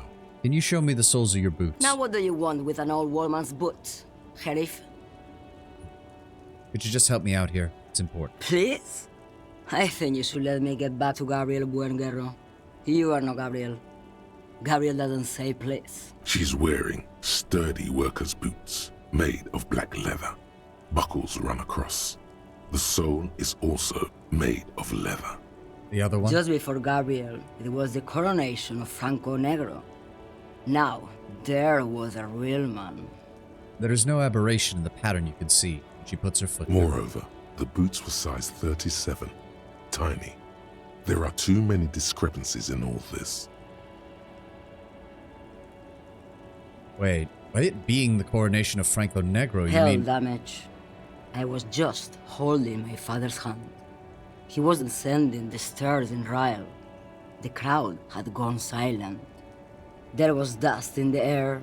Perhaps it was another Herife who came and woke me up, looking at my boots, asking questions. Or perhaps it was one of the others in this carnival.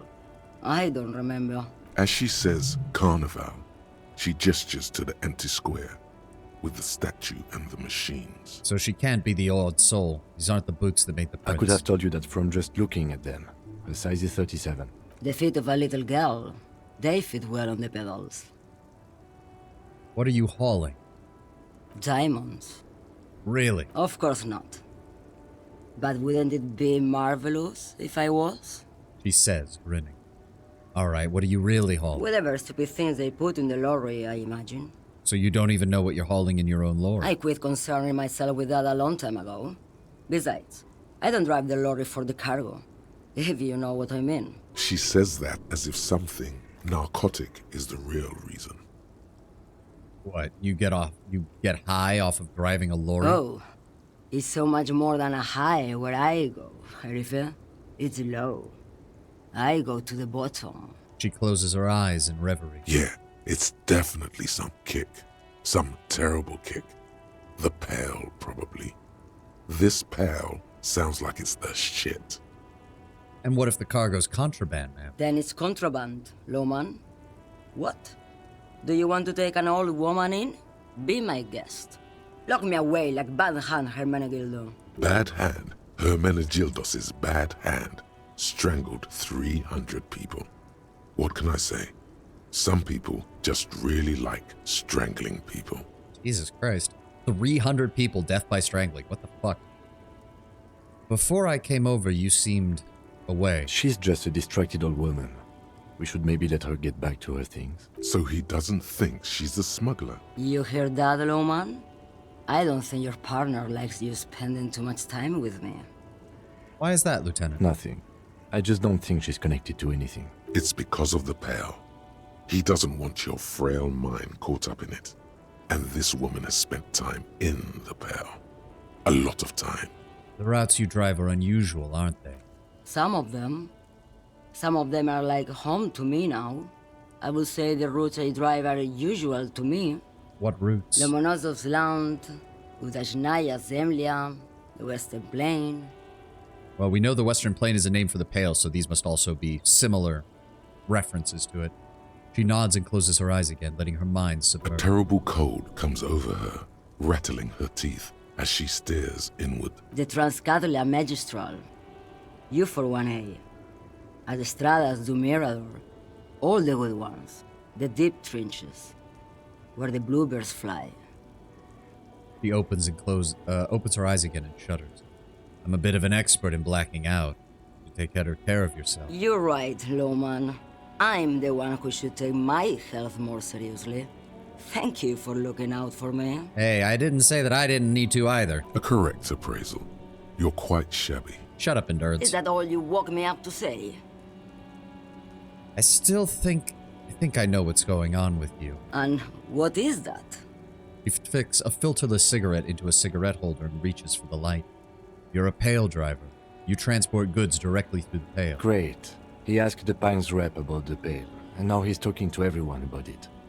Fine then. Just try not to black out again, and don't contemplate. We don't have time for that. No, just detective work. That's all I need it for now. That is exactly what I didn't want you to do. Ma'am, my partner wanted to know if you work in pail transport. No offense. But your partner? She lights the cigarette, a white and silver cloud of smoke disappearing into her mouth. Seems like a bit of an idiot. She breathes out. The air tastes sweet. I'm not an idiot.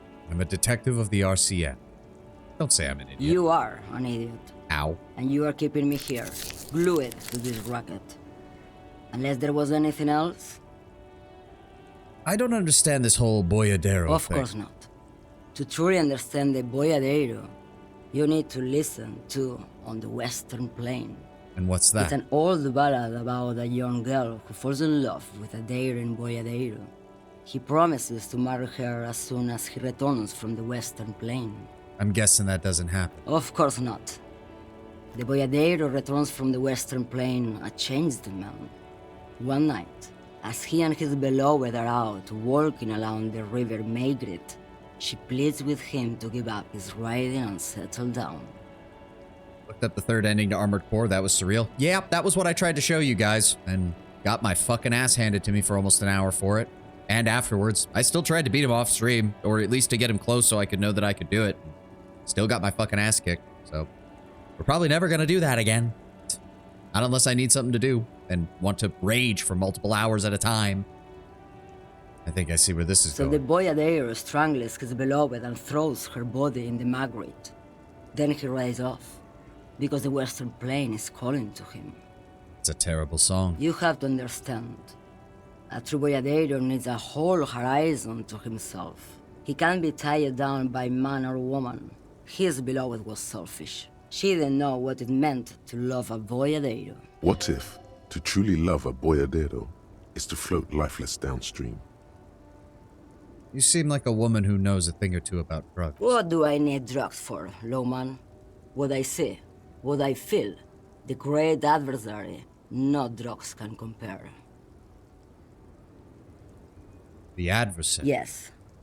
There is a protagonista and an adversario. I am on the side of the adversary. There's no coming back from that hole. The pal sounds like the drug to me. That's not really what I was getting at. Then what were you getting at? This line of questioning is going nowhere. Try harder. What is it that you're hauling exactly? You're man, Lowman. What of it? Fine. I'll be direct. What are you smuggling drugs through Terminal B? Maybe. Probably not. Makes no difference to me either way. You said earlier you didn't know what your cargo was hauling. Could it be drugs? Just this month, I made half a dozen trips from Saramiris to Grad on the U41A.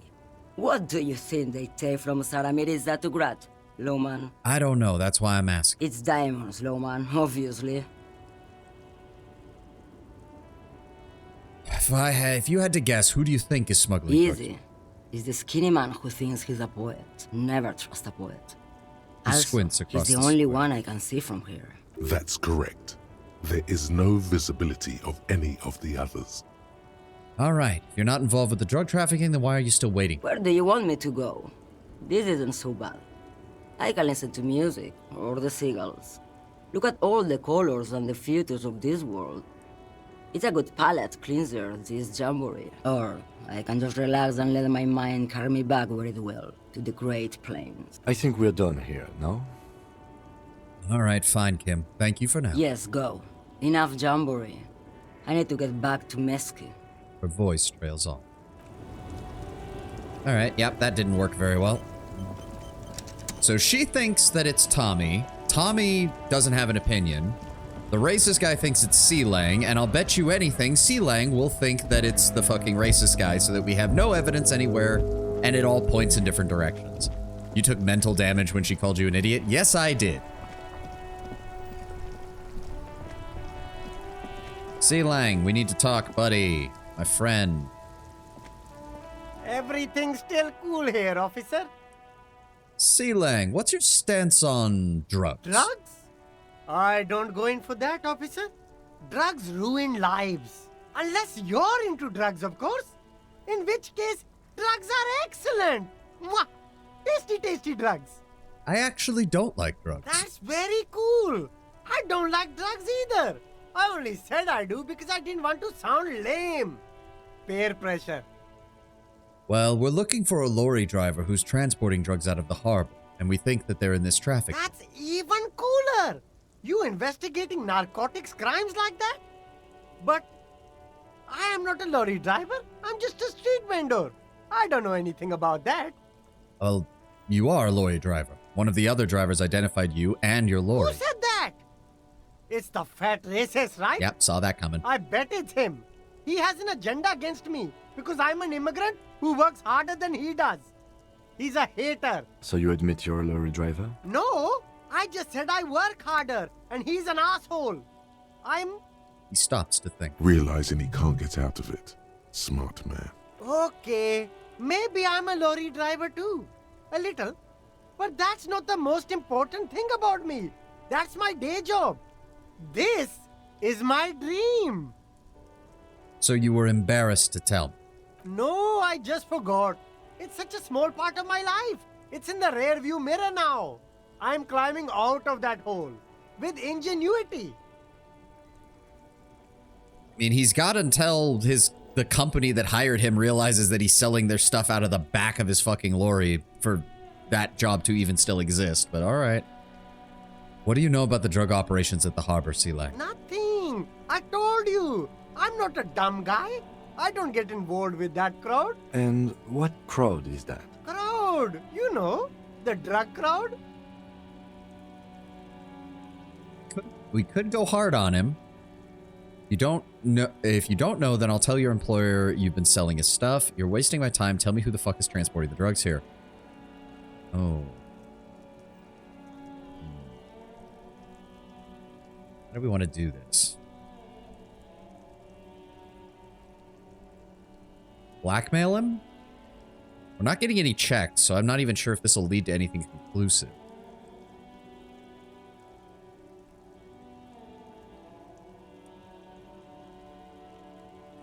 If you don't know, then I guess I'll just tell your employer you've been selling his stuff. No use. He's not telling us. Oh. He's too afraid.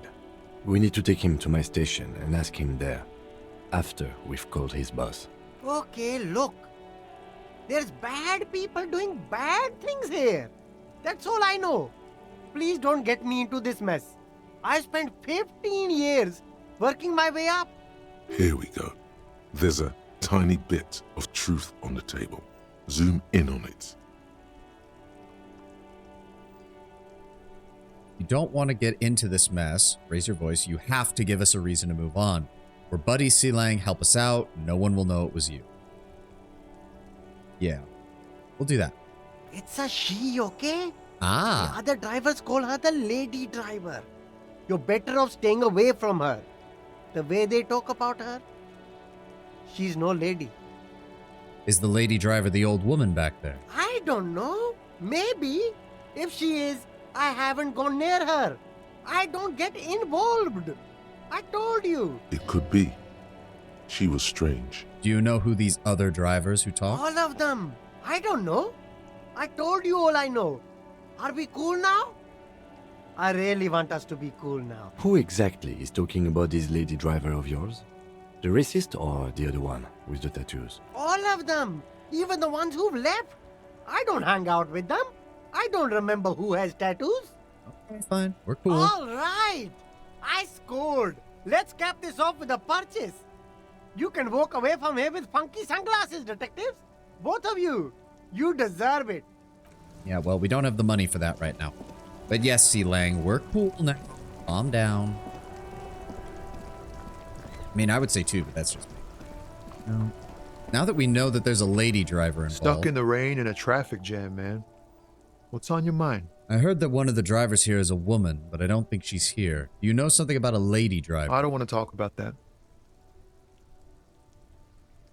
Look, Tommy, seriously, I don't want to pry, but I'm going to need your help. She may be involved with the drug business. Man, I was hoping it isn't going to be her.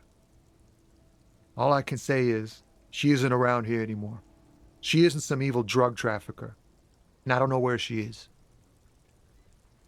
Who is this person? Do you know her name? Thank God I don't know. People here call her the Lady Driver. She kept her name a secret. From me, too. Now I see why. And who is she to you? A friend? An acquaintance. I don't know. She was the only person in this damn jam I could talk to. She's someone I don't want to rat out to the law, okay? What does she look like? A youngish woman. Gruff, but in a cool way. What color hair? Blue and violet. Dyed. It was violet when she got here. Blue before she went. Could actually be that that was caused by it fading. Especially if her natural hair color is, I don't know. It could just be that the violet faded and became more of a darkish blue, rather than her actually dyeing it a second time. Then she may have dyed it again. Yeah. I asked you who's conducting the drug trade. You said you didn't know. Now you're saying you do. I didn't, man. I told you I was hoping it's not her. That she wouldn't be mixed up in it. When did she leave? Damn, I don't want to... Please just let it go. Whatever she did, it can't be that bad. She's not a bad person. I know that much. We can't just let it go. It's part of a police investigation. That's how it always is with you, isn't it? All part of the investigation. The girl's troubled. If you hunt her down, she may not survive it. I can't have that on my conscience. It won't come to that. We won't pursue her on this. This is information only. I don't believe you. Leave us. It really is. I just can't, man. I'm not naive. All right, you said she's troubled. How? She's got the darkness in her. That young person's darkness when you think it's all over. And you're looking for a way out. She shared this with you? Yes. Which is why I don't want to snitch on her. I was told that everyone's afraid of me. You're not? I heard the rumors. I saw the other drivers looking at me strange when we talked. And she told me, too, that she's had a violent life. But I wasn't afraid of her. More like for her. Isn't that the girl in the store? I highly doubt it. Tenwin. Did this violent life include drug trafficking? Well, it looks like it did now. But we didn't talk about that. We talked about life, you know? She talked about her mind. Mind? The way it worked. The trouble it was giving her. Okay, so might actually have a history of mental illness then. When she left, did she leave her lorry behind? Fuck, man. Go grill someone else with these questions, okay? There are plenty of drivers here who couldn't stand her, or were afraid of her. They'd be more than happy to rat her out. He's right. There are other options. The raceman, for one. The raceman? The grey-haired woman. Maybe she knows something. Push Tommy and it will break his heart and his spirit. Don't expect you to be pals. All right. No. I'll drop it. For now. Thank you, friend. Wow, this makes me feel like I should pick up smoking again. Would help with my rhymes, too. All right. Dipshit McGee over here. What have you got to say? You got more information.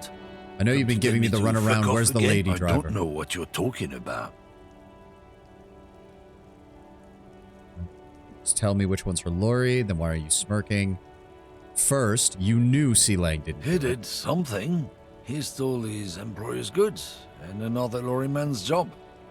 You should be thankful for the tip. The first is a minor formality that I don't give a shit about, and the second isn't a crime. Dipshit. He's been expecting this.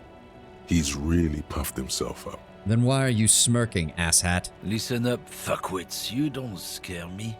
You cops don't run Evashel West. You don't run Martinez. You don't run anything. We do. No. He means La Puta Madre. The lieutenant turns to the lorry. The name resounds like a bell in the air. A dark gong. You get a bad feeling about it. Looks like the lieutenant has a plan. Let him do this. All right. Yeah, him. Cross your arms and nod. Then I presume you are familiar with his peonies. Yeah, they're his little bitches. He's got them all over the unions. The man says, unsure where Kim is going with this. Not just the unions. He has peonies everywhere. Some say he even has them in the RCM. Dirty fucking peonies who'd do anything for him. Multi-ethnic drug addicts. Aw, Kim, are you gonna use his racism against him? Because that's gonna be fucking funny. You're not peonies. You wouldn't be investigating a drug thing if you were. No, of course not. We are not peonies. But if we were, and one of Madre's drivers were to be stealing from him, then it's a good peony's job to find out who that is. It's not a hard job. It won't take a long time. It won't make Padre Madre angry. But a stupid fucking racist is standing in the way, protecting this fucking thief. I'm not scared of you or the mob. I'm under the protection of the Lorrymen and Carters Guild. You've seen that corpse in the ceramic armor there. Did his shitty little guild protect him? Nah, you wouldn't just leave him out there if you... He tries to light another cigarette, but his hands are shaking now, the sentence simply ending. The lieutenant turns and gives you a barely perceptible nod. I've softened him up as best I could. Now it's on you to finish the job. Be careful. This man's still got some fight in him by the looks of it. It won't be easy to break him. Oh, it's half-light. It's fucking half-light. Oh, we do have a point for it, though. It is a white check, so we can leave for a moment. Maybe. I mean, it's a white check, so we can try it now. Right? And see if... I think I have items for that, though. Hold on. Say, do it. Half-light hasn't been fucking with you like electrochemistry? Yeah, you're right. Physical instrument, electrochemistry. Thought I have... There we go. Half-light. The gloves. We'll try this Looking first. for something, Hunt? Come on. Tell me to fuck... Men like Fuck this yeah. only respect two things. Strength and fear. You're gonna show me her lorry right now. Right fucking now. The lady driver's lorry. Where is it? Fuck you. I told you. I'm not gonna... There.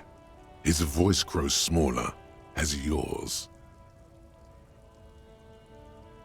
Okay. I'm gonna fuck you for the rest of my life, you understand?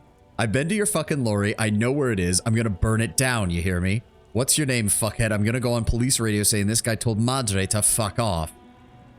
Ooh. We know... soften him up for you. All right, hit it. Time to hit the nail closer. I want to have fun. No, not that again. No, Tenwin, no. I've been to your fucking lorry. I know where it is, and I'm gonna burn it down, you hear me? Look, fuck you, man. It's some lorry down there. Green, banged up thing. I don't fucking know who she is. When did she go away? I don't know. I don't even know her name. She just rolls with the fleet and acts like a big shot. Some dyke, probably. I haven't even seen her for days. Now it's not a big deal for him anymore. This is how he saves face. Exactly is her lorry. Past the monument. Down there. The Green Temple. Now leave me the fuck alone. A small temple by the monument. Green. Let's get into that lorry. Thank you for your cooperation, citizen asshat.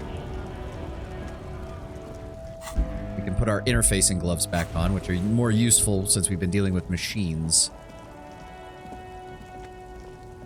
I suppose we could ask to see if she knows anything about the lady driver as well. Lowman, you called me at Or an not. Never mind. You apparently don't want to talk about it at all. There we go. Green lorry. This green found, A to Z, Contemporaire, is parked in the shadow of the ruins looming overhead. It's seen better days. This must be the one he told us about, unless he was lying. By her own admission, she's only seen one lorry driver. True. Try to peek in the window. The glass on the side windows is tinted and covered with dust. You can barely make out the shape of the seat and two steering levers. Try the door handle. The door is locked. The handle looks shiny, like it's recently replaced. There's no picking this lock. The owner has put special care into it. It's a recessed design. Kim, how the hell are we going to get this open? Use the pry bar to smash the window. Open it from the inside. Really? This has been hard enough. No need to make it any harder. Okay, hold on. We need to bring up the pry bar. Where's it at?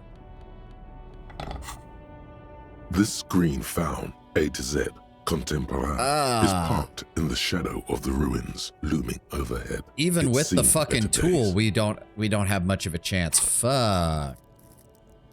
Damn. Oh, okay, hold on. Physical instrument. We got one there. Throw that on. Suggestion, half-light, esprit de corps, half-light. Is anything taking away from physical instrument? No. Okay. Imagine Kim watching you change your outfit to prepare for breaking a window. I know. It's fucking insane. This screen found A to Z. All right, 42% chance. With a firm Fuck grip, yeah. you raise the pry bar. A glint of light catching on the tip. Call down the hammer of truth and justice. Release your secrets, lorry cabin. Smash the it. window shatters, and droplets of glass fly everywhere, shattering over the lorry floor. Sato, says the lieutenant and sticks his hand in the window like a common car thief. Open. The smell of cigarettes and perfume welcomes you. The cabin inside is plastered with old movie posters. Actresses smile from the walls. There's a radio transmitter in the front and a toolbox tucked under the driver's seat. Some tools lie scattered near the pedals. Look at the posters. These are movie posters featuring starlets from long-forgotten films from the 20s, the teens, even the 90s of the last century. One of them particularly catches your eye, a centerfold of an ingenue attached right above the back seat. Look at the centerfold. The actress is draped in a sheath dress, one of her shoulders bared. The faded remains of an autograph run across the poster. She's looking past the camera. Wait, doesn't she resemble someone you know? But you can't put your finger on whom exactly. All right, enough of the poster. The actresses and the rear actor all smile you a warm goodbye. Examine the radio. Looks like the frequency dial is absent. It requires a key to work, but the key has been removed, likely by the missing lady driver. Strange. There are so many radio stations saved here. Must be over 100 at least. Why would anyone need to save so many radio stations? For contacting an entire fleet of lorrymen, for example. This is all shortwave, UW and UKV. So she might actually have a place in that lorryman guild that the guy mentioned. She might actually be like an organizer or something for Looks it. like we are dealing with an impressive organizational tool. The nerve center of a huge operation. With quite a range too. A 20-kilometer radius at least, perhaps extended by an attachable antenna that's not here right now. Anything we can do about the radio, Kim? Doesn't look like it. It's completely inoperable without the dial key. What else? The smell of 1,000 cigarettes. Check the You pedals. wedge yourself under the steering wheel to get a better look. Seems like the few tools lying around here, a hammer, a pair of pliers, a rusty wrench, have been casually thrown there by the disorganized driver. But one odd detail does catch your eye. A piece of sandpaper has been glued to the throttle. Sandpaper adds extra grip. Drivers glued a piece of sandpaper to the throttle to offer some extra grip. Sandpaper? A novel technique? The sandpaper would also rub off the pattern from the driver's right boot sole. Yes? Do the honors, he thinks. Connect it yourself. One of the footprints at the crime scene was an aberration. One sole was smoother than the other. Which means that the missing lady driver was present at the lynching. The lieutenant's eyes light up behind his prescription lenses. And she's also the one running this drug trade. What a handful. We've identified one of the footprints, but there are still 7 to go. I've been I think you mean expecting you, detective, but yes, what are you wearing? My investigation outfit, bitch. The movie stars are still smiling from the walls. There's a radio transmitter in the front and a pull-out toolbox tucked under the driver's seat. Some tools lie scattered near the pedals. A metallic drawer slides out from the seat. It's empty, except for a folded newspaper. Unfold the newspaper. It's an issue of Périphérique from last Wednesday. A piece of paper falls out from its pages. It looks like an article ripped out from a radio enthusiast magazine. Complex mathematical equations explain the basics of something called the ULAN frequency system. The ULAN frequency system? I've never heard of that before. I know of FM, AM, UKV, but... I bet you anything there's a check we missed here, one of those passive ones, to know what the hell that is. All right. The pull-out toolbox slides back into its nest. You close the Great. I think we got everything. A word, detective? Before we return to Joyce? Sure thing, Kim. What's on your mind? All right, we've finished here. Let's quickly debrief and go over what we found, so we don't do it in front of the company rep. Well, seems like something police would do. What do you think of all this, Kim? Honestly, I'm quite worried by what we've seen so far. The evidence seems to point to a rather extensive and well-organized operation. I'm especially intrigued by that radio transmitter, particularly the sheer number of stations it can connect. Looks like this alleged drug trade casts a wide net. This means it's well-funded. Technology like that, a major player must be financing it. I'm not sure what the ULAN frequencies are all about, but they may hold some significance. Perhaps it's a better way to connect between fleets while avoiding frequency bleed, or maybe it's used to tap into RCM networks. How do you think this is connected to the Union? We didn't find anything conclusive linking them to the smuggling operation. But somehow, I doubt that Everard Clare would be oblivious to something like this happening right under his nose. My suggestion is, we use it against the Union in any way we can, to our own ends. It's a slippery hill, but we just might be able to pin them down, indirectly, down the road. Well, we might be able to use it when we talk with those guys back in the bar. In short, this is a future angle. Possibly a good one. Those movie posters, how do you think they factor into As this? elegant as they are, I don't think they are relevant to the drug trade. Don't be fooled. Desire always plays a role. There's a lot of women here, especially for a driver who's supposed to be a woman. Yes, well... He doesn't say more. Unimportant. Will the RCM open an investigation? We should return to the murder case. See what Joyce tells us about the lynching. When we are done for the day, I call my station and suggest our narcotics department look into it. There are more than enough grounds to start an official investigation, sometime later when we are done here. We do not want to get caught in that. The fact that one hasn't started already gives me pause. An investigation, I mean. Especially if the Madrid grouping is involved, and I can't imagine they aren't. It's certainly worrisome. Corruption, you think? All the same, I don't like the idea of internal affairs descending on the matter. That won't help anyone either. All right. Anything else? Debrief over. After you. All right, let's go back and get information from Joyce.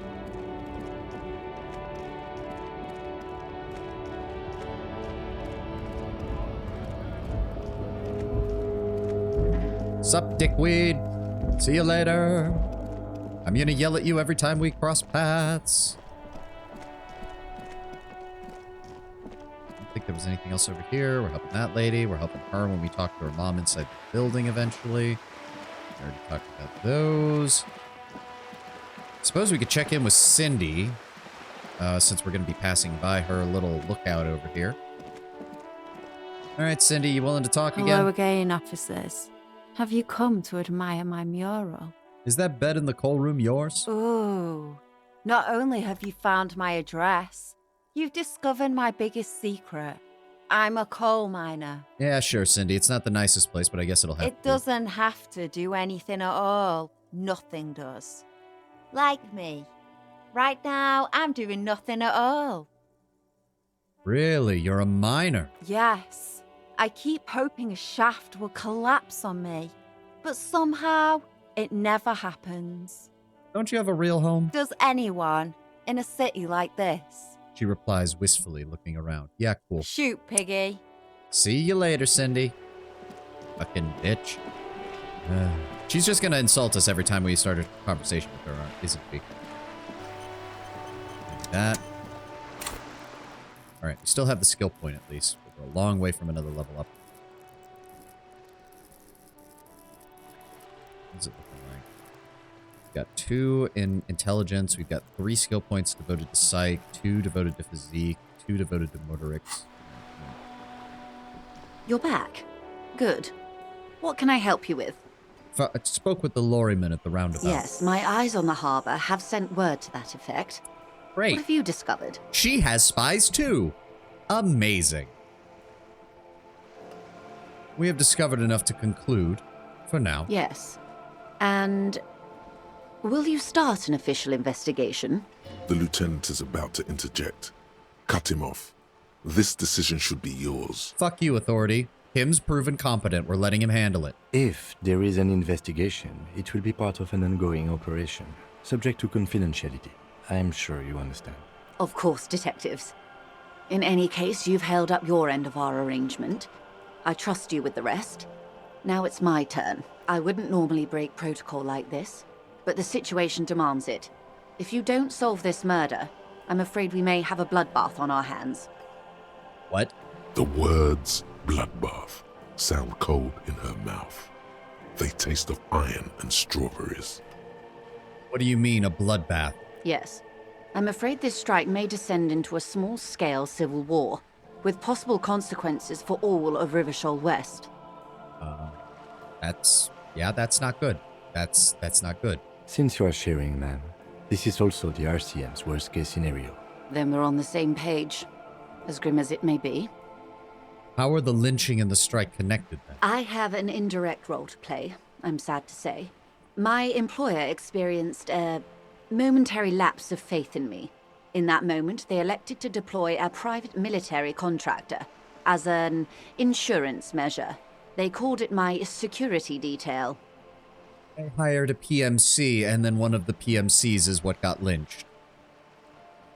A momentary lapse of faith, man. They were dispatched after I relayed the union's initial offer. Every worker... A member of the board. I tried to convince my employer it was simply a piece of rhetoric, or a joke. They did not appreciate the humor. And do you feel that you needed a security detail, Miss Joyce? Absolutely not. These mercenaries are muscle, pure and simple. They are meant to intimidate the Union into surrendering. Stretch time. Time. Take a break here. This is bad. So that explains the high-end armor he managed to get a hold of. He was actually a mercenary. Private military corporation called in by her employer to keep an eye on things. Looks like their attempted intimidation failed miserably at that. May as well take a look around here. We're still missing an esprit de corps check with Joyce. Physical instrument legendary check with the trash container, even though we used an item to open that up, I'm pretty sure. Empathy, Kuno legendary, conceptualization. Annette has a composure check. Really, a composure check? I thought it was a logic check. Oh, whatever. Very real chance this soldier did something fucked up deserving of a hanging too. That is entirely possible, Lord Brownbear. Cargo container door, rhetoric impossible. Mirror encyclopedia formidable. Backyard wall conceptualization impossible. Physical instrument. I think that guy's gone, so I don't even think we can talk to him about that. Another composure check with Renee. I do wish you could organize these via color at the or like type so that you could at least keep it straight. Yeah, Sealang requires a rhetoric challenge. The cargo container door requires a rhetoric challenge. Oh boy. And given that Joyce said that there's going to be a bloodbath, how much you want to bet that this guy's fellow PMCs have taken his death as a first shot fired and are now getting ready to do all sorts of crazy fucking shit to everyone else in the area? How much you want to bet the PMC is going to take this as a they fired first, so we're justified in using whatever force we feel like? These are the found white checks. Those that are white are available for you to retry now. Oh, okay. Interesting.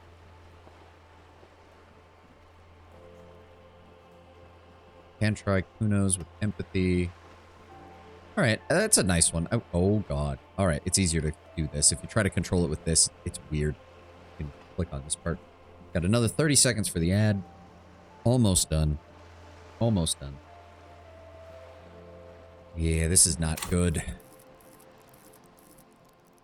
So we would need some more composure. We need some more rhetoric. We need some more empathy. We need some more... Honestly, we just need more volition anyways. Volition is taking a -1 from that. Take the blows, don't let the world kill you. How much longer we've got on this? Cloak de Mama has 4 more hours. We could buy another thought cabinet as well. And take either rigorous self-critique or the caustic echo, I think would also be an interesting one. We do get plus volition while we're thinking about this. I mean, actually, that would save us from having to buy volition as well. Not a bad idea.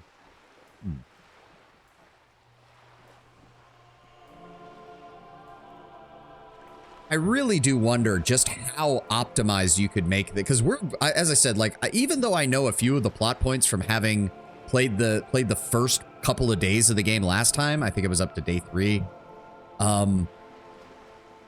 I really, like, you can just tell that there's definitely ways to optimize this if you know. For example, I don't know what any of these advantages are. That like, you don't really learn about it until later, until after you've done them.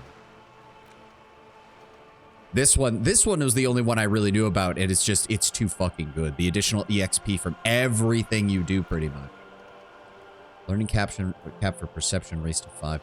Speed gives an additional psi. The problem with this one is its main advantage is if we use drugs, and I'm not using drugs, so this one was kind of a waste aside from just wanting to know more about Harry. But we'll hold on to our skill point for right now. These men are mercenaries. Muscle, pure and simple. They're meant to intimidate the Union into surrendering. Who are they, exactly? Crenel, an Oronese military company. As far as I know, 3 arrived in Martinez. They report to me sporadically, but they do not answer to me. To be frank, our relationship is deteriorating. I can imagine that you know roughly what choices and skills are used in what order. I mean, you can prioritize the more common ones. I mean, to a certain extent, yes. At the same time, I mean, I don't know. I'm sure somebody has compiled a vast list and figured out exactly what you need to in order to get it. I would hope this game has benefits and drawbacks with any choice you make. It's hard to tell. It's hard to tell unless you go through all of them. I mean, so far we've had failures that have still resulted in progress. They go down a different route. Here's the thing. This is why I have to let go of the min-max mindset with this game, because if I held onto it, I would go fucking batty trying to figure it out. I know 3 arrived in Martinez, so 1 is dead, 2 are still alive, and she's worried that those 2 alone are going to be a problem. It does occur to me as well, if Kim is correct about the armor the guy is wearing, he must have not been wearing it when they lynched him, because how else would they have killed him? From the sound of it, whatever he's wearing is way tougher than anything else most people have access to. So his 2 partners that remain must be armed to the fucking teeth if she's worried that those 2 could cause an entire problem against the entirety of a 2,000-person union. They wear ceramic armor, have semi-automatic weapons, and years of combat experience. They also have trauma and stressor disorder, and no idea how to conduct themselves in an urban civilian environment. Gas, drugs, possibly. To be fair, she mentions that they have semi-automatic weapons. The only weapon that we've seen so far is Kim, and his weapon is a muzzle-loaded single-shot pistol. If that's all that, say, the Union has access to, what's going to happen if a guy shows up with whatever this universe's equivalent of an AK-47 is? So, what happened? It's going to be like Napoleonic line infantry against a goddamn commando. The story is, one of them, the Colonel, I don't know his real name, sexually assaulted a local woman while he was drunk and separated from his unit. This allowed some of the more militant Union members to subdue him. Okay. He was taken out behind the Whirling in rags and lynched last Sunday night. What then? Nothing. Mr. Clare refuses to let me into the harbor. I have not been able to discuss this matter with anyone there. The remaining 2 Crenel contractors carry out their orders, for now. For now? It's a smokescreen. In secret, they are conducting an independent military tribunal into the lynching. Once this investigation is concluded, executions will follow. What is the nature of this so-called investigation? Whether to execute one, some, or all of the Union militants.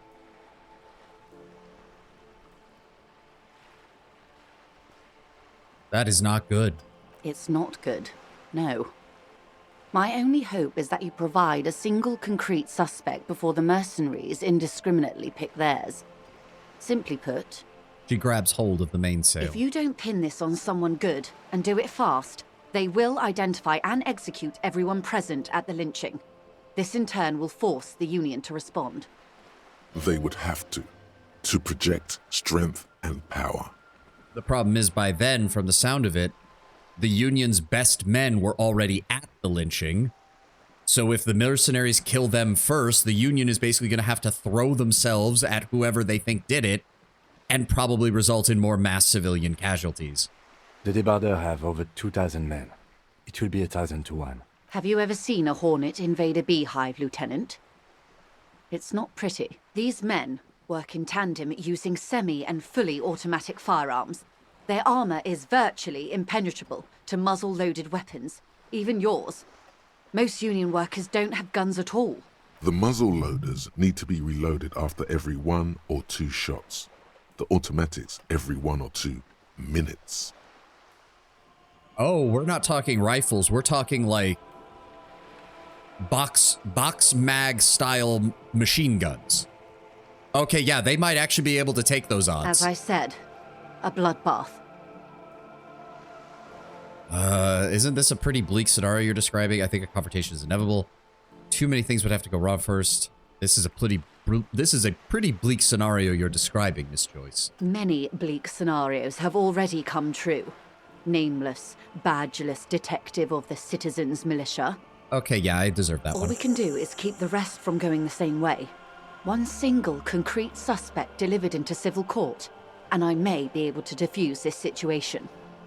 What can you tell me about Krenel? Not much. Their public resume is relatively good, as far as private military contractors go. I believe they were once called Downwell. Real Wolf Brigade situation? I know that reference. And yes, their armor is that cool. These guys, I mean, yeah, it's kind of that situation. Guys armed with backpack-mounted fully automatic machine guns against people armed with pipes and clubs and muzzle-loading pistols. Yeah, I'm gonna give it to the guy with the fucking bulletproof armor and the 10,000 rounds per minute machine gun. They boast a long list of clients. Saint-Baptiste, Welchman Lorenz, Eintracht. A warning sign, however. The operations concerned all take place in third or fourth world countries. Guarding facilities, escort missions and such. Meaning they're used to operating in war zones. Yes.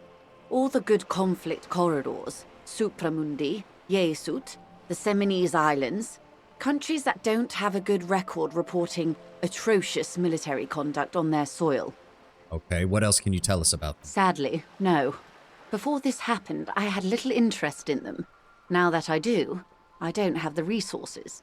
Yeah, something tells me ever since the lynching happened, her superiors have probably pretty much cut her out of the loop, which means she's as desperate to fix this as we are. If you still have access to the ICP's database, you could run a better background check than I ever could. It may take some time, though. Do you know a lot about the inner workings of the RCM and the ICP, ma'am? In my line of work, it pays to do your research. I was prepared to deal with the RCM. I did not think I'd be dealing with a group like Krenel.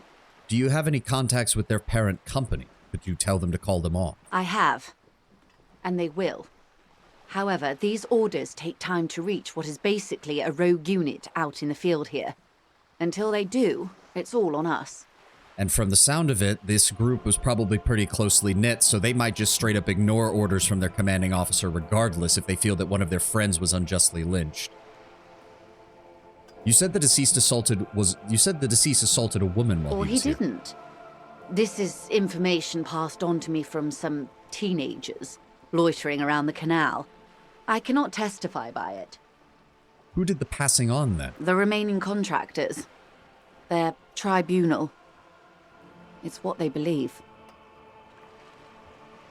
Okay.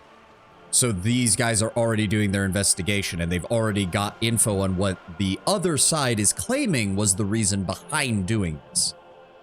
What did those teenagers by the canal say? That the man was killed because he assaulted a local woman. I've asked around a bit. This seems to be the accepted story around Martinez. The lieutenant consults his notebook, his eyebrows knitted in concentration. Odd. We haven't heard any reports about an assault in connection with the lynching. Where did it take place? And when? Last Sunday night, at the Whirling in Rags, the hostel by the gates. Supposedly, the colonel was drunk, maybe on narcotics too. Either way, he's alleged to have sexually assaulted a woman. Sometime later, a group of dock workers got their hands on him. And who was this woman? That's a good question, officer. I don't have the slightest idea. As I said, it's a rumor. About a rumor. In any case, it's what the colonel's remaining colleagues believe. You'll meet her soon enough, you feel. This colonel, the one who was hanged. Did you know him? If you mean did I see him alive? Yes. But I did not know him. His name being... Lely. His service name. A nom de guerre, most likely. He wouldn't divulge his full name. Only one of them did. A bad sign if there ever was one. Can you tell me about the others first? One is a man. Corty, they call him. A nickname as well. The other a woman. Phyllis DePaul. Corty is the gunner, I believe. DePaul is a radio operator. Okay. Commanding officer, a weapons specialist, and a communications officer. Basic 3-person team being sent into an area, more for recon and keeping an eye on things than actual combat. But the fact that they killed the officer in charge means that these two are basically operating purely on we need to find the person who did it and kill them. What would you say was his eye color, the deceased's? She closes her eyes, trying to picture the man's face, then shakes her head. Well, we know about 2 women in the Whirling in Rags, and one of them took a vacation, the other you wanted to have fuck with. Yeah, we might have fucked ourselves there, quite literally. I can't remember. There's a pang of regret in her voice. The lieutenant was testing her, asking a small detail first to see if she knew him better than she let on. She passed. That's all right, man. Anything else? Nationality? What would you say was his age? He was 40. Or 50. It's hard to say which. He had a combat injury on his lower jaw. It made it difficult to estimate his age, or gauge his facial expressions. 40 or 50, and the man was working in a PMC? The woman you told you wanted to fuck with did mention I didn't do it. Very suspicious. Yeah. Also, again, 40 or 50, and he was working in a PMC? What's the old phrase about beware old men in an occupation where men die young? Like, that only begs even further question. How in the mother of fuck did a bunch of Union guys manage to get the jump on a guy who's wearing essentially semi-powered armor and not only beat him, but then get him lynched? What else? Nationality? Accent? He was, Occidental, I think. Light brown hair, a mixed accent. Oranese. Or Messinian, maybe. His injury gave him an accent all his own. In a way, it was humanizing. He had to learn to speak through it. Through the injury. That's all I know, I guess. I only met him once. Do you know where the 2 remaining mercs are now? They've gone to ground, as it were. I don't recommend seeking them out. For one, they're almost certainly armed to the teeth. They don't have the same respect for the Revachol citizens' militia as I do. To put it bluntly, they think you're vigilantes. Ghetto savages. It will not be a fruitful meeting.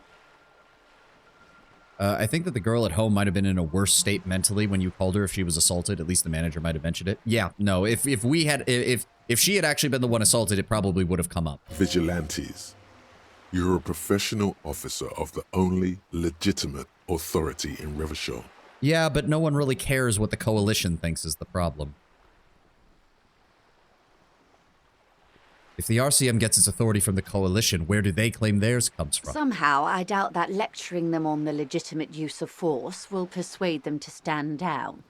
Still, it would be good to know where they are. You're likely to run into them eventually. When that happens, I'll be in a better position to mediate if I don't appear involved. She's not wrong. It's a red check. It cannot be retried. Fuck it, we ball. Where are they? One is obviously the scab leader at the harbor gates. The one chanting the idiotic slogans.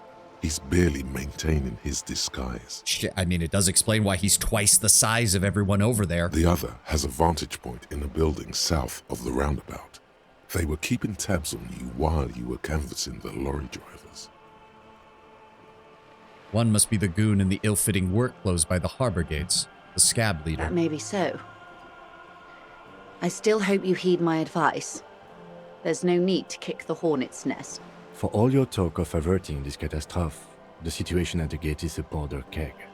Does this not bother you? Of course it bothers me, Lieutenant. But my hands are tied. How would my employer react if it appeared I were intervening on behalf of the Union? I mean, more so than her employer, which I think is at least an understanding for Joyce, is the simple fact that legally, if it suddenly looks like she's tried to defend people who we kind of know did the lynching at some point, that would not only look bad on her, but would look bad on the entire company, and quite possibly would also land her in prison. And as she said, she may be a businesswoman, but she is also a mother and a wife, and she does not want to lose her entire livelihood defending people who did seem to have committed a form of murder. Your concern may be appearances. Ours is keeping the peace. One seems to be keeping is probably in a building overlooking the turnabout. That would afford a good vantage point. In any case, it's practically inaccessible. Where is your radio for contacting them, if I may ask?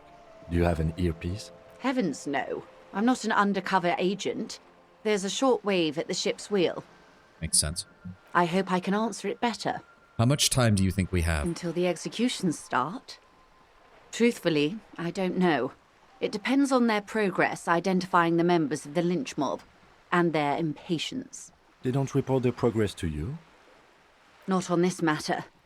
I'm afraid they consider this a personal initiative. Yeah, so they were close to their commanding officer, and now they take it as a personal affront that he got killed.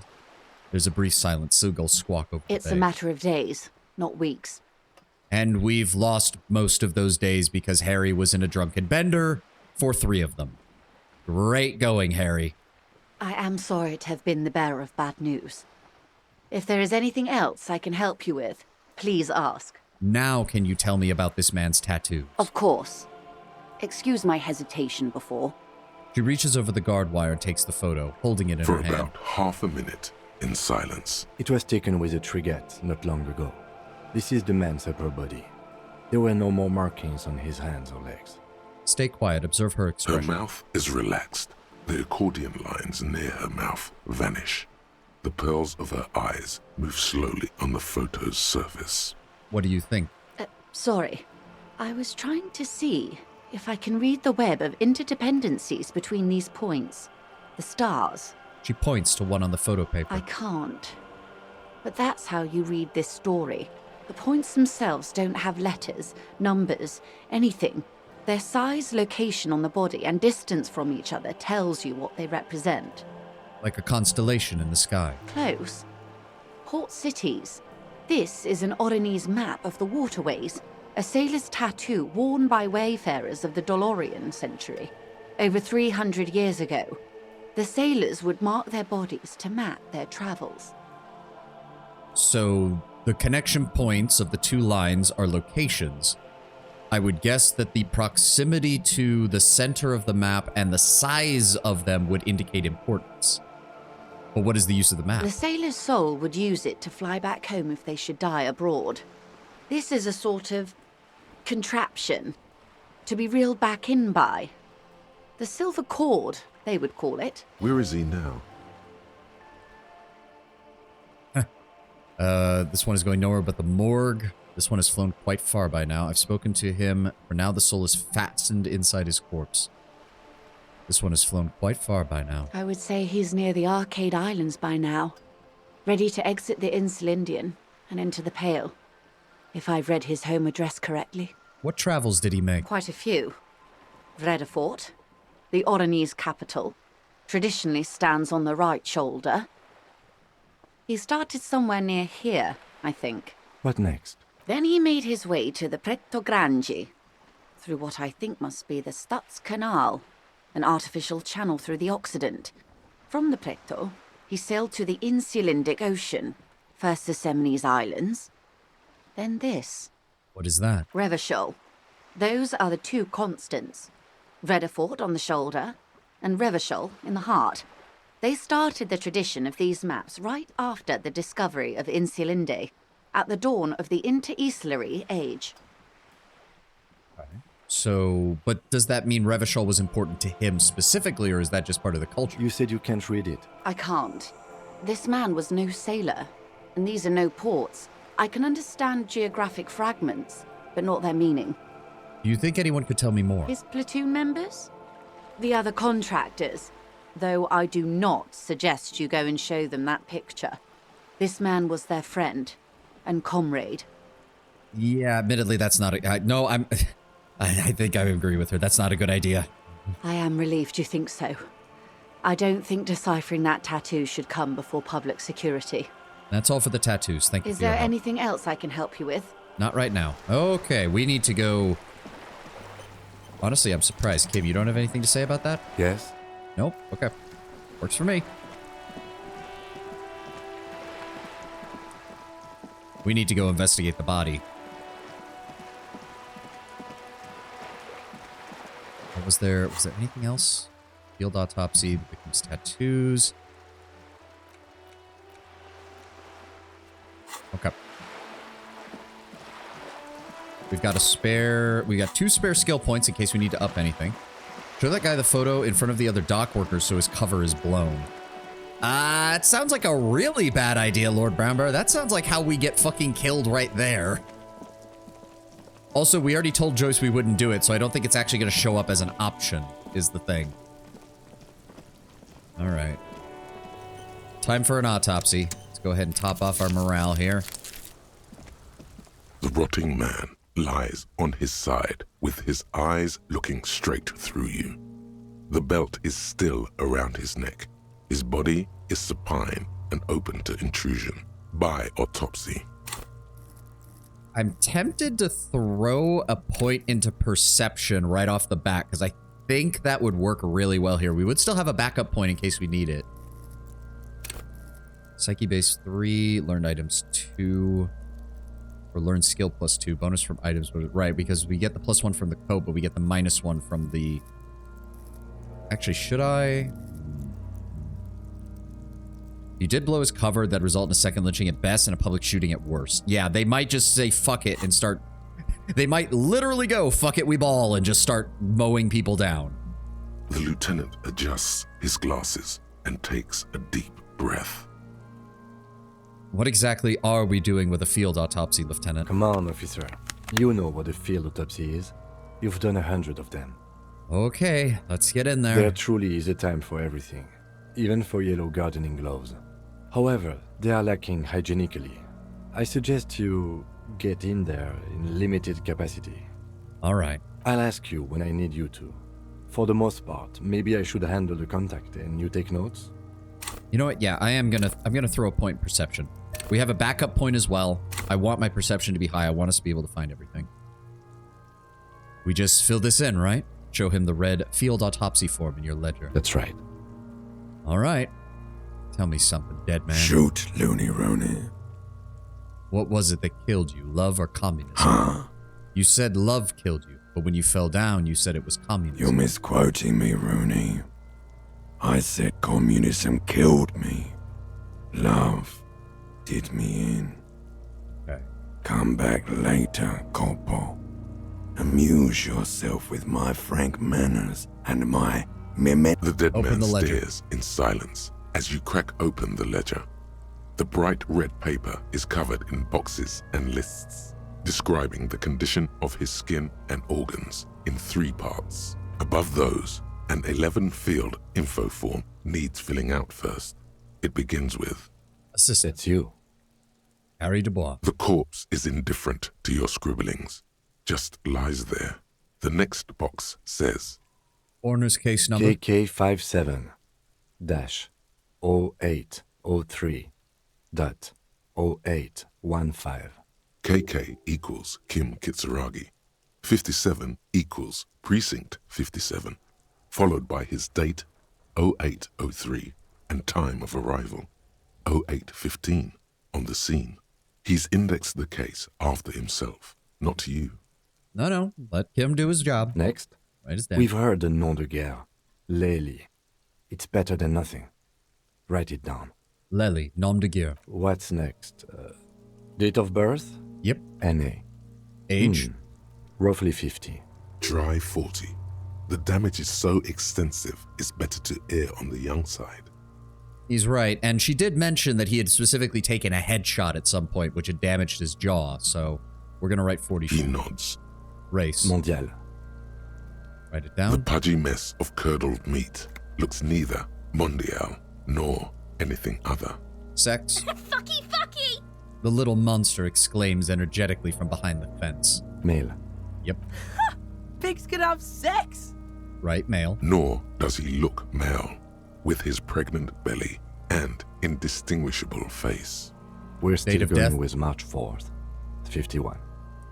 Right, 04, 03, 51. What else? 9. Body identified by is non-applicable. 10. Case number is the same as the coroner's case. KK 57 0503 0815 listens motionless, with the cargo belt still around his neck. Only one box remains. Evidence of treatment. None. At least not after the initial examination. What exactly is treatment? Interfering with the body's position or wounds post-mortem. How did you not know that? Aren't you a cop? You're leaving a weak impression here. Say something sure-handed. I'm not so sure, Kim. Didn't the footprints look like he was carried over? They'd have to have incapacitated and carried him over. This man was more than a match for untrained dogwalkers. He places his hand on the dead man's chest as if in preparation. Your central nervous system recognizes this gesture. It's the stations of the breath. Ecclesiastic, religious in nature, a holdout from pre-DeLorean burial rites.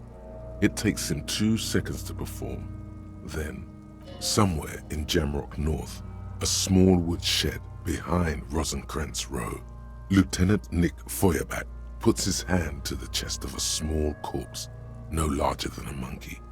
It's raining outside, like drizzle. There is darkness in the shed. Elsewhere yet, an obese female sits in a wicker chair, her silhouette bull-like against the window. Outside, Grand Coudon. The day is turning dim for Sergeant Mac Dawson. Hand extended, he approaches, to make sure she is dead more than anything else. The building is tall, 7 stories wind-wrapped in solitude. Most of the apartments are unoccupied. This was a suicide. The other, an accident. The small one. And so, all across Jamrock, Coal City, GRIH, 42 deceased persons found today. 42 stations of breath. We should start the post-mortem. Right, Kim. Sorry, I kind of faded out there a little bit. The corpse cannot feel Kim's hand on his chest. It no longer meaningfully interacts with its surroundings. A thicket of boxes and lists on red copier paper tries to answer why. External examination summary. Clothes. The deceased wears armored boots and white briefs. The make of the briefs is Babrodin, I think. Let's see. He turns the body onto its side to check the underwear label. See, it's happening. Babrodin, yes. Inexpensive. Size M. Color white. The disappointment is palpable. The red-haired thing was expecting something more lurid. Yeah, get fucked, Kunones. I don't need your fucking interjection on our stuff. The boots are ceramic, vitreous enamel. They are fused to his skin from blood flowing downward post-mortem. Removal of the boots is left for processing. Write it down. The boot has a serial number.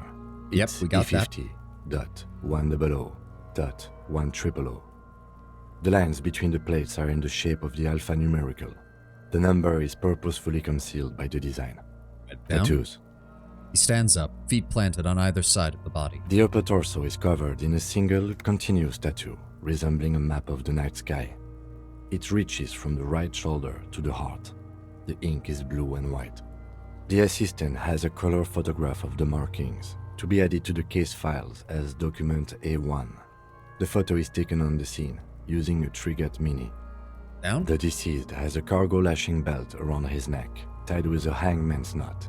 Color yellow. Length 3 meters. There is a buckle on the other hand. Well-nourished, athletically built, measuring 1.8 meters. Generally consistent with age 42. Preservation is good. Ambient temperature below freezing. Body hair is light brown, Distribution is consistent with age. The deceased had male pattern baldness. Hair is combed back, short. Touch the corpse hair before moving on. The hair under your latex fingers feels cold to touch, wet. Stroke it gently. The stench is suffocating. Strands of dark brown hair start sticking to the latex of the glove, like thread off a rag doll's head. There must be brilliantine in there. He's combed his hair back with oil. Write it down, adding the brilliantine. Lividity is consistent with hanging. The head is congested. Contusions are present on the head, chest, and thighs. Consistent with stones thrown post-mortem. Low velocity. Fucking low velocity? You think Kuno doesn't know what you're talking about? Velocity was fucking max. Talking shit about Kuno's velocity. In addition, there are bite marks on the face, scalp, and chest. Consistent with predation. Write down. Ligature mark. The lieutenant produces a small folding knife, with the other hand pulling on the belt. He starts cutting into the polyester. The stench is horrid. After a while, it's obvious the material cannot be The cut. steel wiring. There's too much of it. We need to remove the belt so we can get to the ligature mark. You got just the right tool for that. The chain cutters. Good thing we've got these. Always good to think ahead. Now... He points to the rope, squeezing the dead man's We neck. need to cut the belt to see the ligature mark below. Carefully, with as much precision as you can. See? My pig is gonna fuck his head off. No, he ain't. Your pig's a boring fuck. Look for a good spot to The cut. belt is equally tight around the whole circumference of his neck, swelling over the edges like white bread rising from the yeast. The knot is the weak spot. The chain cutters fit in there. Steady now, like a flower arranger. 2 cuts and it should come loose. Okay. No snake eyes. No snake eyes. After some Thank God. deliberation, you sink the cutters into the knot tying the belt together. You squeeze the rubber handles together, sweat forming on your brow. Press down. Snap. The There we knot go. is slashed. Another cut and the belt falls apart like a flower bouquet, revealing the dead man's neck and the dark red ligature mark around it. The rope rises to a point, leaving a gap in the ligature mark. The suspension point is in the back of the neck. The lieutenant has kneeled closer, running his fingers along the dark red groove until there's a gap. As it ought to. This is where its grip on the curdled meat is gentlest, pulling up. Hemorrhaging is observed on the skin, above and below the ligature mark. The mark is well pronounced, consistent with a drop from 1 or 1.5 meters. Chest is intact, normal contour. Abdomen is protuberant, pelvis intact, genitalia... He pulls down the man's underpants. No! It's gonna happen, see? I fucking knew it! Genitalia is male and unremarkable. No evidence of injury. Inspect. The dead man's penis is average-sized, congested from the downward collection of blood. The testicles are uneven in length, hanging underneath. The genitalia is greenish. Marbling is present around the crotch. Well, I didn't need to hear that, but the game decided that I did. Write it down. Back is symmetrical and intact. Upper and lower extremities are intact, but asymmetrical. There are combat injuries on the right hand, thigh, and hip. In addition, I see smaller, residual scars, too numerous to count, covering about 30% of his skin. Didn't know this was an adult game. Tenwen, there's a reason I put 18 plus in the fucking, and I believe it's in the tags. No minors, no, everyone 18 plus. I don't need anybody fucking suddenly screaming at me about this shit. I play games. Some of them are going to have adult content, and that includes disgusting shit like this. Autopsies are never pretty. No, they are not. From wounds sustained over 2, maybe more decades, dispersal and accumulation indicates long and active combat duty. Extensive scarring, way more than a law official. Mm-hmm. We have a real museum here. Of battles, wars. Write it all Last down. item. Hands. He takes the man's right hand in his and inspects it, then moves to the other. His flesh is cold, icy. Pleased to meet you. Where are you from and what's your name? A name. I'm only fucking with you. I know where you're from. From Cappadocia. And your name is Il Kobo. What can I do you for, Il Corbeau de Cappadocia? It's good to hold your hand. Was it all right when I stroked your head? I did, Kobo. I did. Reminded me of when I was just a small boy, before this happened to my face and my body. You did me a kindness there. We should do this more often. Be close like this, I mean. Hands are clean. No sign of injury from struggling. Were you expecting any? I was. Maybe I'm just not seeing them. Honestly, this stench is making it hard for me to think at the moment. Actually, he's right. Yeah, there's no self-defense wounds. Ooh. That's all for the external. Well done. What next? Description of internal examination. Central nervous system. I have nothing. Do you have anything on this man's central nervous system? You don't even have a joke. Nope. Musculoskeletal. Purge fluid is coming from the mouth. Not injury related. Eyes and tongue protuberant. Hyoid bone. Let's see. He gets close to the swollen mouth hole, eyes squinting from the fumes. With his eyes almost closed, the lieutenant puts his hand on the dead man's throat and begins to massage it, gently. A rotting smell erupts from the mouth. Purge fluid runs down his lips, black and viscous. You hear cracks as the lieutenant moves his sharp fingers inside the flesh, like the creaking of an old house at night. Yeah, jack that fucker off! I am almost regretting not pointing the gun at her when we had the chance. The hyoid bone is fractured. The rest of the musculoskeletal system is intact. Unremarkable. Respiratory system. Back hunch, as if in prayer, he begins to pry open the dead man's jaws, stops to exert more force, and both hands are used. Oral cavity shows no lesions. The victim has received dental implants, possibly after a combat wound. Mouth swollen. Hemorrhaging present in mucosa of the lips and mouth. Look inside the dead man's mouth. No scream, no sigh of relief rises from the darkness inside. It's humid there. Sickly sweet air, unlike anything living. You feel like you're about to throw up again, straight in that mouth of his. Look deeper. It's hard. Once more, you taste stomach acid in the back of your throat. A contraction. Your throat pumps a little something from your stomach and into your mouth. You're forced to swallow, just to keep looking. Inside, you see darkness. Just a mess of meat and darkness. There are ancient mysteries down there, Kobo. Ask me later. Hemorrhaging present in mucus. Something in his mouth. We just don't know what yet. The lieutenant repeats impatiently. He lets go of the jaws and the mouth snaps shut. Hepatobiliary. NA. Don't we have anything? Are you a hepatobiliary expert? He looks at the corpse's stomach with a mixture of tiredness and disgust. I don't think so. Neither am I. And that is? That's it. All right. Same for toxicology and serology. And unless you have untapped reservoirs of knowledge there? The completionist in me wonders if there's still something we could do here. Like a toxicology screening? At this stage, I doubt processing will find anything, even if he was brimming with cocaine. But still, you should add a request. Brimming with cocaine. Shut up, electrochemistry. All right, write NA and add toxicology request. Cardiovascular. The body exhibits heavy lividity. Blood has gathered in the hands, feet, and neck. Hypostasis is visually consistent with the hanging. Gastrointestinal.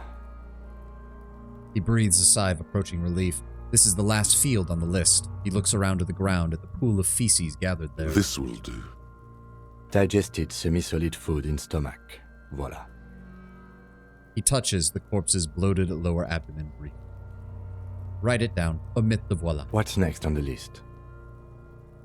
Description of injury summary. Let's see.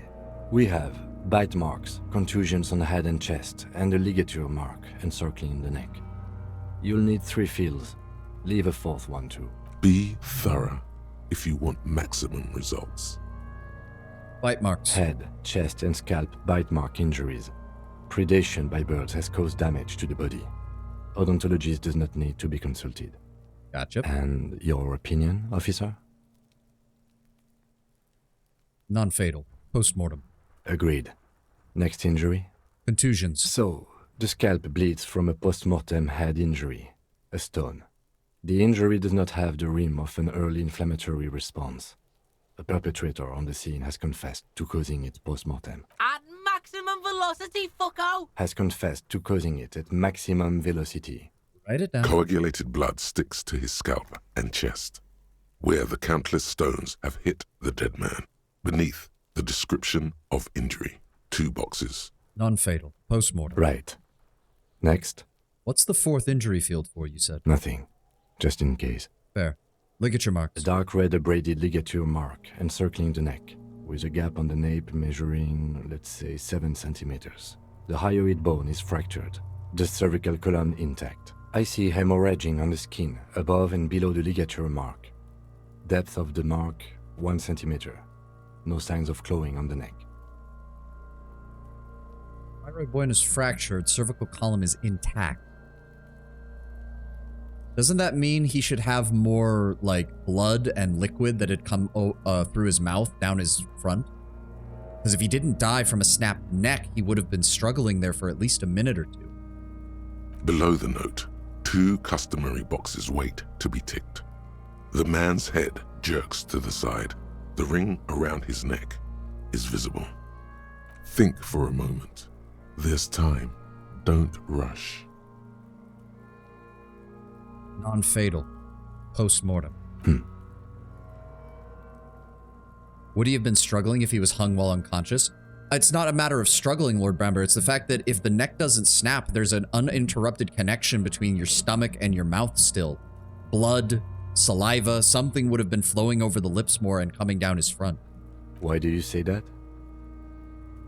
I don't think this injury was what killed him. Okay. Why don't you think it was fatal?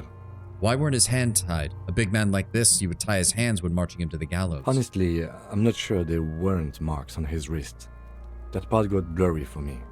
The stench. But you are right, I was ready to call this. Now I think we should leave it empty, at least for the time being. Let's wrap this up. I pronounce this field autopsy over. So, how did you think it goes? It was an irregular field autopsy. We did not establish cause of death, which is supposed to be the goal of an autopsy. But, personally, I do not see this Our as base a is under parameter for attack. success. Hey, Sucro Cerise, welcome! Rating with a party of 4. Thank you, thank you. Hold on. I barely remember how to do this. Hold on. Shout out... Oh god, I misspelled it. Sucrose Cerise. Please work. There we go. Shout out to Sucrose Cerise. Oh god, it's been a while since I rated into you. I'm trying to remember you. I recognize your avatar. I don't remember what it was though, but thank you so much for joining us. We are currently going through Disco Elysium. I've played the beginning of this game a little bit, but that was several years ago, so I do not remember much. And we've already made several checks that do not line up with my previous playthrough, so I've already seen stuff that I had no idea was there. Did Rogue Trader a bit? Nice! I hope you're enjoying Rogue Trader. I need to do a second playthrough of that at some point once they've got all the DLC released, but I did play through it as an Iconoclast character a while back as one of the first games I did on the channel. I really hope you're enjoying it. It's a great one. Does 5 years count as several? Yeah, pretty much. Today's game day was SWG. I want to say that's Star Wars something, but I'm not sure about what it would be. The only one that I know with G is Star Wars Galaxies. Isn't that the old MMO that Star Wars used to have way back in the day? Star Wars Galaxies for the first one. Yes, okay, I got that in one. Hot damn. Where does the line between a few and several go? I try not to think about that 10 when it causes me to be disturbed too much.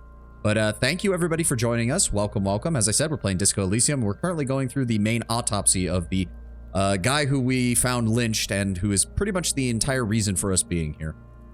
But I'm starting to come to the conclusion that this might not be everything that we see. We also requested a toxicological screening. That was thorough. The results should arrive in a couple of weeks. Ugh. Yeah, no, we're not going to get any information out of that. That's for damn sure. We were thorough with the list of injuries too. We described them all in detail. What is there to say? Given the circumstances, it was a professional field autopsy. Oh yeah. Well done, Master Detective. Maybe a drink is in order? I thought SWG stood for Sauce Wars Gravy Lord. What in the... I know that's a joke. You didn't even have to add the /J, Tenwin, but what in the hell is Sauce Wars Gravy Lore? Did you just come up with that on the spot? I mean, actually, Sauce Wars does sound like something that someone would make as a joke game, but the Gravy Lore part threw me. What now, Kim? I need a copy of that autopsy form. Then I will drive him up to with it. Faubourg. All right, well, good on you, Tenwin. That's more creativity than I would think of. I need a copy of the autopsy form, then I'll drive him to Faubourg. It sounds like a delicious game. It does kind of sound like a delicious game. My source is I made it the fuck up. Correct. All right, rip out the autopsy pages. He looks at the dead man one more time, then at the slip of red paper in his hand, and then at the corpse again. You tilt your head, also looking at the corpse. I'm sure we didn't get everything. There's always something. This is a white check. You can read. I need another. Holy crap. That's a 14 in perception. We only have a 4. Oh, fuck. But I really want it. I really want it. Maybe we can get lucky? Maybe we can get lucky? Come on, game. Come on, game. Give me it. You run your hands over the victim's cold body, his limbs, his torso with its swollen organs. Maybe you should be more thorough. The Knights of Bernays have invaded the Ranch Kingdom. Only the nation of Gravy Lore can hope to resolve this conflict with the Knights of Rue. A food-themed fantasy world would actually be kind of hilarious. Not gonna lie, that would actually be kind of funny. It would bring out the vor fetishist people, though, I think, too much. They would definitely want in on that. Look under his fingernails. His fingernails have turned dark. They're chipped and quite long. There is dirt under them. That's all. Do you think we missed something? You can't shake the feeling that there are more secrets concealed in the flesh before you. There's something we're not seeing. Okay, well, we are in livor mortis here. He is disintegrating. We need to refrigerate the body if we want to conduct another examination, and we need to do it fast. Where would we find a fridge? It would have to be industrial in size. Let's start by asking Gart at the Whirling in Rags and the Fritz store down at the gates. If they don't know, but only if all else fails. Glad you could bake it. Oh god, I remember that fucking... Oh, that video where they subtly alter just a couple of the lines from the human campaign in Warcraft 3. God, that was so stupid. That was some classic, like, YouTube poop levels of shit. Fuck are you looking at, Beano, man? You want a piece of the Kuno? Wanna get fucked? Only if all else fails. He stresses. Yeah, no. Talking to Kuno is a pain in the ass. Kuno looks like he gets around. Knows Martinez. And its fridges too, probably. Let me take another look at the body. Hurry. This is one task we cannot sideline. With every hour, whatever we are looking for will become harder to find. Soon, you'll be looking for clues in a pile of sludge and bones. Lieutenant, take the body away without further examination. No, no.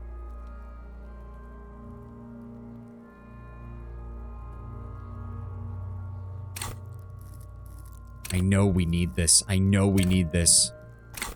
I've got that feeling.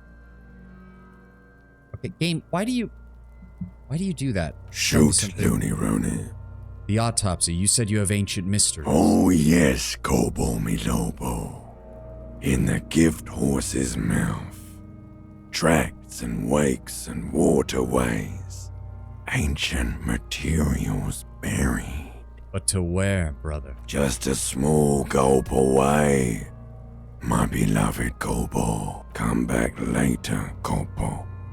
Amuse yourself with my frank man. Your arm reaches out and your eyes close, as if by their own volition. It's dark all around. You feel cold, dead flesh through the latex glove. It's right under the palm of your hand. What is this?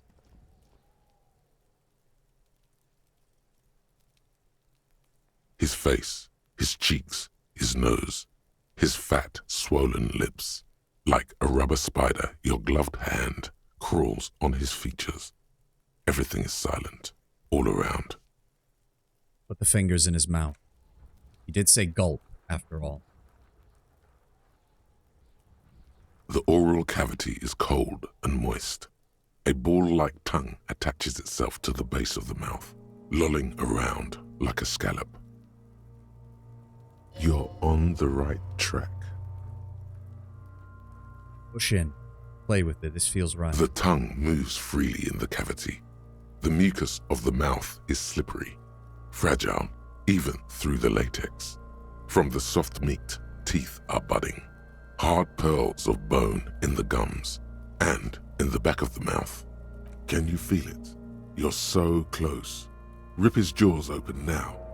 Look in. Open your eyes and look. A vision of black and dark red death, pried open by your hands and studded with teeth. Looks like he's laughing. Death fumes rising from his throat. And there, in the back of his mouth, above the bell of the uvula, right in the soft palate, you see a hole, barely visible to the human eye. It is swollen shut, almost vanished. No larger than 0.4 centimeters in radius, the edges appear darkened. An abrasion collar. This is what we're after. Abrasion collar. Abrasion collar. Lieutenant looks in. There's a pen in his hand. His notebook is open to the copy paper. Kuno is silent. Touch it with your fingers.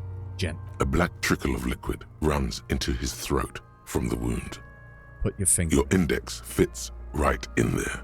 A tight tunnel of flesh opens up. Tissue damage. Wide enough for 2 fingers. As you push both in, you reach through his mouth, right into his brainstem. The fuck is happening? Ah, shit, see? Feel around first. The basal ganglia feels clumpy. What entered here has torn apart his reptilian complex. Deeper. Your yellow fingers slide into the remains of the limbic system.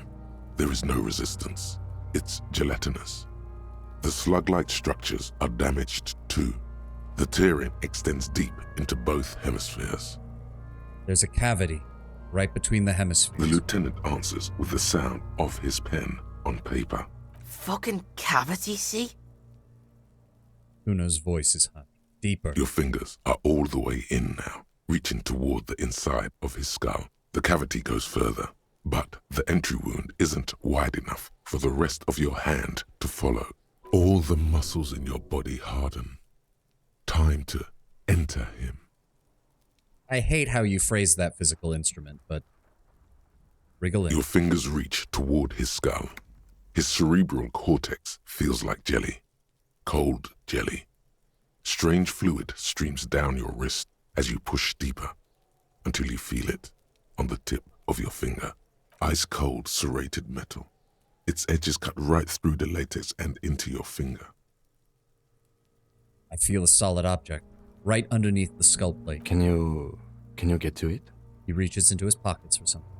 Inspect the skull. There's a tiny crack, a protrusion in the cranium, right in the back of his head. Your finger must be pointing straight at it. From the inside, the object that is in there stops just short of the skull, in the encephalus, knocking this tiny fracture into the cranium. We have the makings of a very small exit wound here. The lieutenant leans closer. Forget about the fucking exit wound, Beano. The pig is wearing him like a fuck puppet. Her voice is absolutely sizzling with excitement. For the love of God, game, don't you fucking dare. No snake eyes. Get it the fuck out. Thank you.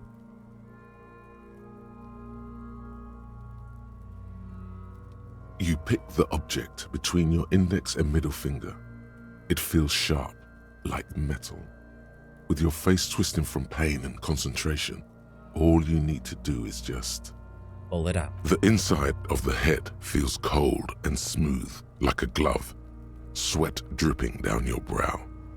Careful not to lose the prize between your fingers. Can you save mid-conversation? No, you cannot save in conversation. It does not let you. And, Sucrose, I am trying my level best not to save scum this game.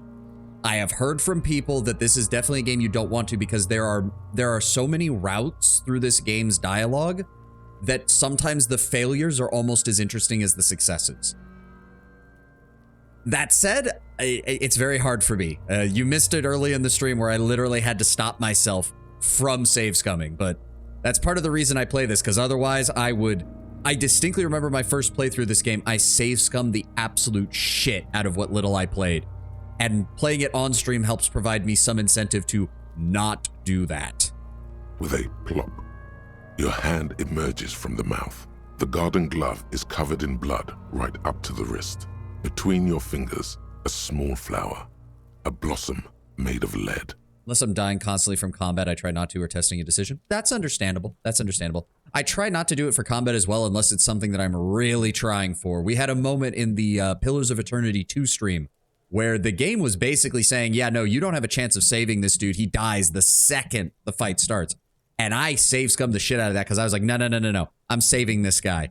And I was very glad I did because it was a very nice story point. But I try to limit it at the very least. I only do it if I really get onto something about it. Co-op Pillars when? Do they have that as an ability? I don't know if they do. I know Baldur's Gate has a co-op mode, but I don't think Pillars did. This was before, honestly, this was before anyone even thought about making a co-op style CRPG. And with Baldur's Gate, it only really worked because they used the D&D rule set, which is obviously meant for tabletop RPGs. Yeah. Nah, it is the case. It's the case, Sucrose. Yes, Lord Bramber, he's been shot. Don't worry, I didn't miss your message there. Yes, he's been shot. Fucking beautiful! CRPGs only rarely do co-op anymore. BG1 and 2 used to have it in the day along with most of that era. Yeah, but back then it also didn't matter as much because let's be honest, CRPGs outside of the player character's dialogue were not very, like, mechanically they were not very complex, especially a lot of them that just imported rule sets from tabletop games. The only decent ones I can think of are Baldur's Gate 3 and Rogue Trader. That's because you're starting to see people who are actually designing their games with the purpose of having that in them again. A bullet. The lieutenant puts a small bag marked evidence under it. Drop it in. The bullet falls and an in ad the bag, started. Well, leaving a smattering of blood. For those of you who are new here, or if the ad's not playing for you, I usually his take the eyes ads just to and take a says, short break. Since I don't want anybody to miss anything, so shot through the heart, you're to blame, you give love a bad name. I mean, to be fair, we found the bullet in the back of his skull. It looks like it had enough force to punch through his mouth, and then not enough to actually get through his skull plate. So it basically bounced backwards in his skull, which, that's a horrifying mental image, but yeah. But we will give to be fair, I'm not going to be streaming very long after the ad break, unfortunately. I am coming up on my limit for the day, but we will play a little bit longer and get this conversation finished and figure out where we're going to go. I'm going to go to the restroom real fast while this ad continues to play, and I'll be right back.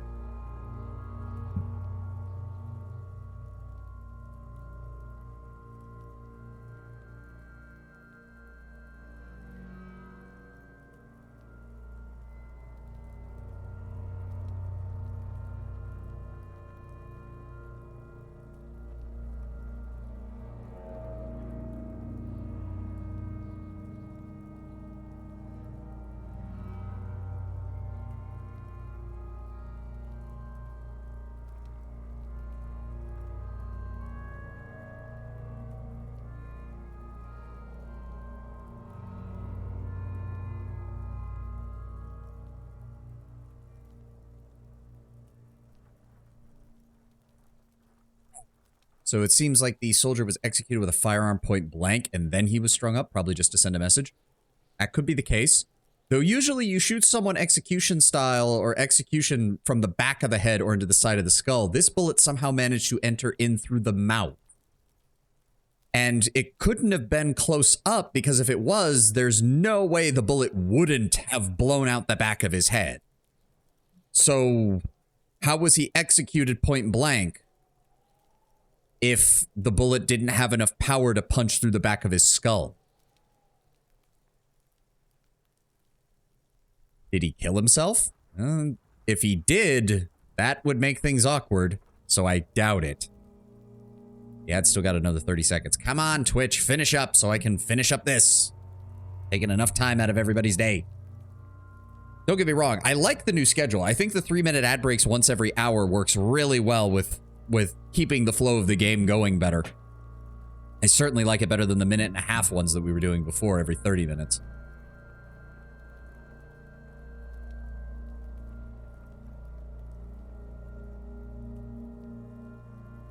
Well, again, though, Lord Brownbear, if he fired the gun at point... so the entrance wound is in his mouth. How does that happen from a distance? I don't know. A non-caliber.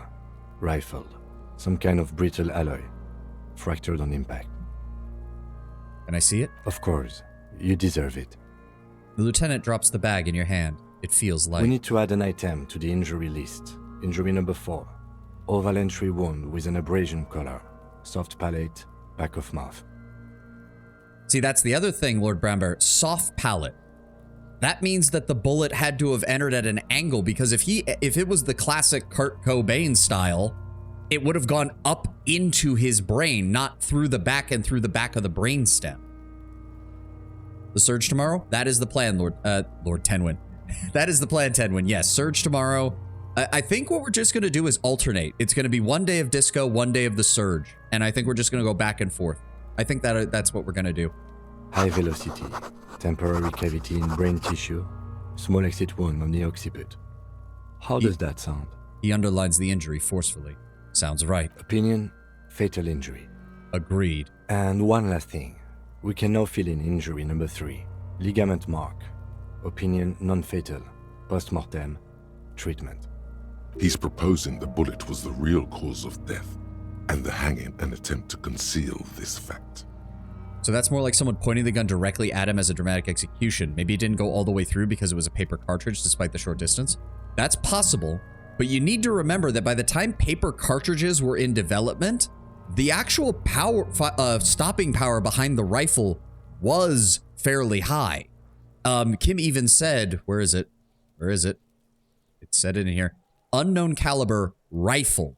So first of all, it is rifled. Even if it's a paper cartridge, it would have enough force, maybe not to blow out the back of the skull, but it would definitely be fatal, and it would definitely cause more damage than what we're seeing.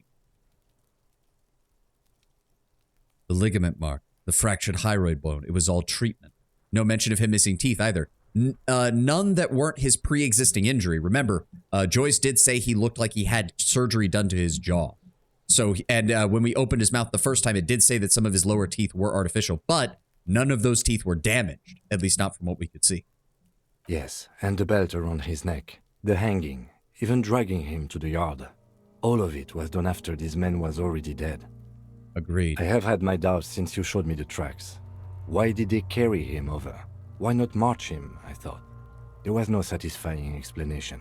There have been other signs too, small things. We were right not to assign hanging as cause of death, as the perpetrators expected we would.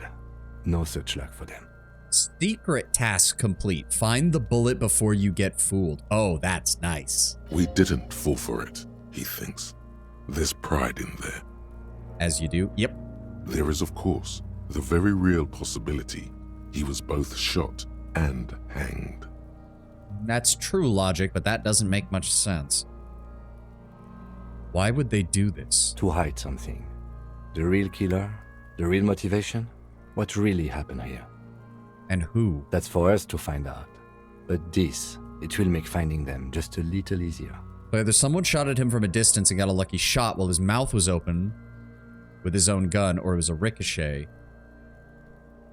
Well, there's no indication that it was his own gun, and in fact, based on what we know, this man and his team are using fully automatic or semi-automatic weapons that do not require reloading, so it was not his own gun. Or it was a ricochet, but no one's mentioned a recent shootout either. Yeah. Do you think it's possible he was shot while he was hanged? To put him out of his misery? It's possible, but it doesn't explain all the other dubious things here. Lack of struggle, primarily.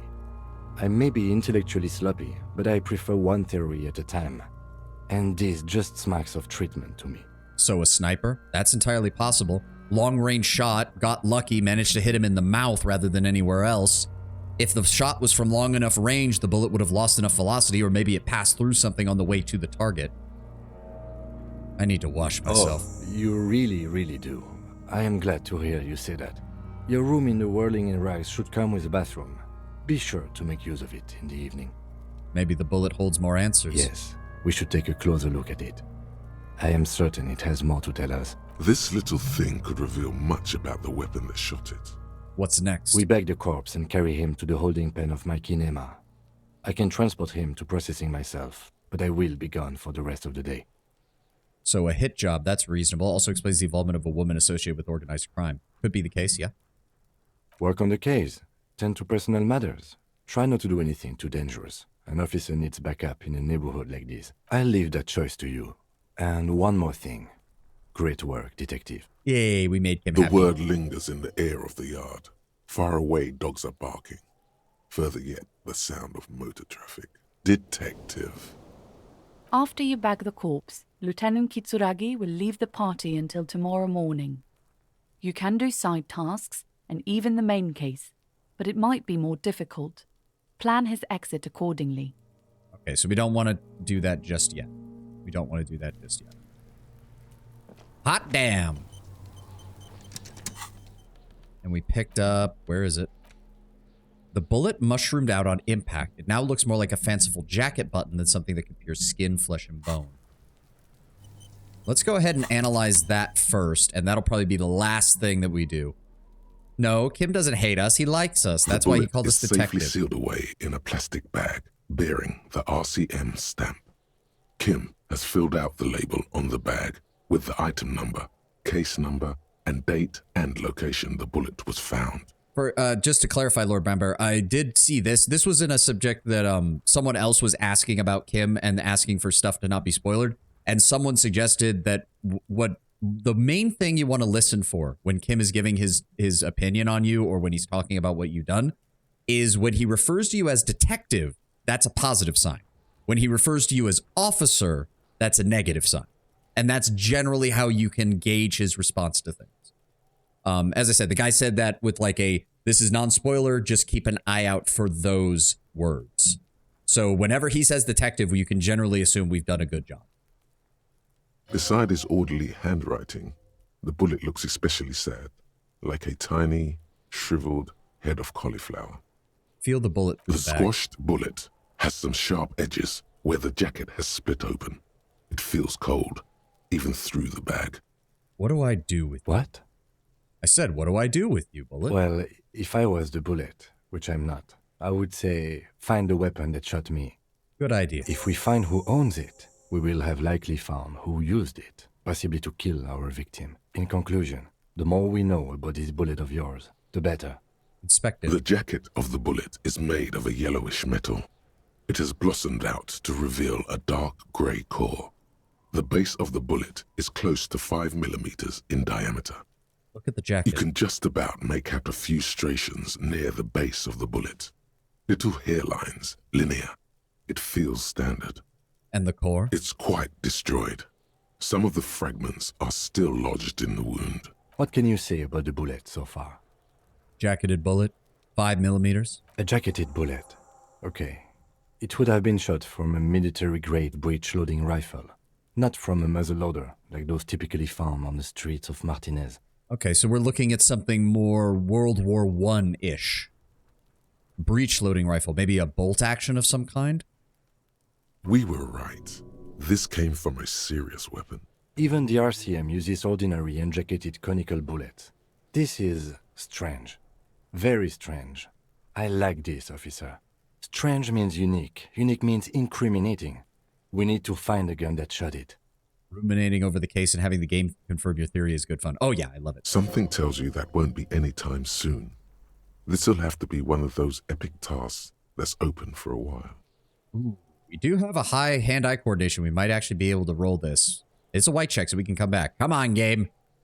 Give me another one. Give me another one. You can't remember what happened last week.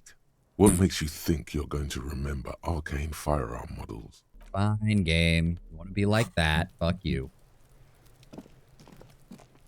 All right. Here we are, almost halfway through the second day, and we've finally gotten the body down and finished our investigation of it.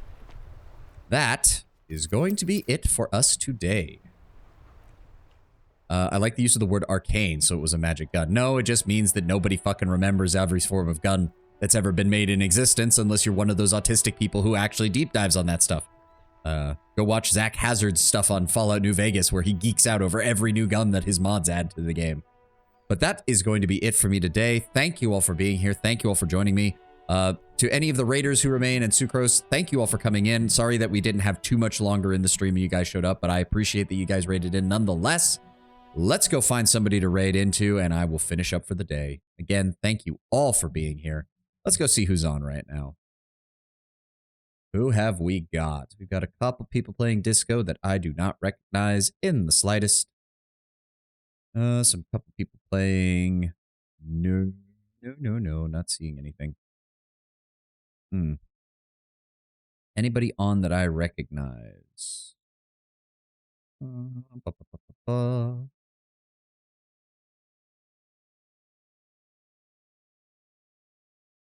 No, nobody I recognize. God damn. I always get awkward when I start thinking of who to raid, and anybody who's been here knows that, but I always end up repeating myself, and it makes me feel like a dick.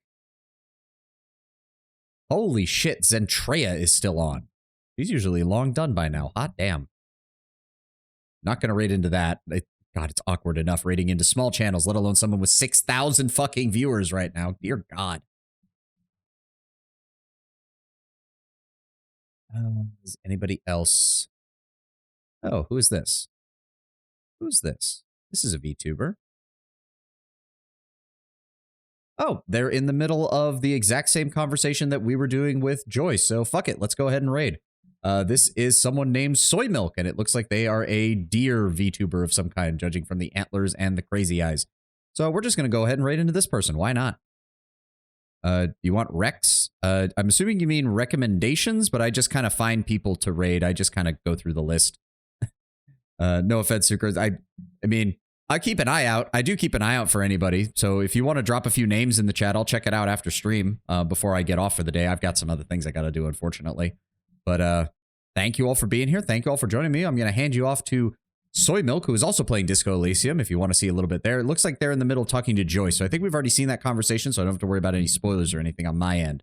I hope you all had a wonderful time in the stream, and I hope you all have a lovely rest of your weekend, a glorious day. I'll see you tomorrow for more of The Surge, and we'll be continuing Disco Elysium on Tuesday, as I said. Yeah, if you want to drop some suggestions in the... if you want to drop some suggestions in the chat, Sucrose, feel free to do so. I won't... I'm going to end stream, but if you just want to type them in the chat, I'll take a look at them, and I'll make a note of them for next time I'm looking for a raid. Thank you very much. Thank you very much, but leave it up to you. Try... thank you for the stream. Yeah, thank you. And thank you for raiding into us, and I hope the shout-out was good. As I said, I still am getting used to doing that, and remember to do that, and the raid timer is actually running out, so I'm going to give a final goodbye. Hope you all have a lovely day. I will see you tomorrow. One day I'm going to figure out how to do an epilogue to my streams without sounding like a deranged lunatic who's constantly rambling. Get out of here, all right? I need to get going. Have a good one, guys. Bye.